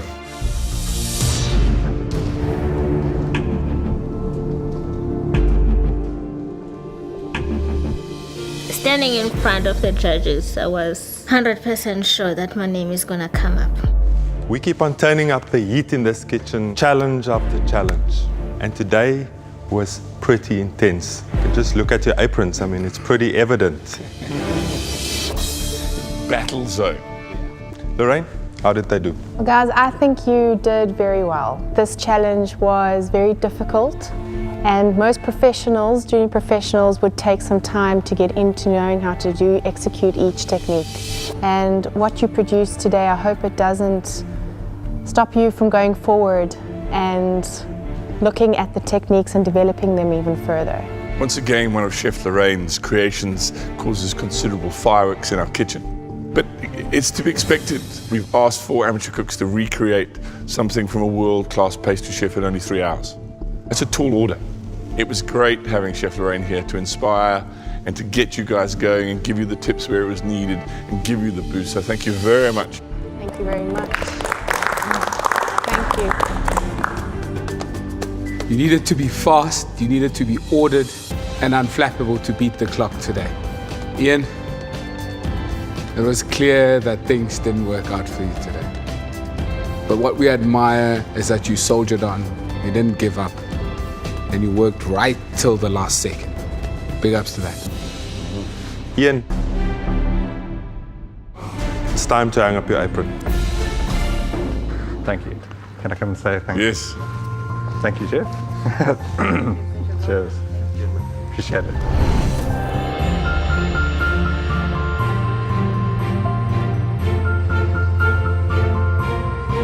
This is considered cooking. This is great cooking. I really wanted to deliver more than I did. So I'm disappointed in that regard, but I'm very proud of all my dishes that I delivered along the way. I've always had this little idea of a deli in the southern suburbs, and I want to pursue the food, I mean, it's my second chapter. I really wish the last 3 all the best, and, it's one of them are going to be the MasterChef, We're now at the business end of MasterChef. But you guys have 1 in 3 chance of being our next winner. But before you can do that, you're going to have to deal with everything we throw at you. Off you go. Top tray feels awesome. And I'm not going to allow this obstacle to stand in my way. I will make my brain work in a way that is helpful in the kitchen. It's very exciting to think that you could be in the finale and you could possibly win MasterChef 2014. Next time on MasterChef South Africa, Maho Janse comes into the kitchen and sets an almost impossible challenge. There has been no heat applied to the dish. It's terrifying. In the most experimental challenge on the series, who will be left standing? Philippa, Roxy, or Sipogazi? This is for a spot in the final. Come on. I'm really, really nervous about this challenge. There's a lot riding on it.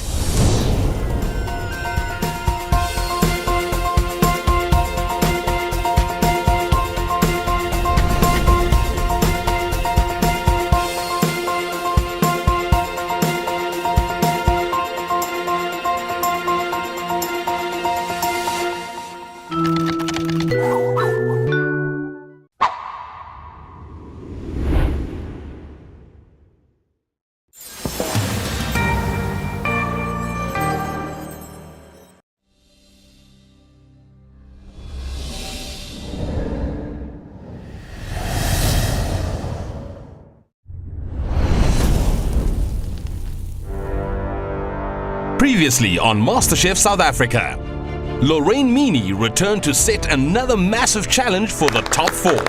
Lorraine, great to have you back in the kitchen. This amazing cake, it's blonde, it's got like chocolate pearls on top. The gâteau's many elements caused panic in the kitchen. Oh my God. Ian lost his way and could not recover from his initial mistakes. That's not going to work, so you're going to have to start over again. And so, despite getting his flavors spot on, this is the best tasting cake by a long stretch. His gâteau was incomplete. Time to hang up your apron.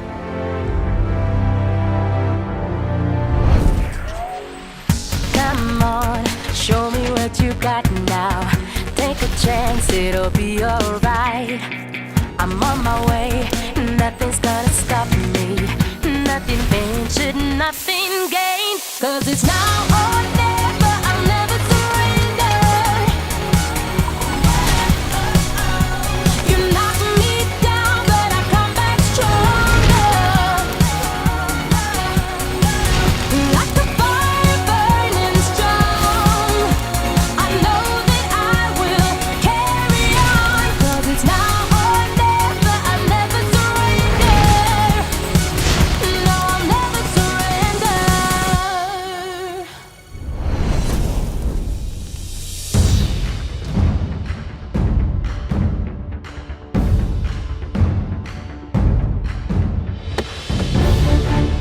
We're getting out of one car. That hugeness of being in the top 3 is very, very strong.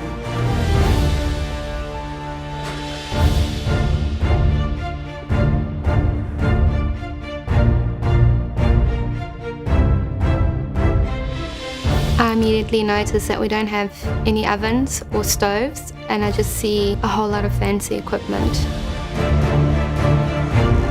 And I'm starting to panic because I don't know the equipment, so that's scary. What the heck is going on here? Top 3 contestants. Welcome, ladies. How amazing is that? Wow. Philippa, how does it feel to be in the top 3? It's unreal, but you're here and Can't explain. no. Okay. Roxy, to you? I'm so overwhelmed, really I am, but just so happy at the same time. I'm really sure, yeah. I feel like I'm a much better cook compared to when I first came, and also I have a little bit more confidence in myself. You know, I don't doubt myself as much as I used to, which is a really good thing. I think from all 3 of you, we saw that you really want the crown as MasterChef. Sipogazi, how important is that for you? I'm so proud of myself that I made it to the top 3. I'm looking forward to make it to the top 2. There isn't really a great deal separating the 3 of you at the moment, which makes today a really tough challenge. By now, we know what you can do. We know what you're capable of. We know you're creative. We know you're skillful, and we know the 3 of you can handle the pressure. So we've seen you develop into cooks that can do fantastic things with sophisticated and complex ingredients. But to be worthy of a place in the final 2, you need to be cooks that can create magic with almost nothing at all. You've probably noticed that there's no stoves in the kitchen today. And I'm sure you're thinking, what are we going to be cooking? Yes. Well, to answer that, let me introduce you to your mentor for today. She was born in Holland, and she grew up in a culinary family where she learned to love adventurous eating. She had plans of becoming an actress, but she found an even bigger stage and a brighter spotlight in the kitchens of the world. Today, her performances get her standing ovations. She is very passionate about her ingredients, but she is also passionate about nutrition, which is why she started the Isabello Project, which feeds 1,150 rural school children every day. Well, ladies, please welcome Chef Marco Jansen.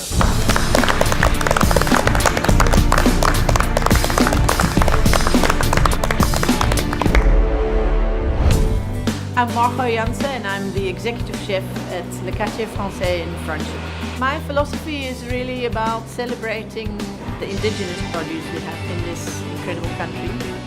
I love to do the unexpected, and so we have fun here, we play here. We play with knowledge though. My goal is really to create with integrity and to tell the story of South Africa in food. Hello ladies, congratulations. Hello. Thank you. Oh, well, I am starstruck. If I had a teenage poster of a rock star chef, it would be Chef Marco. You don't go to a culinary school and you become top 10. Wow. Our contestants came to the kitchen today ready to cook their hearts out for a place in the final, but there are no stoves. Well, I love exploring new ingredients. I love exploring new techniques and therefore different ways of cooking. For the task today, I would like you to work with a concept that really fascinates me, which is raw food. So as an example dish, so what we have is a little fillet of kabeljau, which has been cured with sour figs. We've got a fermented black garlic puree, a little bit of purslane, which is foraged, and some raw pickled onions, and then some chips of cabbage and some crispy sour fig tuiles. There has been no heat applied to the dish over 47 degrees. So why don't you come up and have a look with me? I'm a bit overawed by the concept of what's coming because it's terrifying. I have used different techniques because it makes me think about how can I affect the cell structure in food without applying heat. I think it's time for you to taste this. I've tried sushi, but for me, no. What you have is a baby kabeljau that I've cured with our local hero, sour fig. I've cured it for just under an hour. Wow, you can't taste anything raw. It's like it's cooked. It's like amazing. There are just so many fascinating things that have happened to the food on the plate. Yeah. But you need to think about what happens. What happens when I apply heat to this fish? I also change its cell structure. When I apply something that's salty and a little bit acidic, it draws moisture out. So it makes that fish seem like it's cooked. It makes it tighter, it makes it a little bit more firm. It's understanding your ingredient. Now we're being asked to cook ingredients using heat processes of less than 48 degrees or acid or raw. Well, I hope you've listened to the lessons that my host just taught you to create your own spectacular dish using these raw food techniques. Yes. Please go to your stations. Cheap is creepy, isn't it? It's quite scary. I'm used to having heat. That is a challenge. Now, before we start this challenge, there's some specialized equipment that is available to you for use in this challenge. Let me show you. Firstly, we've got a Thermomix, which is essentially a temperature-controlled blender. Secondly, we've got a smoking tray. Thirdly, our sous vide bar. which is set at 47 degrees. And next to that, we've got our vacuum machine, which you need to vacuum all of the ingredients that you choose to use if you want to use them in the sous vide bar. I am feeling stressed out by new equipment and new ideas. Now, we've got 60 minutes to produce 4 identical plates for this challenge. Marco, any words of advice to our contestants before you set them off? Well, I think today is really a thinking challenge. You really need to think about what you're going to do and how you're going to treat your ingredients. And use all the knowledge that you've gained over the last few weeks. And I think my biggest thing is don't try and outsmart yourself today. I'm really, really nervous about this challenge. There's a lot riding on it. I'm looking for a spot in top 2. So I'll try my best, even though I've never done it. Well, your challenge starts now.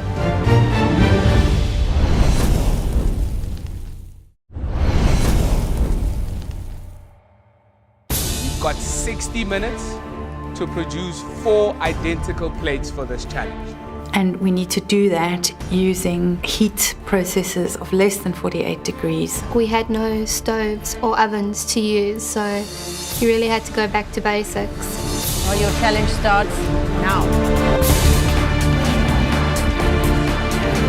I'm thinking of going down a dessert route, and the first thing I do is get strawberries.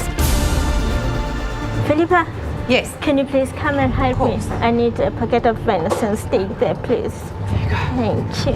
I'm thinking of making the venison with a nice salad with mushrooms, some apple, tatsoi, parsley puree. I really wanted to impress Macho, but I've now made peace with the fact that I'm not going to use all the equipment, and I'm going to do things that I understand, but I'm also going to push myself a little bit to do things that are a bit experimental.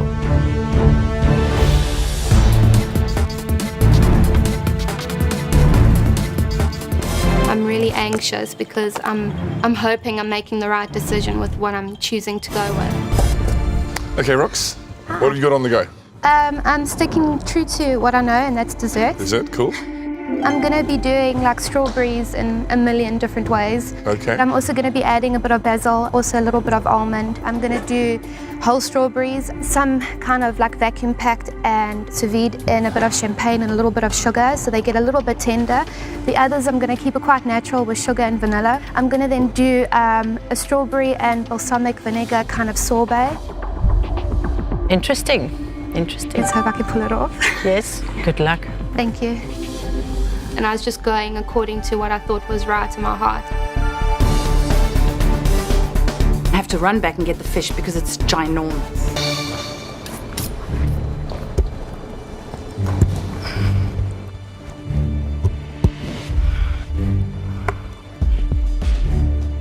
Philippa, Chef, what are you up to? I'm about to put my fish back in the cold. Go on. Oh, that's a very full basket. Honestly, maybe better off with the top end of the fish rather than the tail end. So tell us, Philippa, what did you have in mind? I am going to do yellowtail 3 ways. I'm going to sous vide a little bit in some Asian flavors. I'm going to do a standard ceviche, and I'm going to try and do a ceviche with a baobab powder. And I'm going to do it on a bed of salad with 3 different mayonnaises. Okay. And why are you taking the tail piece of the yellowtail? I like the tail meat, and it gives nice, clean, fish-shaped lines, rather than taking a big slab and making it little. Okay. Method to the madness, we like. Good. Well, good luck. Get on with it, Philippa. As usual, the thing that I'm most worried about is that my head flips out and I become a headless chicken. But it is not going to happen today because I have a clear plan and I think it's completely doable.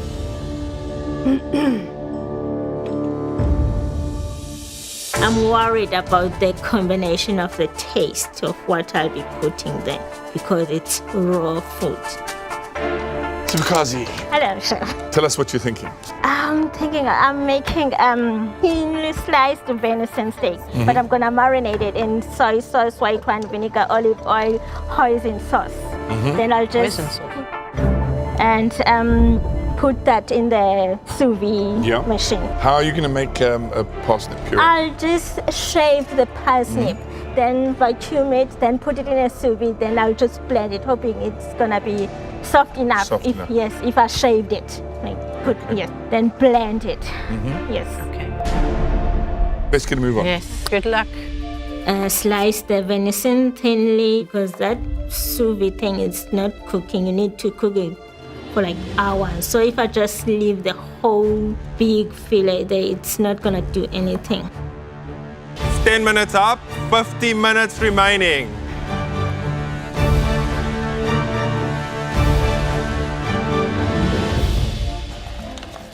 I am concerned about time, and I am concerned about the sous vide bath because I've never used it before. I used 2 whole pine nuts for the sorbet. Put a little bit of caster sugar over, some balsamic vinegar, and I kind of marinated.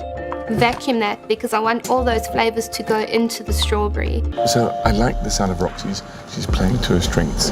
You know, we've seen great desserts from her, so it's something that she's done previously. So I think the ceviche is a good choice for me. That's what I would have gone with, some kind of ceviche with the fish. The 3 different treatments to it sounds interesting. What Supakazi is doing worries me a little bit. Those are very strong flavors she's putting in with the marinade for venison, soy, hoisin, ginger. You're going to end up losing The venison flavour. You're going to lose the venison completely. My only also worry with Supakazi is that hoping that parsnips, a very woody, starchy kind of veg, is going to soften at 47 degrees. It will eventually, but not in the time that she needs it. So the idea of doing a puree for me is going to be very, very difficult. You're never going to break down that fibrous root in order to get some kind of puree. I think Supakazi is still thinking in a heat cooking way, where I think Roxy's embracing different techniques. And I think Philippa's trying to also be quite clever. Well, let's see. They don't have a lot of time. I'm feeling like hell, honestly. I want to put that parsnip in the vacuum bag and straight into the sous vide.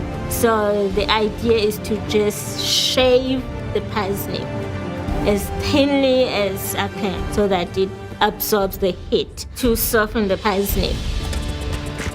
You close it. You have 40 minutes remaining in this challenge. Everything to cook for today, more than just your aprons on the line, 2 places in the final.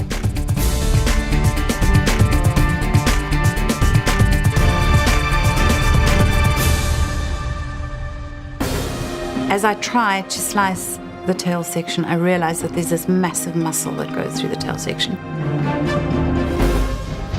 So I then go back to the pantry, get the fish back out of the pantry because I put it back there so that it doesn't spoil, and cut into it again. So that was a waste of time. Philippa, how are you doing? I'm not content with my time at all. It's just flying. I'm terrified. I think the filleting the fish has really thrown me a bit. What else do you still need to do? I need to do another ceviche, but I don't have enough fish to do that. So Well, you just brought out this whole fish again? Yeah. I'm going to just fillet another little piece. Because I used the tail, and the tail has got a lot of muscle in it because, of course, that's what the fish swims with. Yeah. Still got the mayonnaise to make Yes. and a whole lot of other things. So put some speed in it. Yes. All right. Yes, chef. Thank you.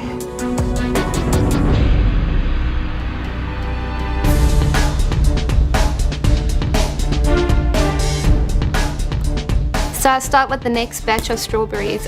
The one I kind of marinate in a little bit of caster sugar, and I take the sparkling wine and pour it over. And the other one I marinated with a bit of caster sugar also. Split a vanilla pod, and I put the pod in there too. I want the freshness of the strawberries to basically come out, but also in different textures and like form. The strawberries with the sparkling wine, I want it to be slightly tender, so I put that in the sous vide machine until it's slightly soft, but not mushy.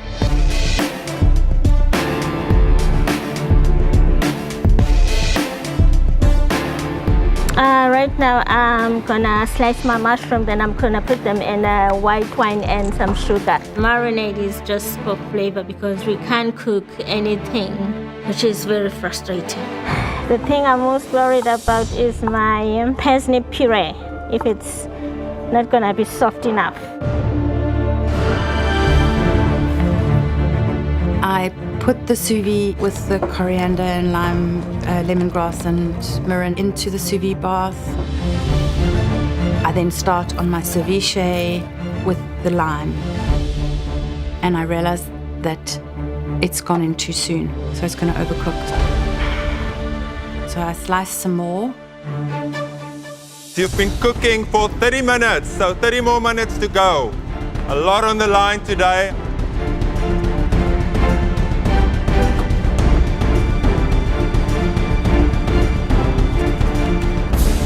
Wow, what is this, Rox? It's a basil and mint infused granita. You can see I'm a woman possessed at this stage. So if you keep this up to the end, you know, it's a big, big prize waiting. Yes, there is definitely. Keep it up. I keep on thinking of being in the top 2 and being in that finale. It's what I'm focused on. You don't want to go home when you're so close to being in the finale.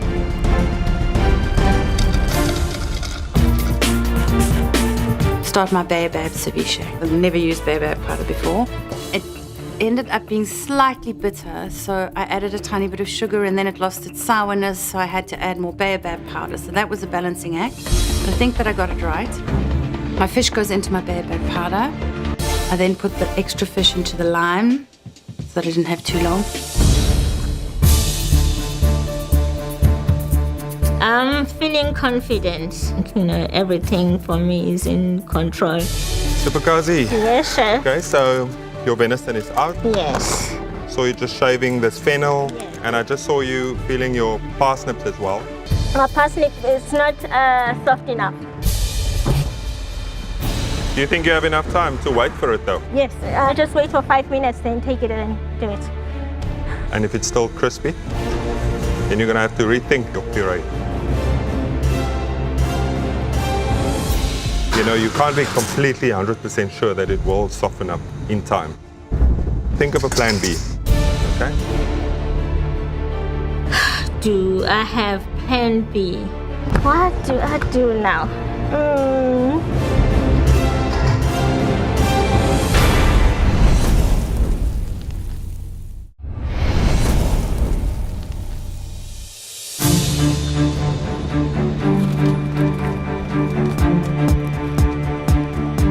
I decide it's time to kind of blitz up my strawberries and make my sorbet, and I put my strawberries in the blender and put a little bit of water, and what that does is actually create a sorbet. Oh no. It's not really working that much. If you want to get it finer, you can use the Thermomix Is it? without using the temperature. Okay. Because it's a blender. Yeah. Transfer everything into the Thermomix. All the way.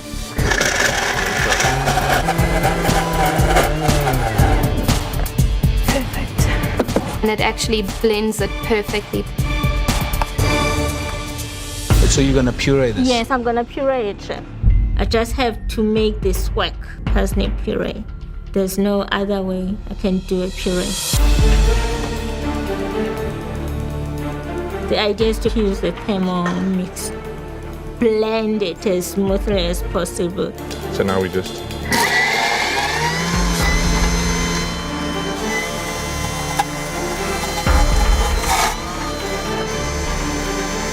This has got to work for me. You have 15 minutes remaining in this challenge. Don't let it be your last 15 minutes.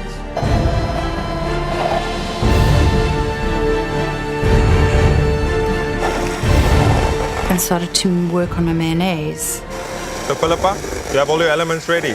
I need to do my salad and I need to flavor my 3 mayonnaises.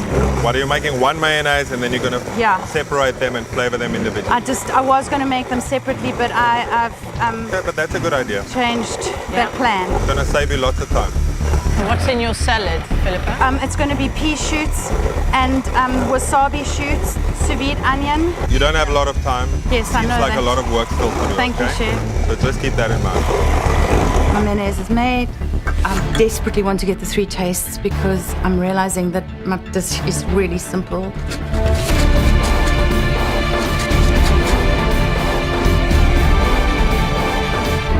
How's that doing, Sipakazi? Let me look inside. Okay, now you've warped the cream. I left the puree in the Thermomix for far too long. Just makes this buttery thing. Oh, good heavens. You've got 5 more minutes to go. If you haven't started to plate yet, you're gonna run into trouble. Get the food on the plate.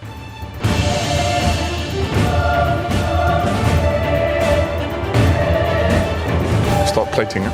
Pete comes up to me and says, you better start plating. Getting something on the plate was better than getting nothing on the plate. And giving up is just for wussies, and I'm not a wussy. And so I just carried on. No time to do anything. I don't even know what that fish tastes like.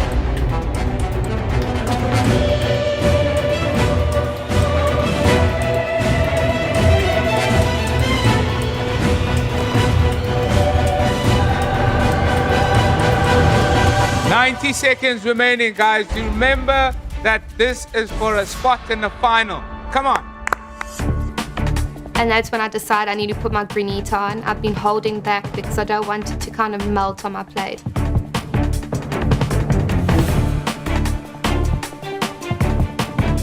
Place my lime and marinated fish ceviche on the plate. Place my bay fish on the plate. 60 seconds remaining. Everything to cook for today. Let's go. Place my mayonnaises on the plate.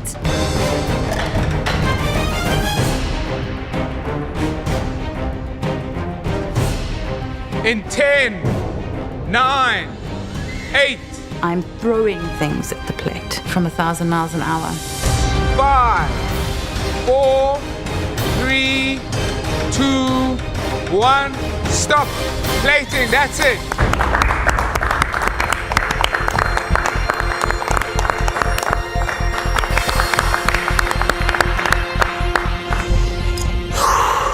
My onions are not on my plate. My mushrooms are not on my plate. What a waste of time. I have a pile of beige fish and 3 blobs of mayonnaise on my plate.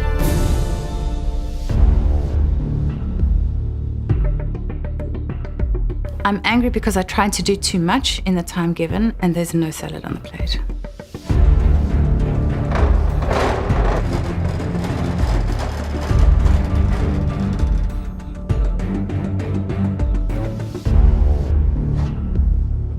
Hello, Josh. Chef. Thank you.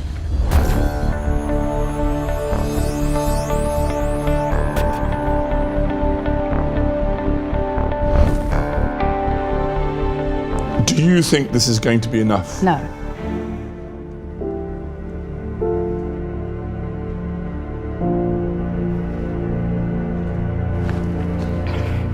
I'm very disappointed with what I put on the plates, and I want to be proud of the dishes that I put in front of people, and I'm not proud of this dish, and that's very disappointing. I'm sorry.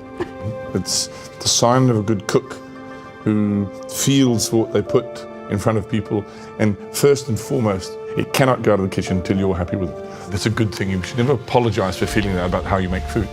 It's the mark of someone who cares about what they do. I like the thought process. I can see it's not finished, but I'm still looking forward to tasting it. We're going to taste this and we'll let you know. But I didn't think that I was being too clever. I thought I was being simple, but I was just taking on too much.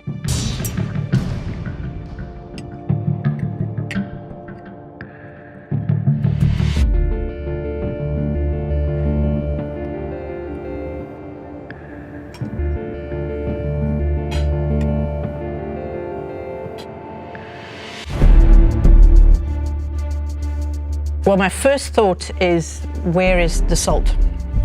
And I think that's a great pity that the salt was forgotten. It's not even under-seasoned, there's no salt. The three aiolis, they are quite similar in flavour.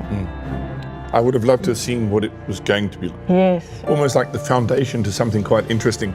I like the texture of the other two treatments. I actually like the texture of the cured ceviche, but it doesn't have the element of seasoning. So yeah, you've lost all that flavor. But the thing is, she ran out of time. So as a result, you know, the story is half told. Look, I think with 60 minutes, concentrate on one treatment ceviche and then work on the garnish and build a dish round one treatment. It was all against her today.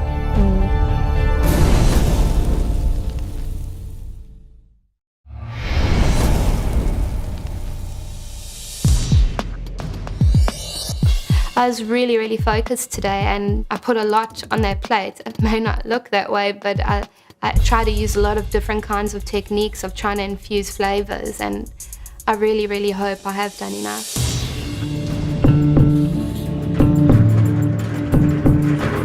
How are you, lady?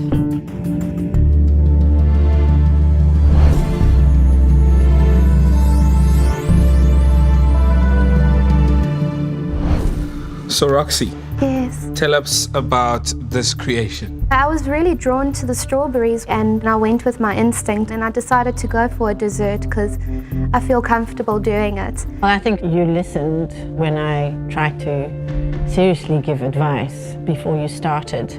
It was good to see how you'd planned it and you'd seriously thought about it. You had left nothing to chance. You knew exactly what you were going to do, when you were going to do it, and you had a little bit of room for error as well.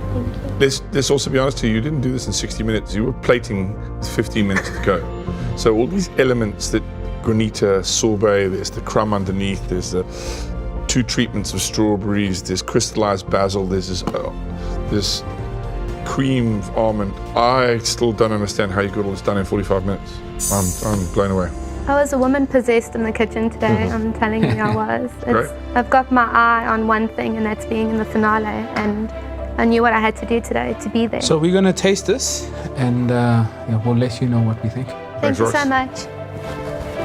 Yes, they were giving a lot of compliments about the look of the dish, but not to be around during the tasting is quite difficult because maybe they just don't like the flavours.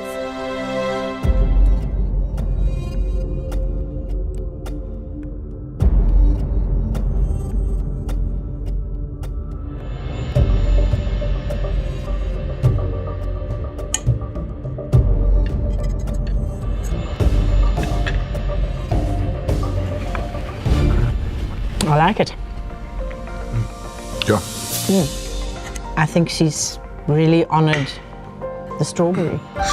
You know, the first thing that you get is this lovely sweet aroma, and you look at the plate, it's, you know, those bright red strawberries that are on there, but then treated differently. Different texture with the dried one, and it's not too sweet. You know, the granita, I think, might be unnecessary on the plate, but I like the basil. You pick up all the little flavors that she's added to the strawberry in the different ways she prepared them. This is one of the best plates of food we've had this competition, without a doubt. The fact that it isn't sweet, it's a little bit savory. There's sweet elements, there are textural elements, there's balance. This is magnificent. Absolutely magnificent. This is how you win competitions.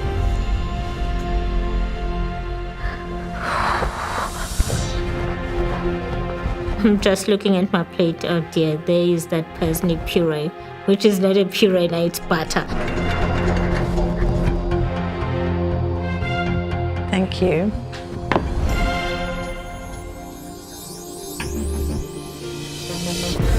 What did you think of the challenge?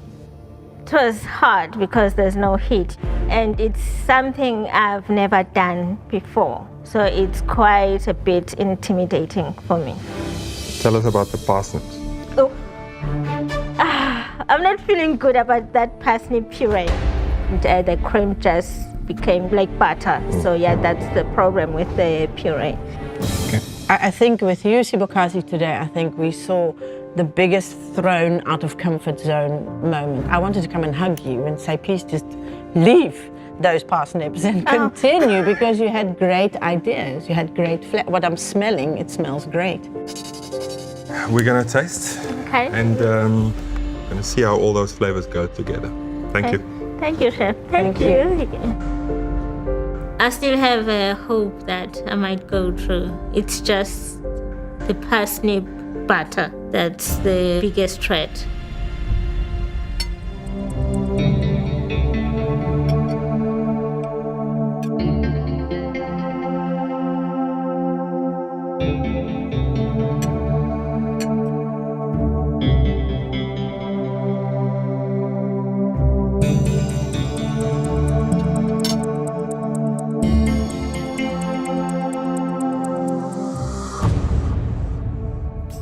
If I had a great piece of toasted bread, it would make a fabulous sandwich. I mean, the parsnip puree is clearly parsnip butter. Even though it's not exactly a puree, it's not unpleasant. I don't like this. I don't like the butter. I find it oily. I find it fibrous. The plate can do without the parsnips. I was worried about the meat, but I think it's lovely and tender. It's maybe a little bit overpowering with the marinade she used. I've lost the springbok a little bit. You know, the Asian flavors that she introduced in the venison worked well with the crunchiness of the fennel and also that sweetness that comes from those thinly sliced apples. But I also find because that there's also a little bit of acidity, that sugar that comes from the apple doesn't necessarily balance it, you know, completely. Yes, I lose the venison flavor, but this crunchiness of the apple, the mushrooms, the slight pickle in there. I'm pleasantly surprised that she actually managed to make it work. She's got some lovely flavors going there. I think that's a great salad in of itself. She still was fixated on the fact that she was cooking something because Yeah, she was making a warm dish. Yeah. Yeah. She was making, because parsnip puree cold is not, you know, particularly nice. No. Look, she was lucky it turned into butter, not just mush.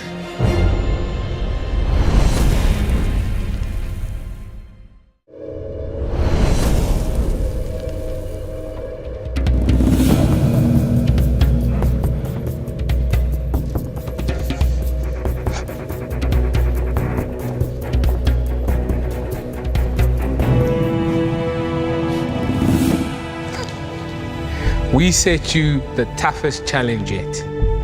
Chef Maho Janseya showed you what she loves about raw food preparation and asked you to create your own raw masterpiece. Marco, thank you so much for bringing your passion to the MasterChef kitchen. It clearly drove our contestants today to great heights. It was wonderful having you again. Thank you very much. Thank you. Thanks, Maho.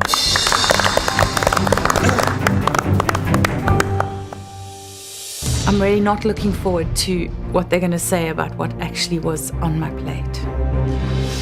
Philippa, you prepared for us an Asian sous vide of yellowtail plus a conventional ceviche using lime juice and a third ceviche using tree accompanying mayonnaise.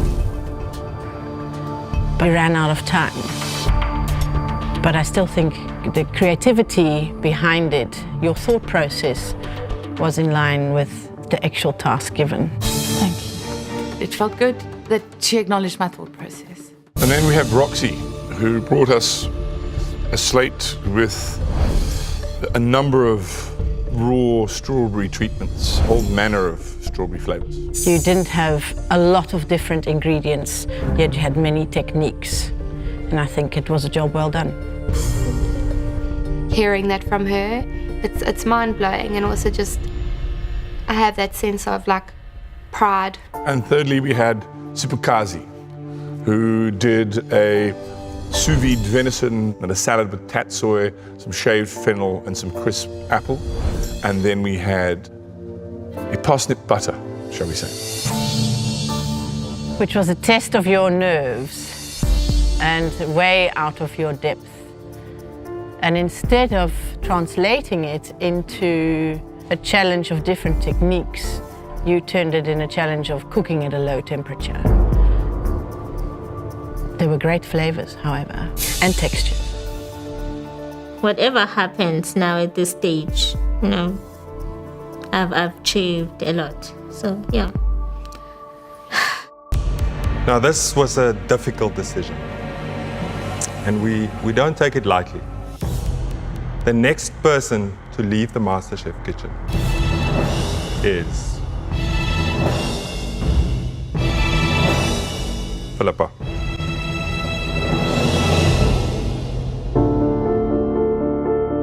Philippa, I'm afraid your wonderful concept was just too ambitious for the time of our challenge today. We loved where you were going and would have liked to have seen what that plate was to be, but it just wasn't your day today. No doubt you'll have many perfect, fabulous days with some of the food we have seen you before in the not too distant future. Thank you. Philippa, even though this is the end of your journey, I'm sure that it's the beginning of another journey for you.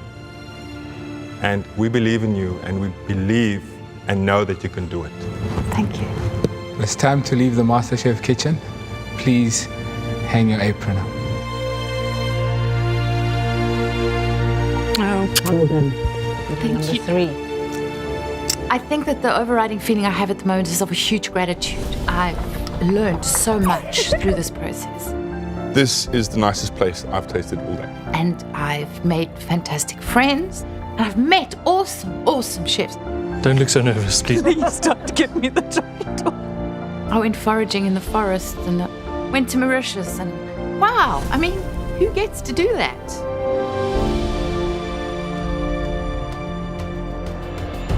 This journey has shifted my brain. It's shifted the way I think about myself and the way I think about food. The ideas I have around food are fundamentally changed. And it's also crystallized my food dream because I came here with a very airy-fairy idea of what I wanted to do, and it's kind of come together in my head, almost organically. And now I'm very clear about what I want and very excited about it.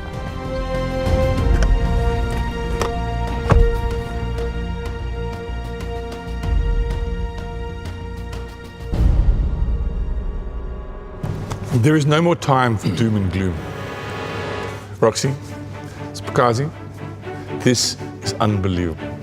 You stand before us as an assistant train driver and a domestic worker.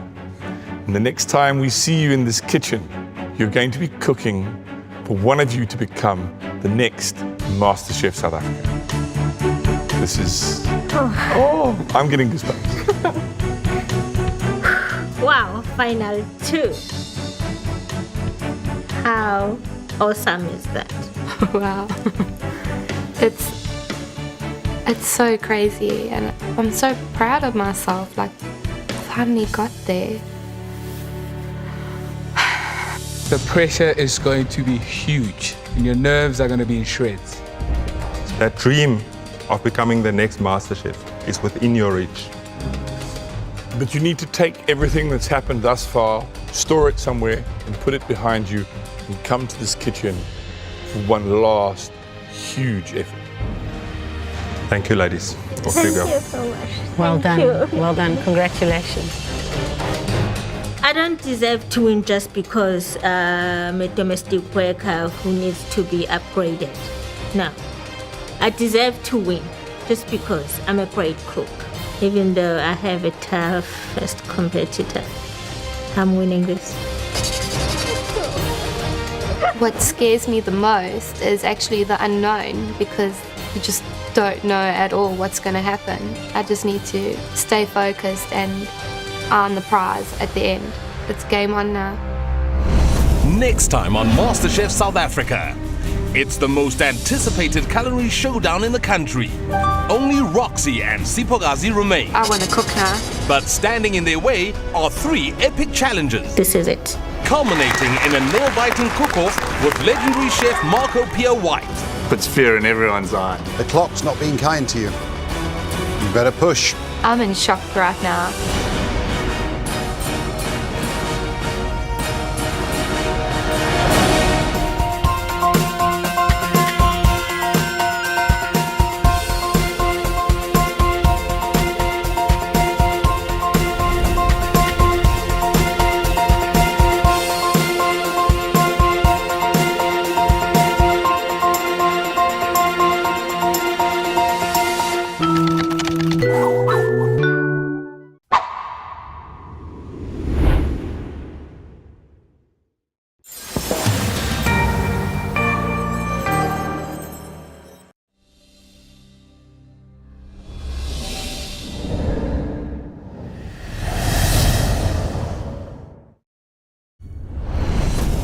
Thousands of hopefuls lined up for a chance to become South Africa's next MasterChef.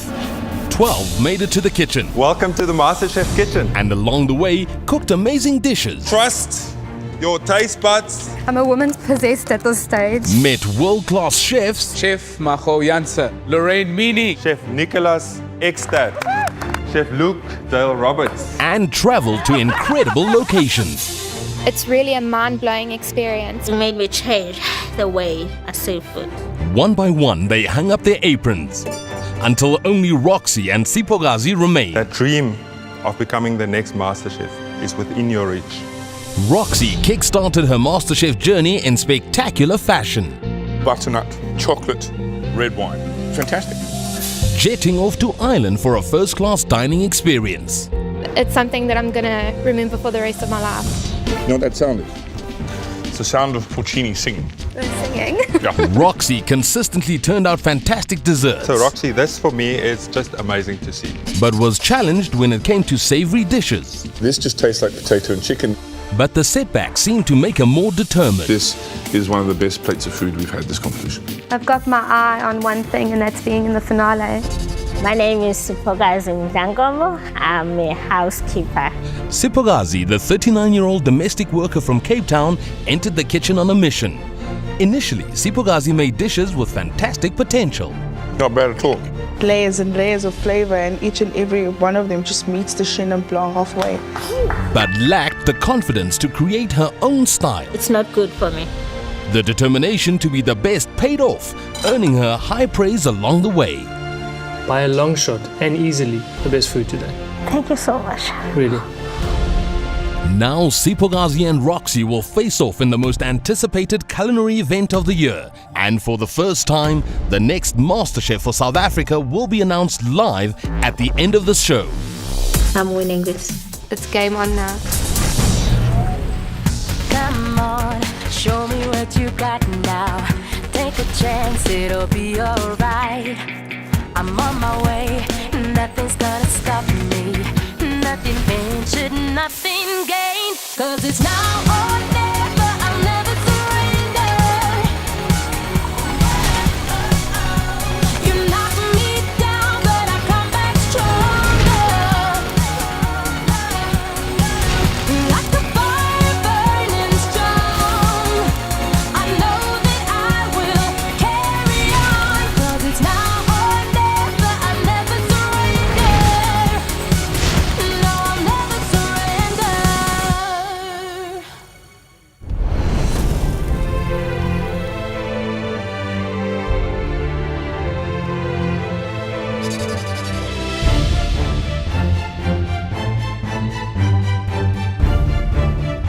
I'm feeling extremely excited. I'm finally in the finale. My favorite two people are in the final. They're just so well-rounded as cooks. They're both big contenders, and at this stage, it's anybody's game.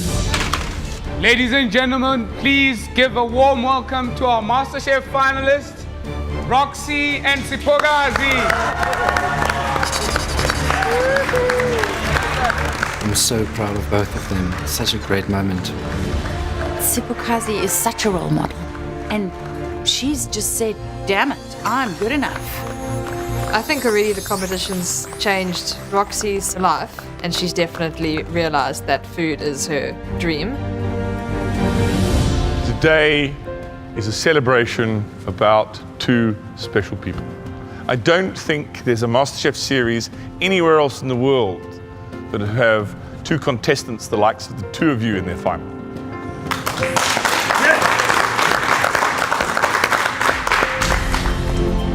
Sipogazi, when you came into the kitchen, you showed us that you can cook the classics, but you kept your true self separate from your cooking.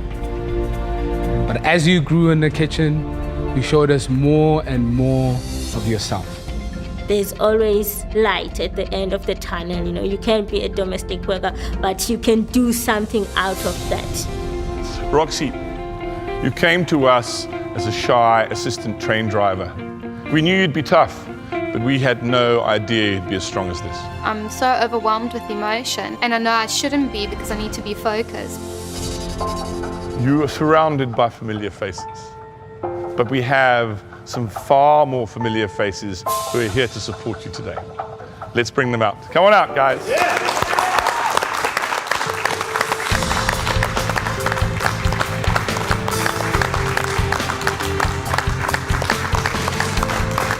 This family is the one family that I have worked for a long time. Liz, she's like my mother, you know. She pushes me a lot. She says, Sipo, do this. I want you to do this. I'm doing this for my mom and my dad because they couldn't really send me off to university. So I just want to make them proud because I do have that passion and they know it. So doing this for them, they would just be over the moon for that.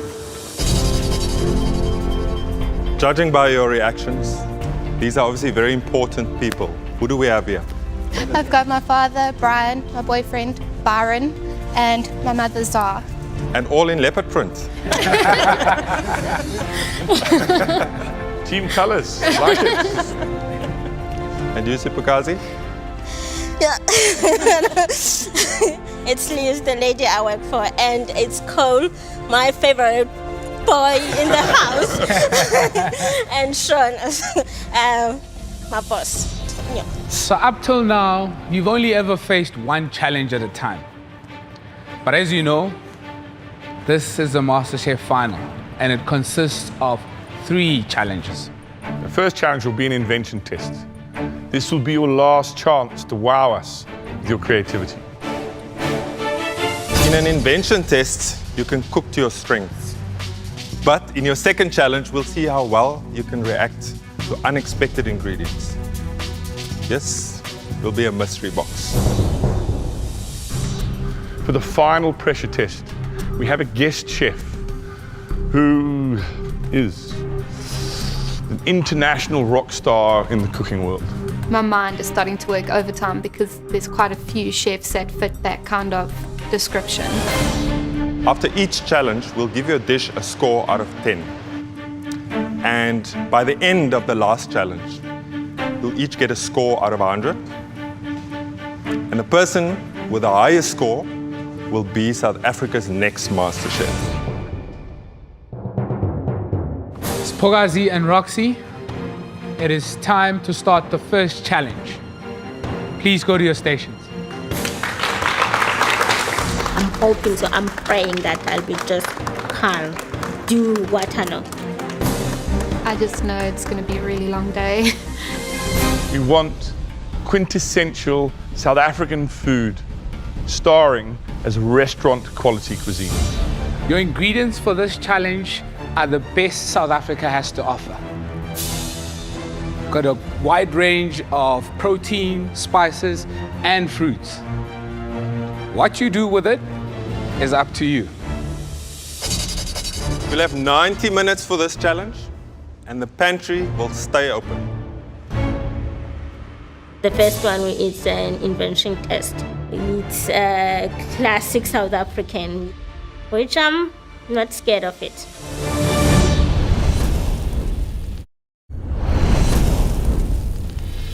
Roxy and Sipukazi. It's all come down to this. The final of MasterChef South Africa. Your time starts now.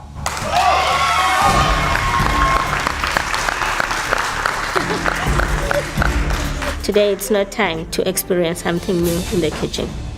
I'm doing what I know. It's best. I've decided to make a mutton curry, but I know mutton takes long to cook. I'm doing an old school bobotie with some yellow rice, 2 different types of chutneys and 2 different sambals.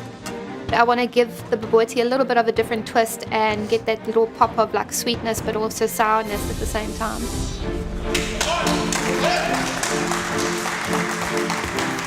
You've got this, girls. You've got this, girls.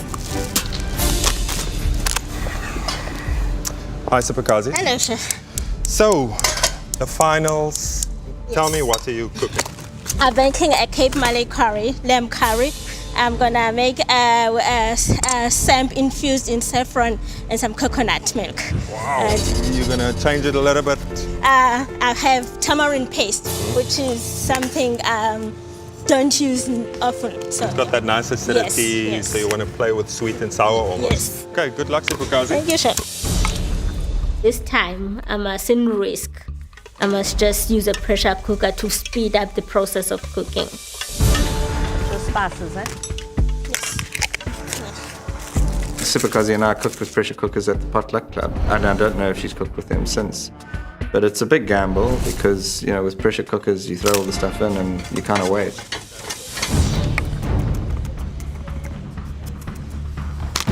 Right, Rox. Yes.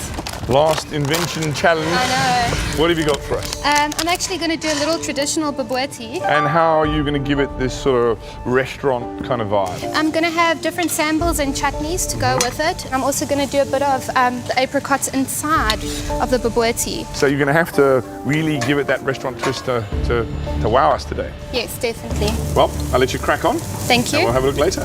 Yes. Chop onions, garlic and ginger. I need that to kind of sweat off, and I start adding my different spices because I need that to also cook off before I add the meat. Now it's time to start my samp. Put my samp in the pressure cooker. Pour stock in the pot and some saffron in the samp. It must be great for you just seeing her here in the final. You know what, it's actually surreal. You can't actually comprehend that we're here, she's here, and it's all happening, you know. And we had to try and almost force her to say, you're not going to continue being a housekeeper at our house any longer. Follow your dreams. But you guys are here to encourage her, which is great. All the way. Thank you. Going nicely, Roxy, going nicely, eh? Beautiful stuff. It's quite amazing watching her making the bobotie, and she never made a bobotie. Yeah, Jessie, I'm glad she took that risk. Are you sure about the flavors that you Yes. put in your mince? I keep on tasting it, so I've got the flavors. So guys, how do you think Roxy's doing? Very well, very well. If Dad is proud, then you also should be proud. Yes. But keep at that pace, and good luck for this first challenge, Rox. Thank you.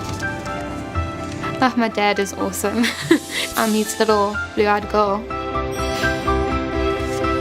There's not too many of those Baileys. No. Sure. Yeah. Sifukazi and Roxy, iconic South African food is simple and comforting. You've got 1 hour remaining in this challenge. So give us a taste of home.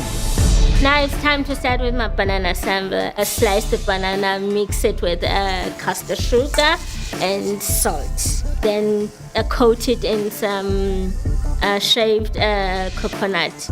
You're doing well, Sifukazi. Looking good, Baba. Obviously the banana is sweet, so it will complement. So the next thing I do is my quince sambal. I take the skin off of the quince and I grate it and I put it in lemon juice. I have to put lemon juice so it will oxidize, it will go brown, with a bit of sugar and some chili. You're doing good so far. I am quite surprised. I know that she's pretty driven to prove that she's not just a dessert girl, but I kind of expected her to play to her strengths at the beginning. You know, I don't think it puts her at a disadvantage. If she cracks it, she cracks it. Wow. Put the water on again. Sifukazi, Roxy, you have 45 minutes remaining in this first of 3 challenges.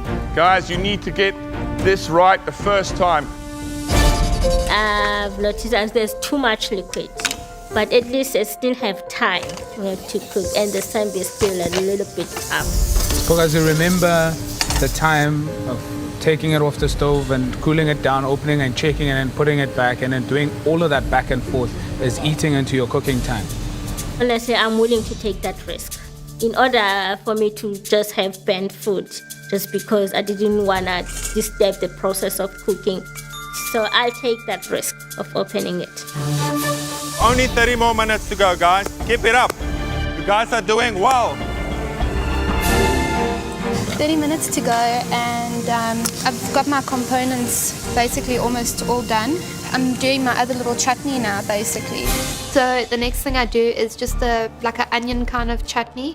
I blitz up some onion and garlic and ginger with a little bit of chili and some apricot jam. So I put it in my pot because I want that to kind of caramelize and thicken slightly too. I must just be careful that I don't have too much sweet elements. So I'm just trying to balance it off basically with the samples being a bit, warmer and saltier and sour. So yeah. I check myself. It's still a little bit tough. Right, Sipakazi, what did you think of the liquid? And I'm thinking my samp is not gonna be soft enough. I'm gonna use a canned samp now. This was the mistake you made the first time we did this, yes. was not giving yourself plan B. Yes. Good thinking. I have another option. Take the canned samp, infuse the canned samp with that liquid. Roxy, Sipakazi, you have 15 minutes left in this first challenge. There are no more black aprons to hang up. This is down to the final. Let's go.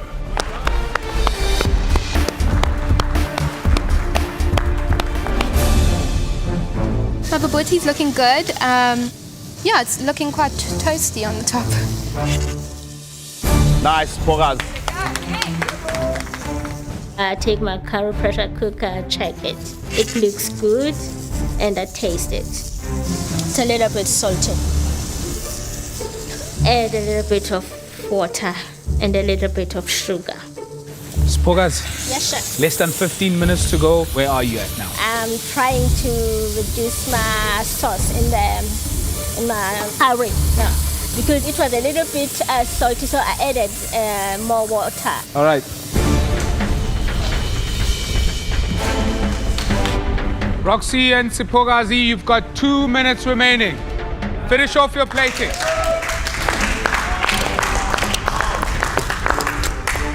The idea with my plating today, you want it to look like appetizing and very like restaurant-like, but also kind of rustic at the same time.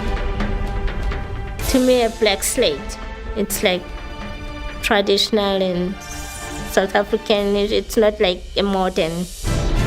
In 10, 9, 8, 7, 6, 5, 4, 3, 2, 1. Stop. That's it, guys.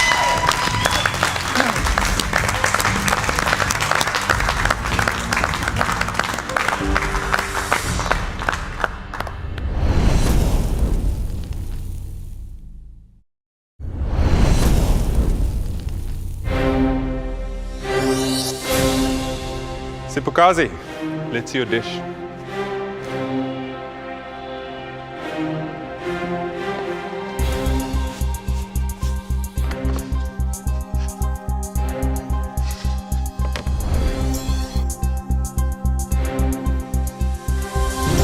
So Sipokazi, what did you come up with?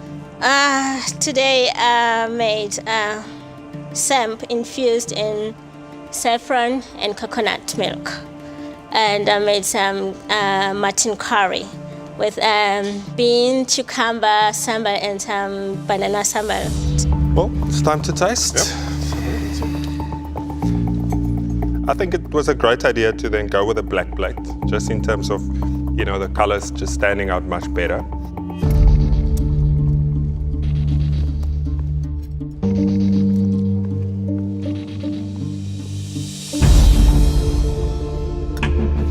I was looking forward to that, the coconut and the saffron you were talking about. I don't think you quite achieved that with the tin samp and beans. I don't think that flavor's got in there properly, So, Sipokazi, I wanted to like it more than what I actually like it now. I know it could have been so much better than this. Okay.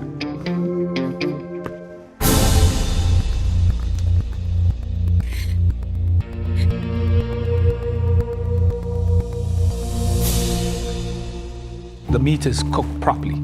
Now you're able to release all of those flavors, but I get to the saltiness that you have in the dish. But I think using pressure cookers today threw you off because you had no control.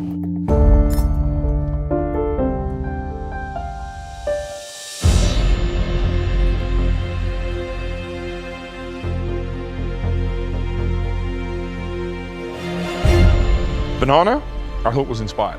Caramelizing the banana together, clever, adds a nice color to the plate.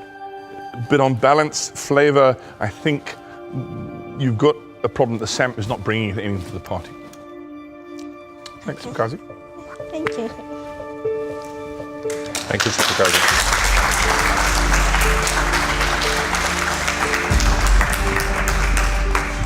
Roxy, you're up. I walk up to the judges and I'm really nervous. Like, sure, I don't think I've ever felt this nervous in my life.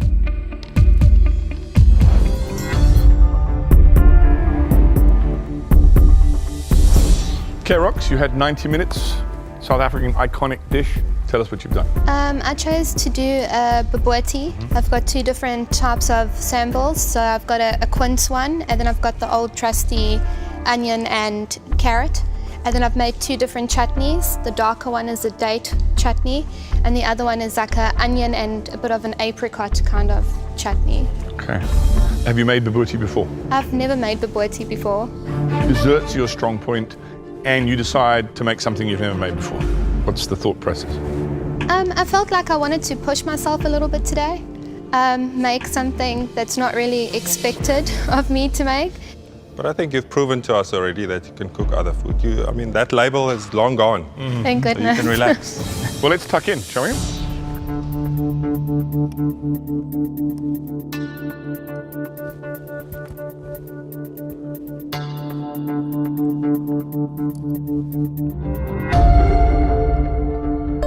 The mince could have done with a little bit longer.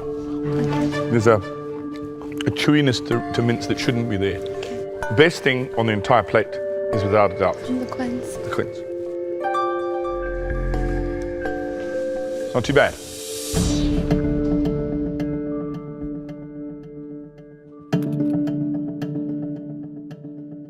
It's not too heavy. It's not too hot and spicy, but it's just mild and fruity. The only problem that I have with it is that there isn't enough seasoning to really bring out, you know, that warm feeling that you get when you're eating a bobotie. Thank you.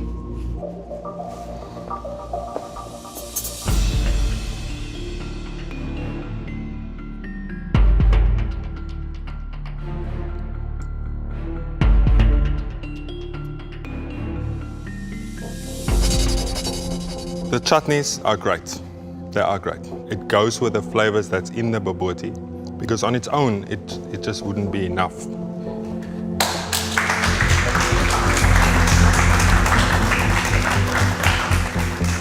My heart sinks because, yeah, I've never made a bobotie, and I start now thinking, should I have really chosen that route of something that I've never made before? 5-star. Maybe 4-star. Right, it's time to reveal the scores. Sipakazi, I've scored your dish 7 out of 10. I've scored your dish 7 out of 10. Sipakazi, out of 10, I've given you a 6. Sipakazi, that means you have a total of 20 points.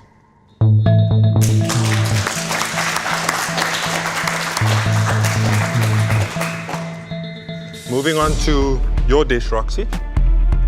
For your dish, I scored 8 points. Roxy, I've scored your dish 8 out of 10. Roxy, I gave you an 8.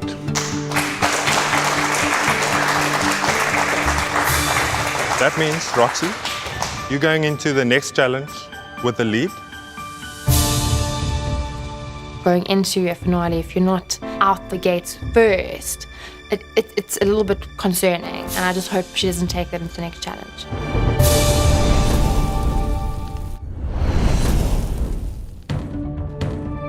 But in most of the challenges that you've had in the kitchen, you imposed your impression on the ingredients. For this challenge, the ingredients will dictate. I think mystery boxes are the most exciting challenges. I'm definitely hoping it's a dessert. So are you ready to see those pieces of your puzzle? Yes. Yes? Yeah, yes. Please go to your station.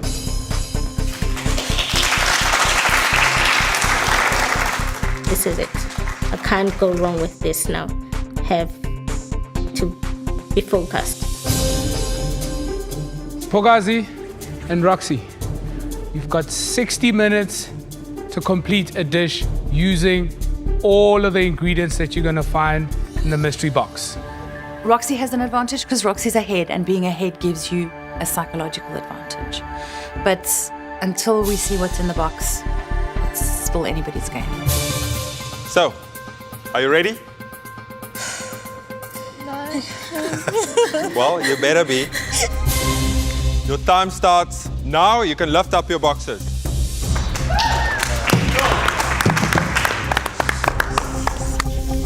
Gracious me. It's my worst nightmare, and I'm competing with a dessert queen. Focus, Poraz. My chances of getting more points seems to be falling behind now. When I open the box and I see the contents and hear that we have to use every single ingredient, it starts to freak me out. We look at our box, we've got self-raising flour, milk, cream, amasi, caster sugar, basmati rice, sultanas, then eggs, geranium leaves, some granadillas, some macadamia nuts, pumpkin seed, fynbos honey, and some white wine vinegar. I was shocked for days, and I was like, how are they going to do this? It's difficult. I mean, there's so many bizarre ingredients. Looking down, I have no idea what I would do. I've never seen a geranium leaf in any recipe I've ever seen. So, Sibukazi, Hello, chef. what are you making? Thinking of making the creme pet tart, passion fruit sorbet, and some granola. Like I put it, this will be my granola. Now that sounds delicious. Get it all on. The passion fruit mix, you need to get that done because it needs to start churning, okay? I've never used passion fruit, but I just thought, okay, let me just try it. All right, Rox, what do you think you're going to try? I'm actually going to use the rice. I'm going to grind it down into like a flour. And I'm going to do a small little cake mixing some of that with the self-raising. It's not an impossible box, but you're going to have to work quickly to get all of these elements featured into a dessert of some sort. Yeah, definitely. I have read in a few recipes where people substitute rice instead of flour. Roxy and Sipogazi, you are 15 minutes into the challenge. Remember, you have to use all of the ingredients you found underneath the mystery box. Now I'm working with my dough. I'm not putting any sugar because my creme pet will be sweet. Take the sultanas, let me just mix them in my dough because already I don't have sugar there in my dough. That looks nice, Sibukazi. I need to infuse the geranium leaves in cream, kind of get that inspiration from when I did Chef Lorraine's gâteau with that cardamom salted caramel. Well done, darling. You're on track. You're on track. Contestants, you've been cooking for 30 minutes, so 30 more minutes to go. Definitely one of the most difficult challenges we've ever had in this kitchen.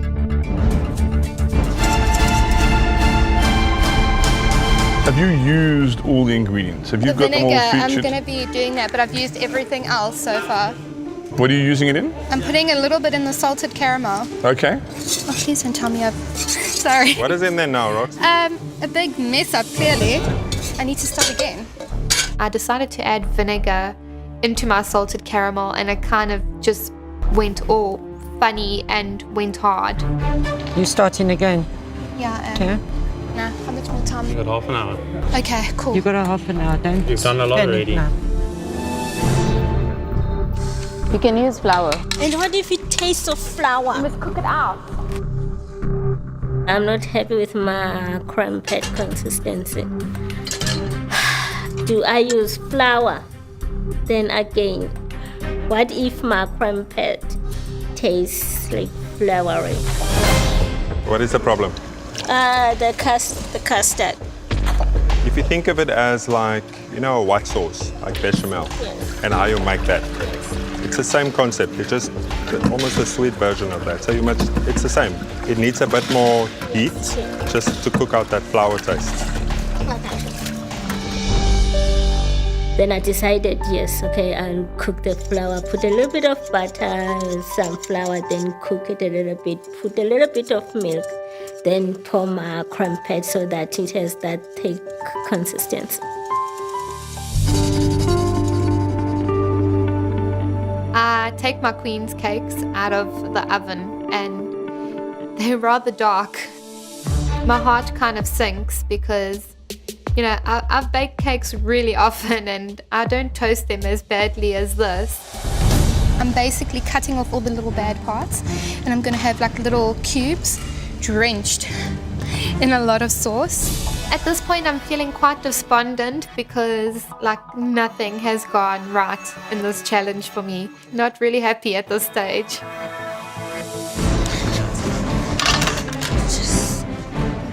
You have 10 minutes remaining. You need to start thinking about how this is all gonna come together on a plate. 10 minutes, guys, come on. Come, Roxy, come on, come on.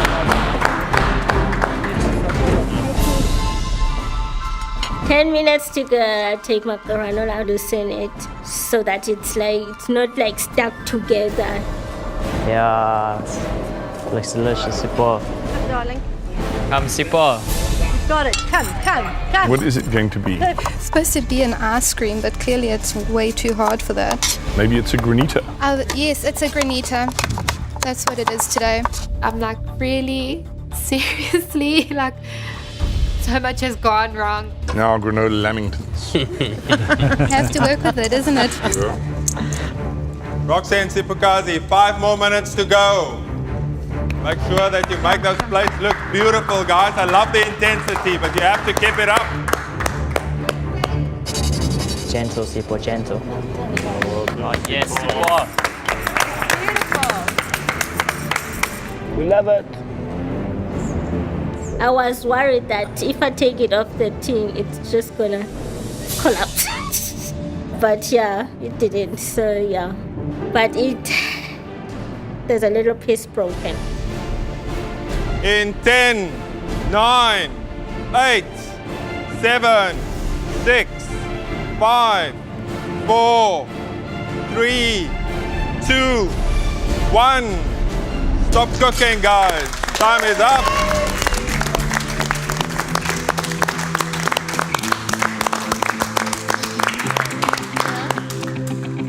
In terms of flavors, I'm happy. At the same time, I'm competing with the dessert queen. Yeah. I'm really worried about everything, so yeah. Just have to wait and see.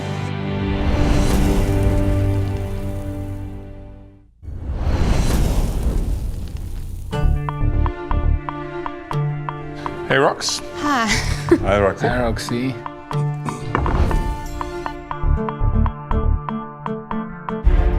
Okay, so we know what we started with in terms of the ingredients. Yeah. We have a rough idea of what you said you were going to make in the beginning. What did we end up with? Well, you've got a lamington, also with a little fudge kind of crumble in between.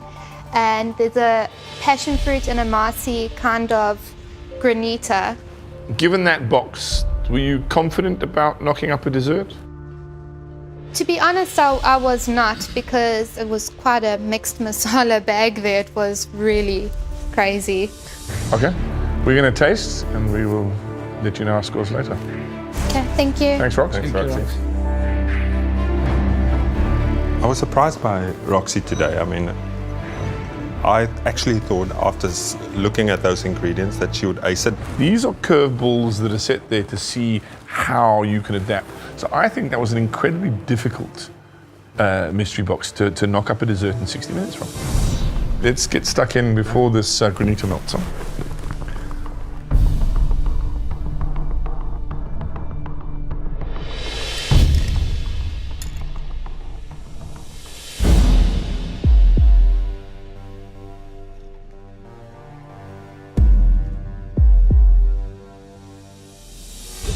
Benny, what do you think? I think the sponge worked out. I can taste the cinnamon that's coming out there, but the coating with the crunch, with the nuts and the seeds, gives it another texture. It's not bad at all. It's got, the little fudge, that bit of sauce there, the sponge. But I missed that salted caramel. That would have been amazing in here. I would have loved to have seen more of that ice cream. More of that would have counteracted an overt sweetness in the plate. At this stage, I'm feeling like content, but I know that there's only 4 points separating Sibukazi and I, so it can go any way at this stage. One thing I'm most worried about is that crumpet. That it's not a crumpet now, it's a creme anglaise.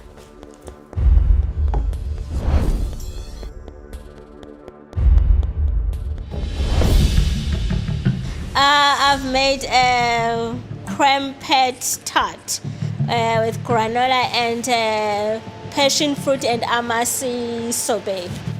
Are you happy with the final product?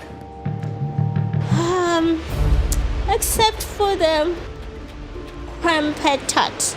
And now it's not a crumpet now, it's like creme anglaise.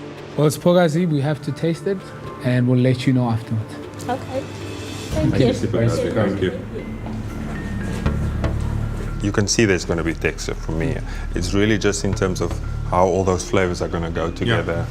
But guys, we got to taste.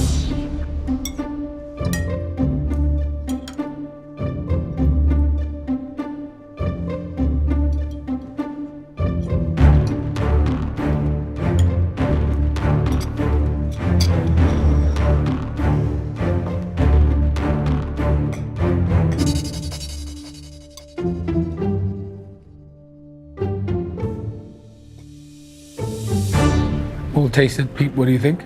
Well, first off, I'd say that the sorbet, I could eat tons of.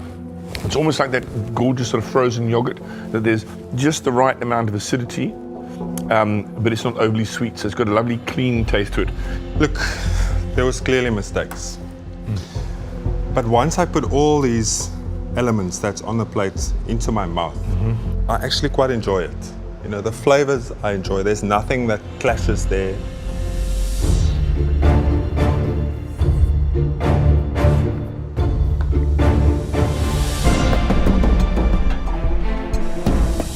I am really worried because a lot of things did go wrong. I know she's good in desserts. There's no way in hell that she would mess up. Mystery boxes are supposed to be testing, but that's got to be one of the nastiest mix of ingredients I have ever seen. There are seasoned chefs who would have struggled with that box, especially within the time frame we gave you. I think this challenge, it might be even. It's such a hard one to call because they've done two very different things. Roxy, I scored your dish 5 out of 10. Roxy, I scored your dish 6 out of 10. Roxy, I gave you a 6. Roxy, that means you have a total of 41. I don't actually find it that surprising that they gave me those scores because I knew that I messed up with that mystery box because everything went wrong. Sibukazi, I gave your dish 6 out of 10. Spogazi, I scored your dish 7 out of 10. Spogazi, I gave you a 6 out of 10. Sibukazi, that means you have a total score of 39 points. Only 2 points away. There's still some work that needs to be done. I have to work very hard now in this last challenge. For your final challenge, you're going to be plunged into the pressure cooker of a kitchen of a top chef. And the chef that will be guiding you, well, let's just say you're about to meet a true rock star. Our guest today was once described as the enfant terrible of the cooking world. He was only 16 when he left school and headed for London to follow his dream. He enjoyed a meteoric rise through the ranks and cooked in some of London's great restaurants. In 1987, he opened Harvey's, which quickly became the center of the restaurant world. His protégés include Gordon Ramsay, Curtis Stone, and Philip Howard. And he is here today to share his skill with the two of you. Contestants, please welcome Marco Pierre.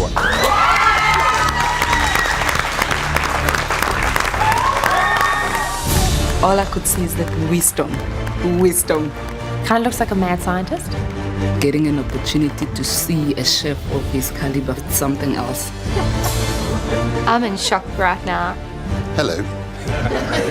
Sort of slightly melts like a little jelly. I'm Marco Pierre White. I started my career 35 years ago at the Hotel St. George in Harrogate. In 1995, I won my 3 stars in Michelin. In 98, I won my 5 red knives and forks, the ultimate in gastronomy. Well, I was asked to fly to Cape Town to meet 2 very special people and to do the final challenge. You must give me insight into whether you can cook or not. It's that simple. So I thought I'd choose something very simple. Something that doesn't take very long. Something which is delicious to eat. Something which is intelligent. And let's not forget, Mother Nature is the true artist. We're just the cooks.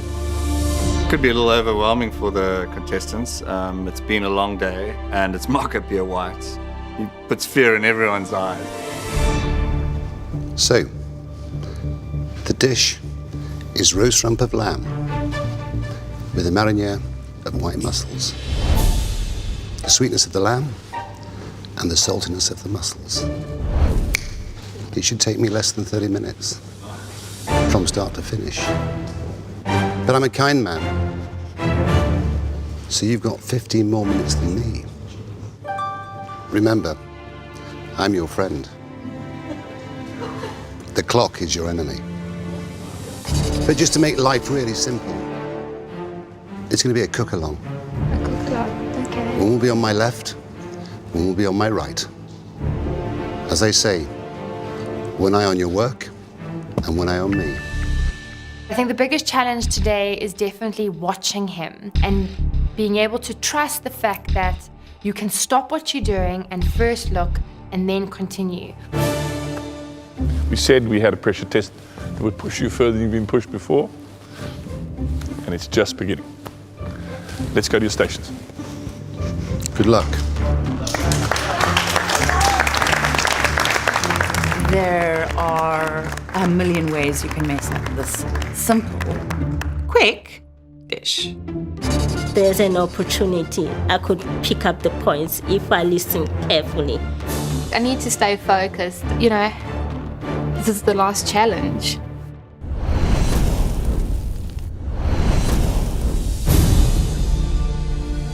"12 contestants started this journey. Just 2 remain. This is it. One last effort. Chef Marco, take it away. Okay, rump of lamb on the bone. White mussels, onions, garlic, white wine, olive oil, fresh thyme, fresh bay leaf, butter, seasoning salt, and to finish, crystal salt. Once I start, I will not stop. You can ask me questions, but there's one thing I can promise you. I won't always answer them. Are you ready? Yes. Ready. We take our lamb and we start. Allow the knife to do the work and the bone to guide you. So as you can see, I've used a paring knife rather than a boning knife.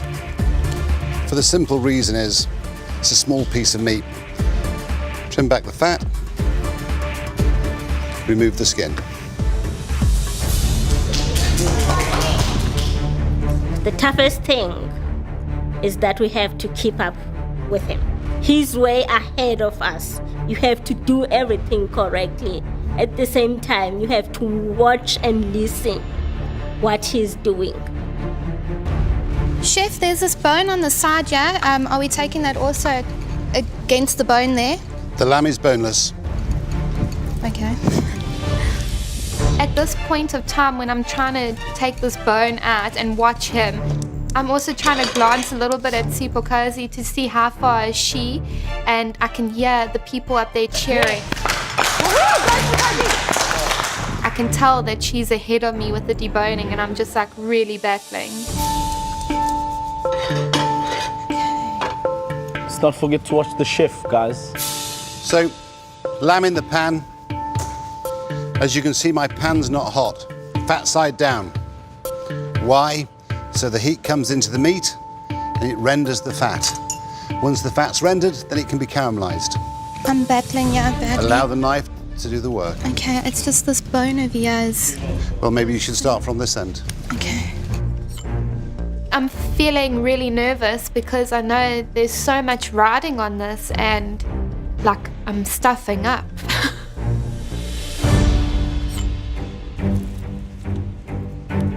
That's not a bad first attempt. Oh, that makes me feel good, you know, I'm having fun with it. See, cooking should be a pleasure. It shouldn't be stressful. I told you it would be easy. I never lie.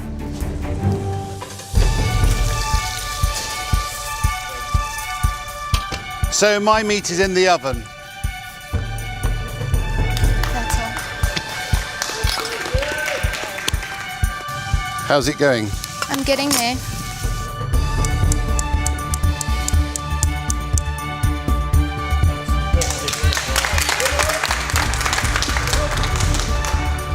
His meat is in the oven. Mine is still in the pan. Am I be able to catch up with him? Maybe for the sauce test, yes, I'll catch up with him. You better push. Your co-finalist has already got her meat in the pan. Yes, I'm getting there, Chef. Sipokazi was definitely in control more than Roxy was. I was more comfortable watching her than I was watching Roxy. Okay, cool. My fat is rendering nicely. It's starting to caramelize. The mix looks right to me, and I turn it back again to the fat side. Pop it in the oven. Need to get it in the oven. Okay, it's starting to sizzle finally. Either she's going to struggle now and this is going to throw her off, or she's going to put it aside and say, right, now you need to catch up. So we need some finely chopped onion.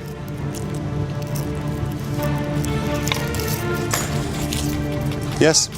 Yes, Chef. Yes? You don't have to do it my way. What?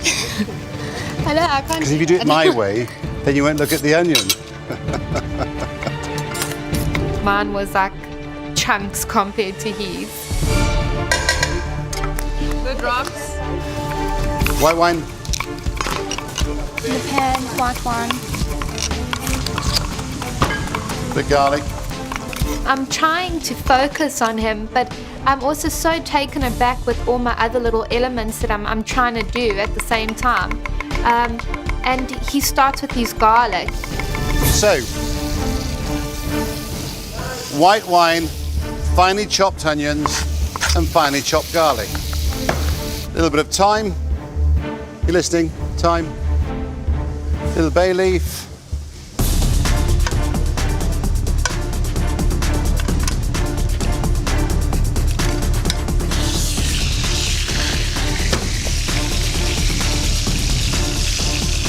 So my lamb is now out of the oven. Olive oil. How are you getting on with that onion? I just want your approval now, please, chef. You'll get my approval later with the 3 judges. Tell me something, the clams, do they go in like whole like that? Do I pull them out? No, just like that, just random. But you know something? Yes. I didn't bring mine to the boil first, did I? No, I just didn't pay attention. Roxy wasn't watching him enough, and I thought that if she gets left too far behind, she's not going to know what to do next, and she's not going to actually finish the dish. Should I start again? No. Tell me about it. You're doing well. How many bay leaves did you put, chef, in your sauce? That's your choice. Your palate dictates.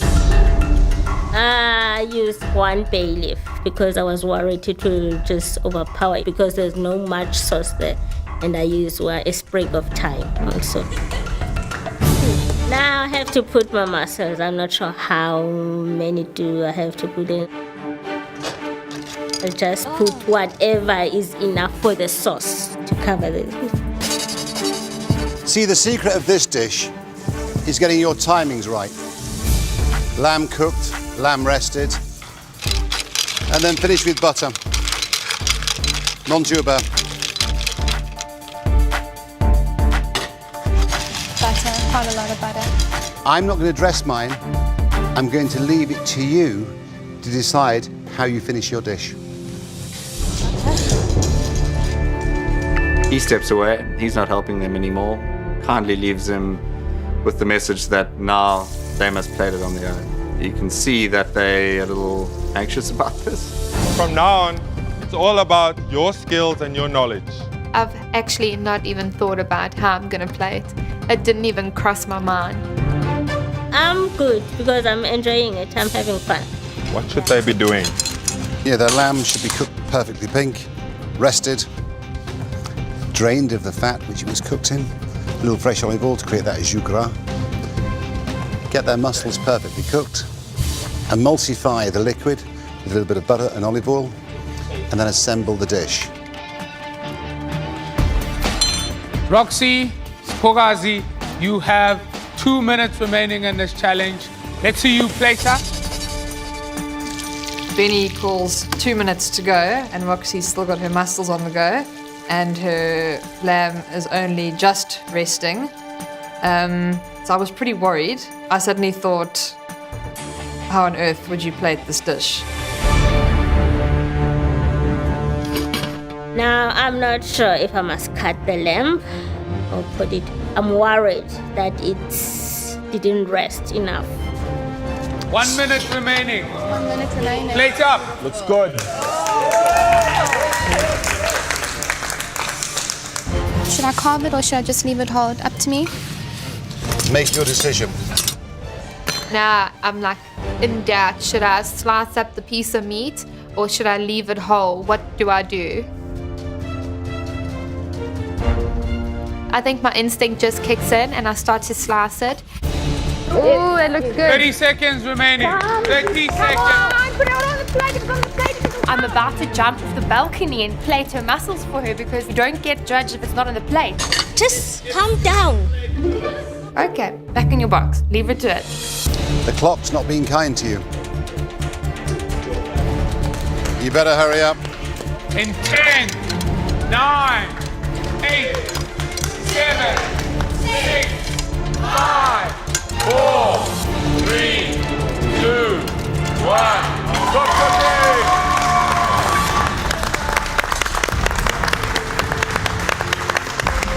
Well done.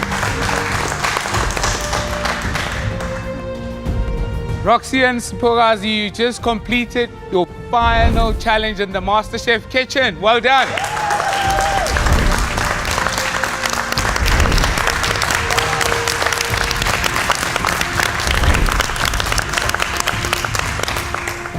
We're all now going to taste and see if you followed Chef Marco's instructions. We will all 3 of us, as well as Chef Marco, will each be giving you a mark out of 10 for this round. Those scores will be added to the scores of the previous rounds to give you a total out of 100. The person with the highest overall score will be South Africa's next MasterChef. Thank you for lunch. Thank you so much.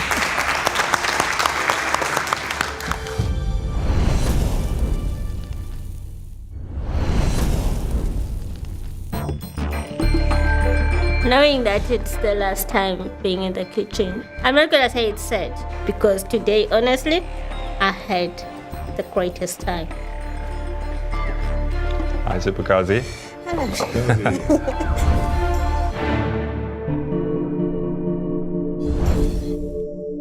So, Sipakazi, you were enjoying yourself, but obviously in the back of your mind, you must have been thinking, listen, it's so close now in terms of the scores. Yeah. So you had to really take it seriously. Yes, at the back of my mind, yes. Am I having too much fun here? Because at this stage, we are fighting for something. Why would I have too much fun instead of listening carefully? It's very simple. When people cook and they're happy and they cook with love, their food always tastes better. It's as simple as that. Thank you so much. I will treasure this for the rest of my life. Okay, Sipakazi, it's now time for us to taste. So, thank you very much. Thank you. Thank you. Thank you so Thank you very much. much. Have a lovely day. Nice lady. Very nice, eh? Very humbling, very moving.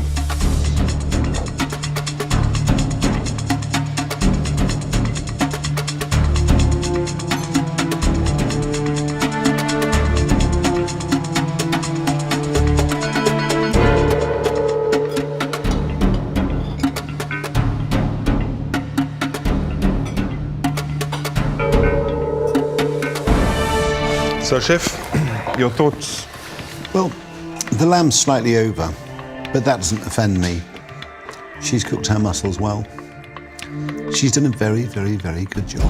Her mussels are cooked beautifully, but for me, the broth is lacking some intensity. What I'm missing is that when you explain the dish, especially with the seasoning, it's that saltiness that you wanted to get from the seafood. Lacks umph. And again, just that little bit of crystal salt at the end, just to give it that explosion. I think I had all of that pressure, you know, it's your last challenge and you need to make up points and so on. So that does play at the back of your mind, and I think that's what makes it so hard. Roxy. Hello. Roxy. And Rox. Hello there.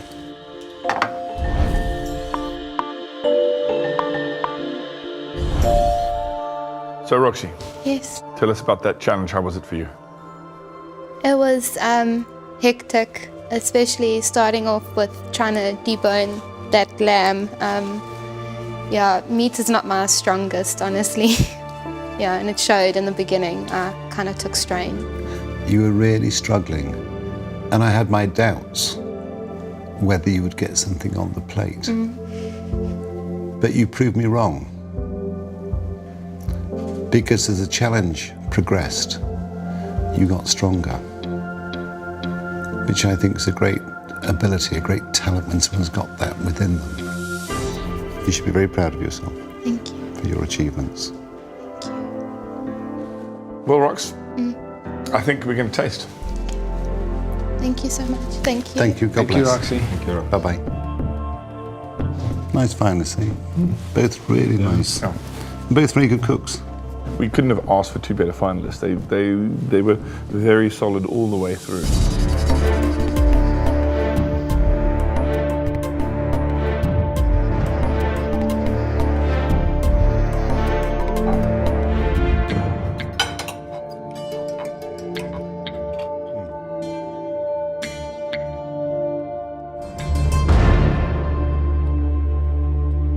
I think she's done a really, really good job.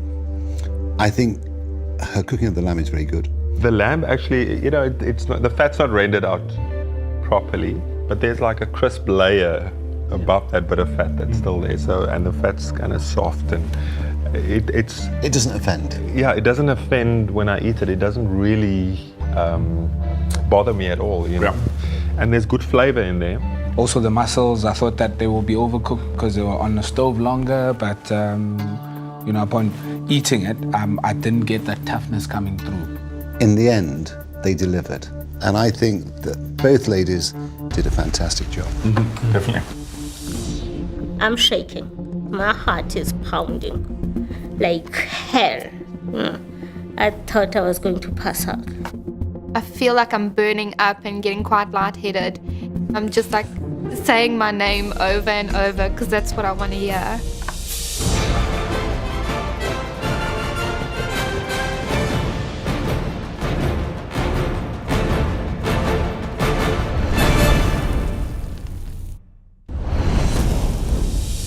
Sipogazi and Roxy have left the MasterChef kitchen to travel to Sandton. 2 stars, each worthy of the title of MasterChef South Africa, will in a few minutes find out the final scores. But only one of them will see her dream come true.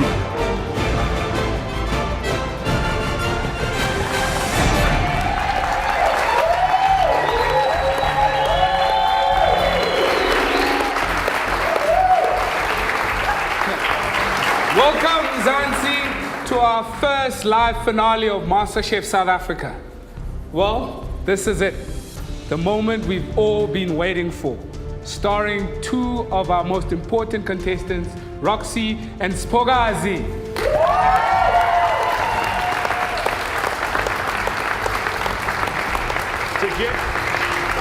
To get here, you faced 3 incredible final challenges.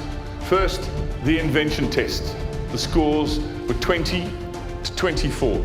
Roxy, you were ahead by 4 points.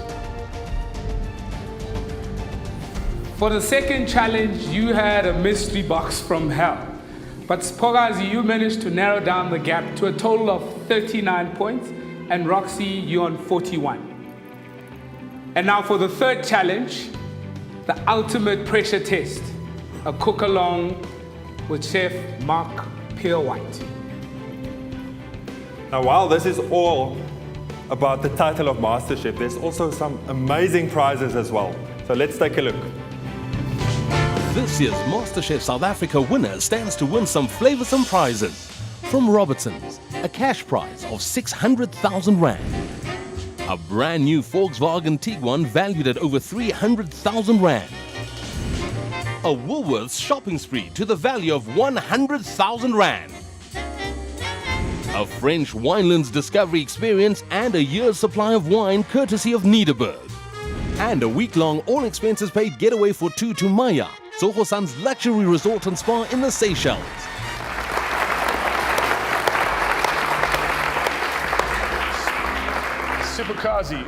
Sipogazi, you've probably been the most recognized contestant we've had in 3 seasons. How have you dealt with that limelight in the last couple of months? It's been quite amazing. I would walk down to do some grocery shopping from 8-year-olds up to 70-year-olds. They would say, oh, there's Spogazi, can I take a picture with you? So it's been quite amazing for me. Fantastic. So Roxy, all throughout the season, you said you've visualized yourself winning this competition. Is that picture still pretty clear in your mind? It definitely is. I'm no longer a train driver assistant. This is what I want to do. It's my dream. Fantastic. So how did we and Marco Peelwhite score the final challenge? Well, it's time to reveal our votes. So Pete. Right, let's begin. Sipogazi, Marco scored you 7 points. Sorry, 7 points.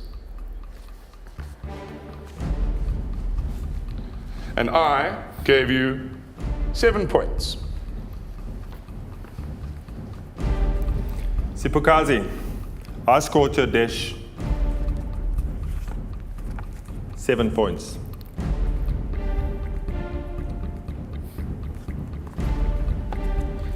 Spogazi, I scored your dish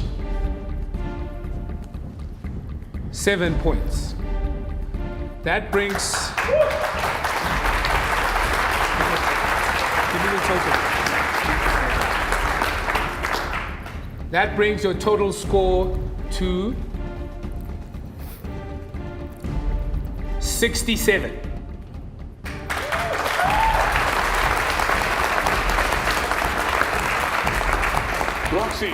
Roxy, Marco gave you 8 points. I gave you 9 points. Well, it's getting pretty tight. Roxy, I scored your dish 8 points.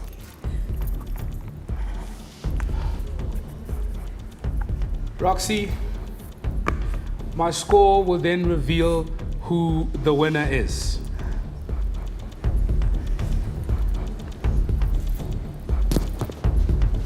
The next South African MasterChef is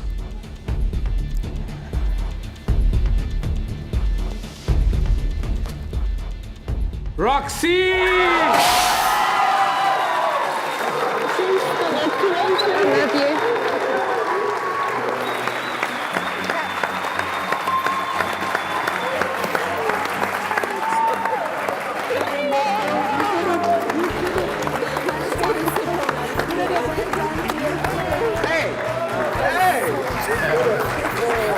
Congratulations, man.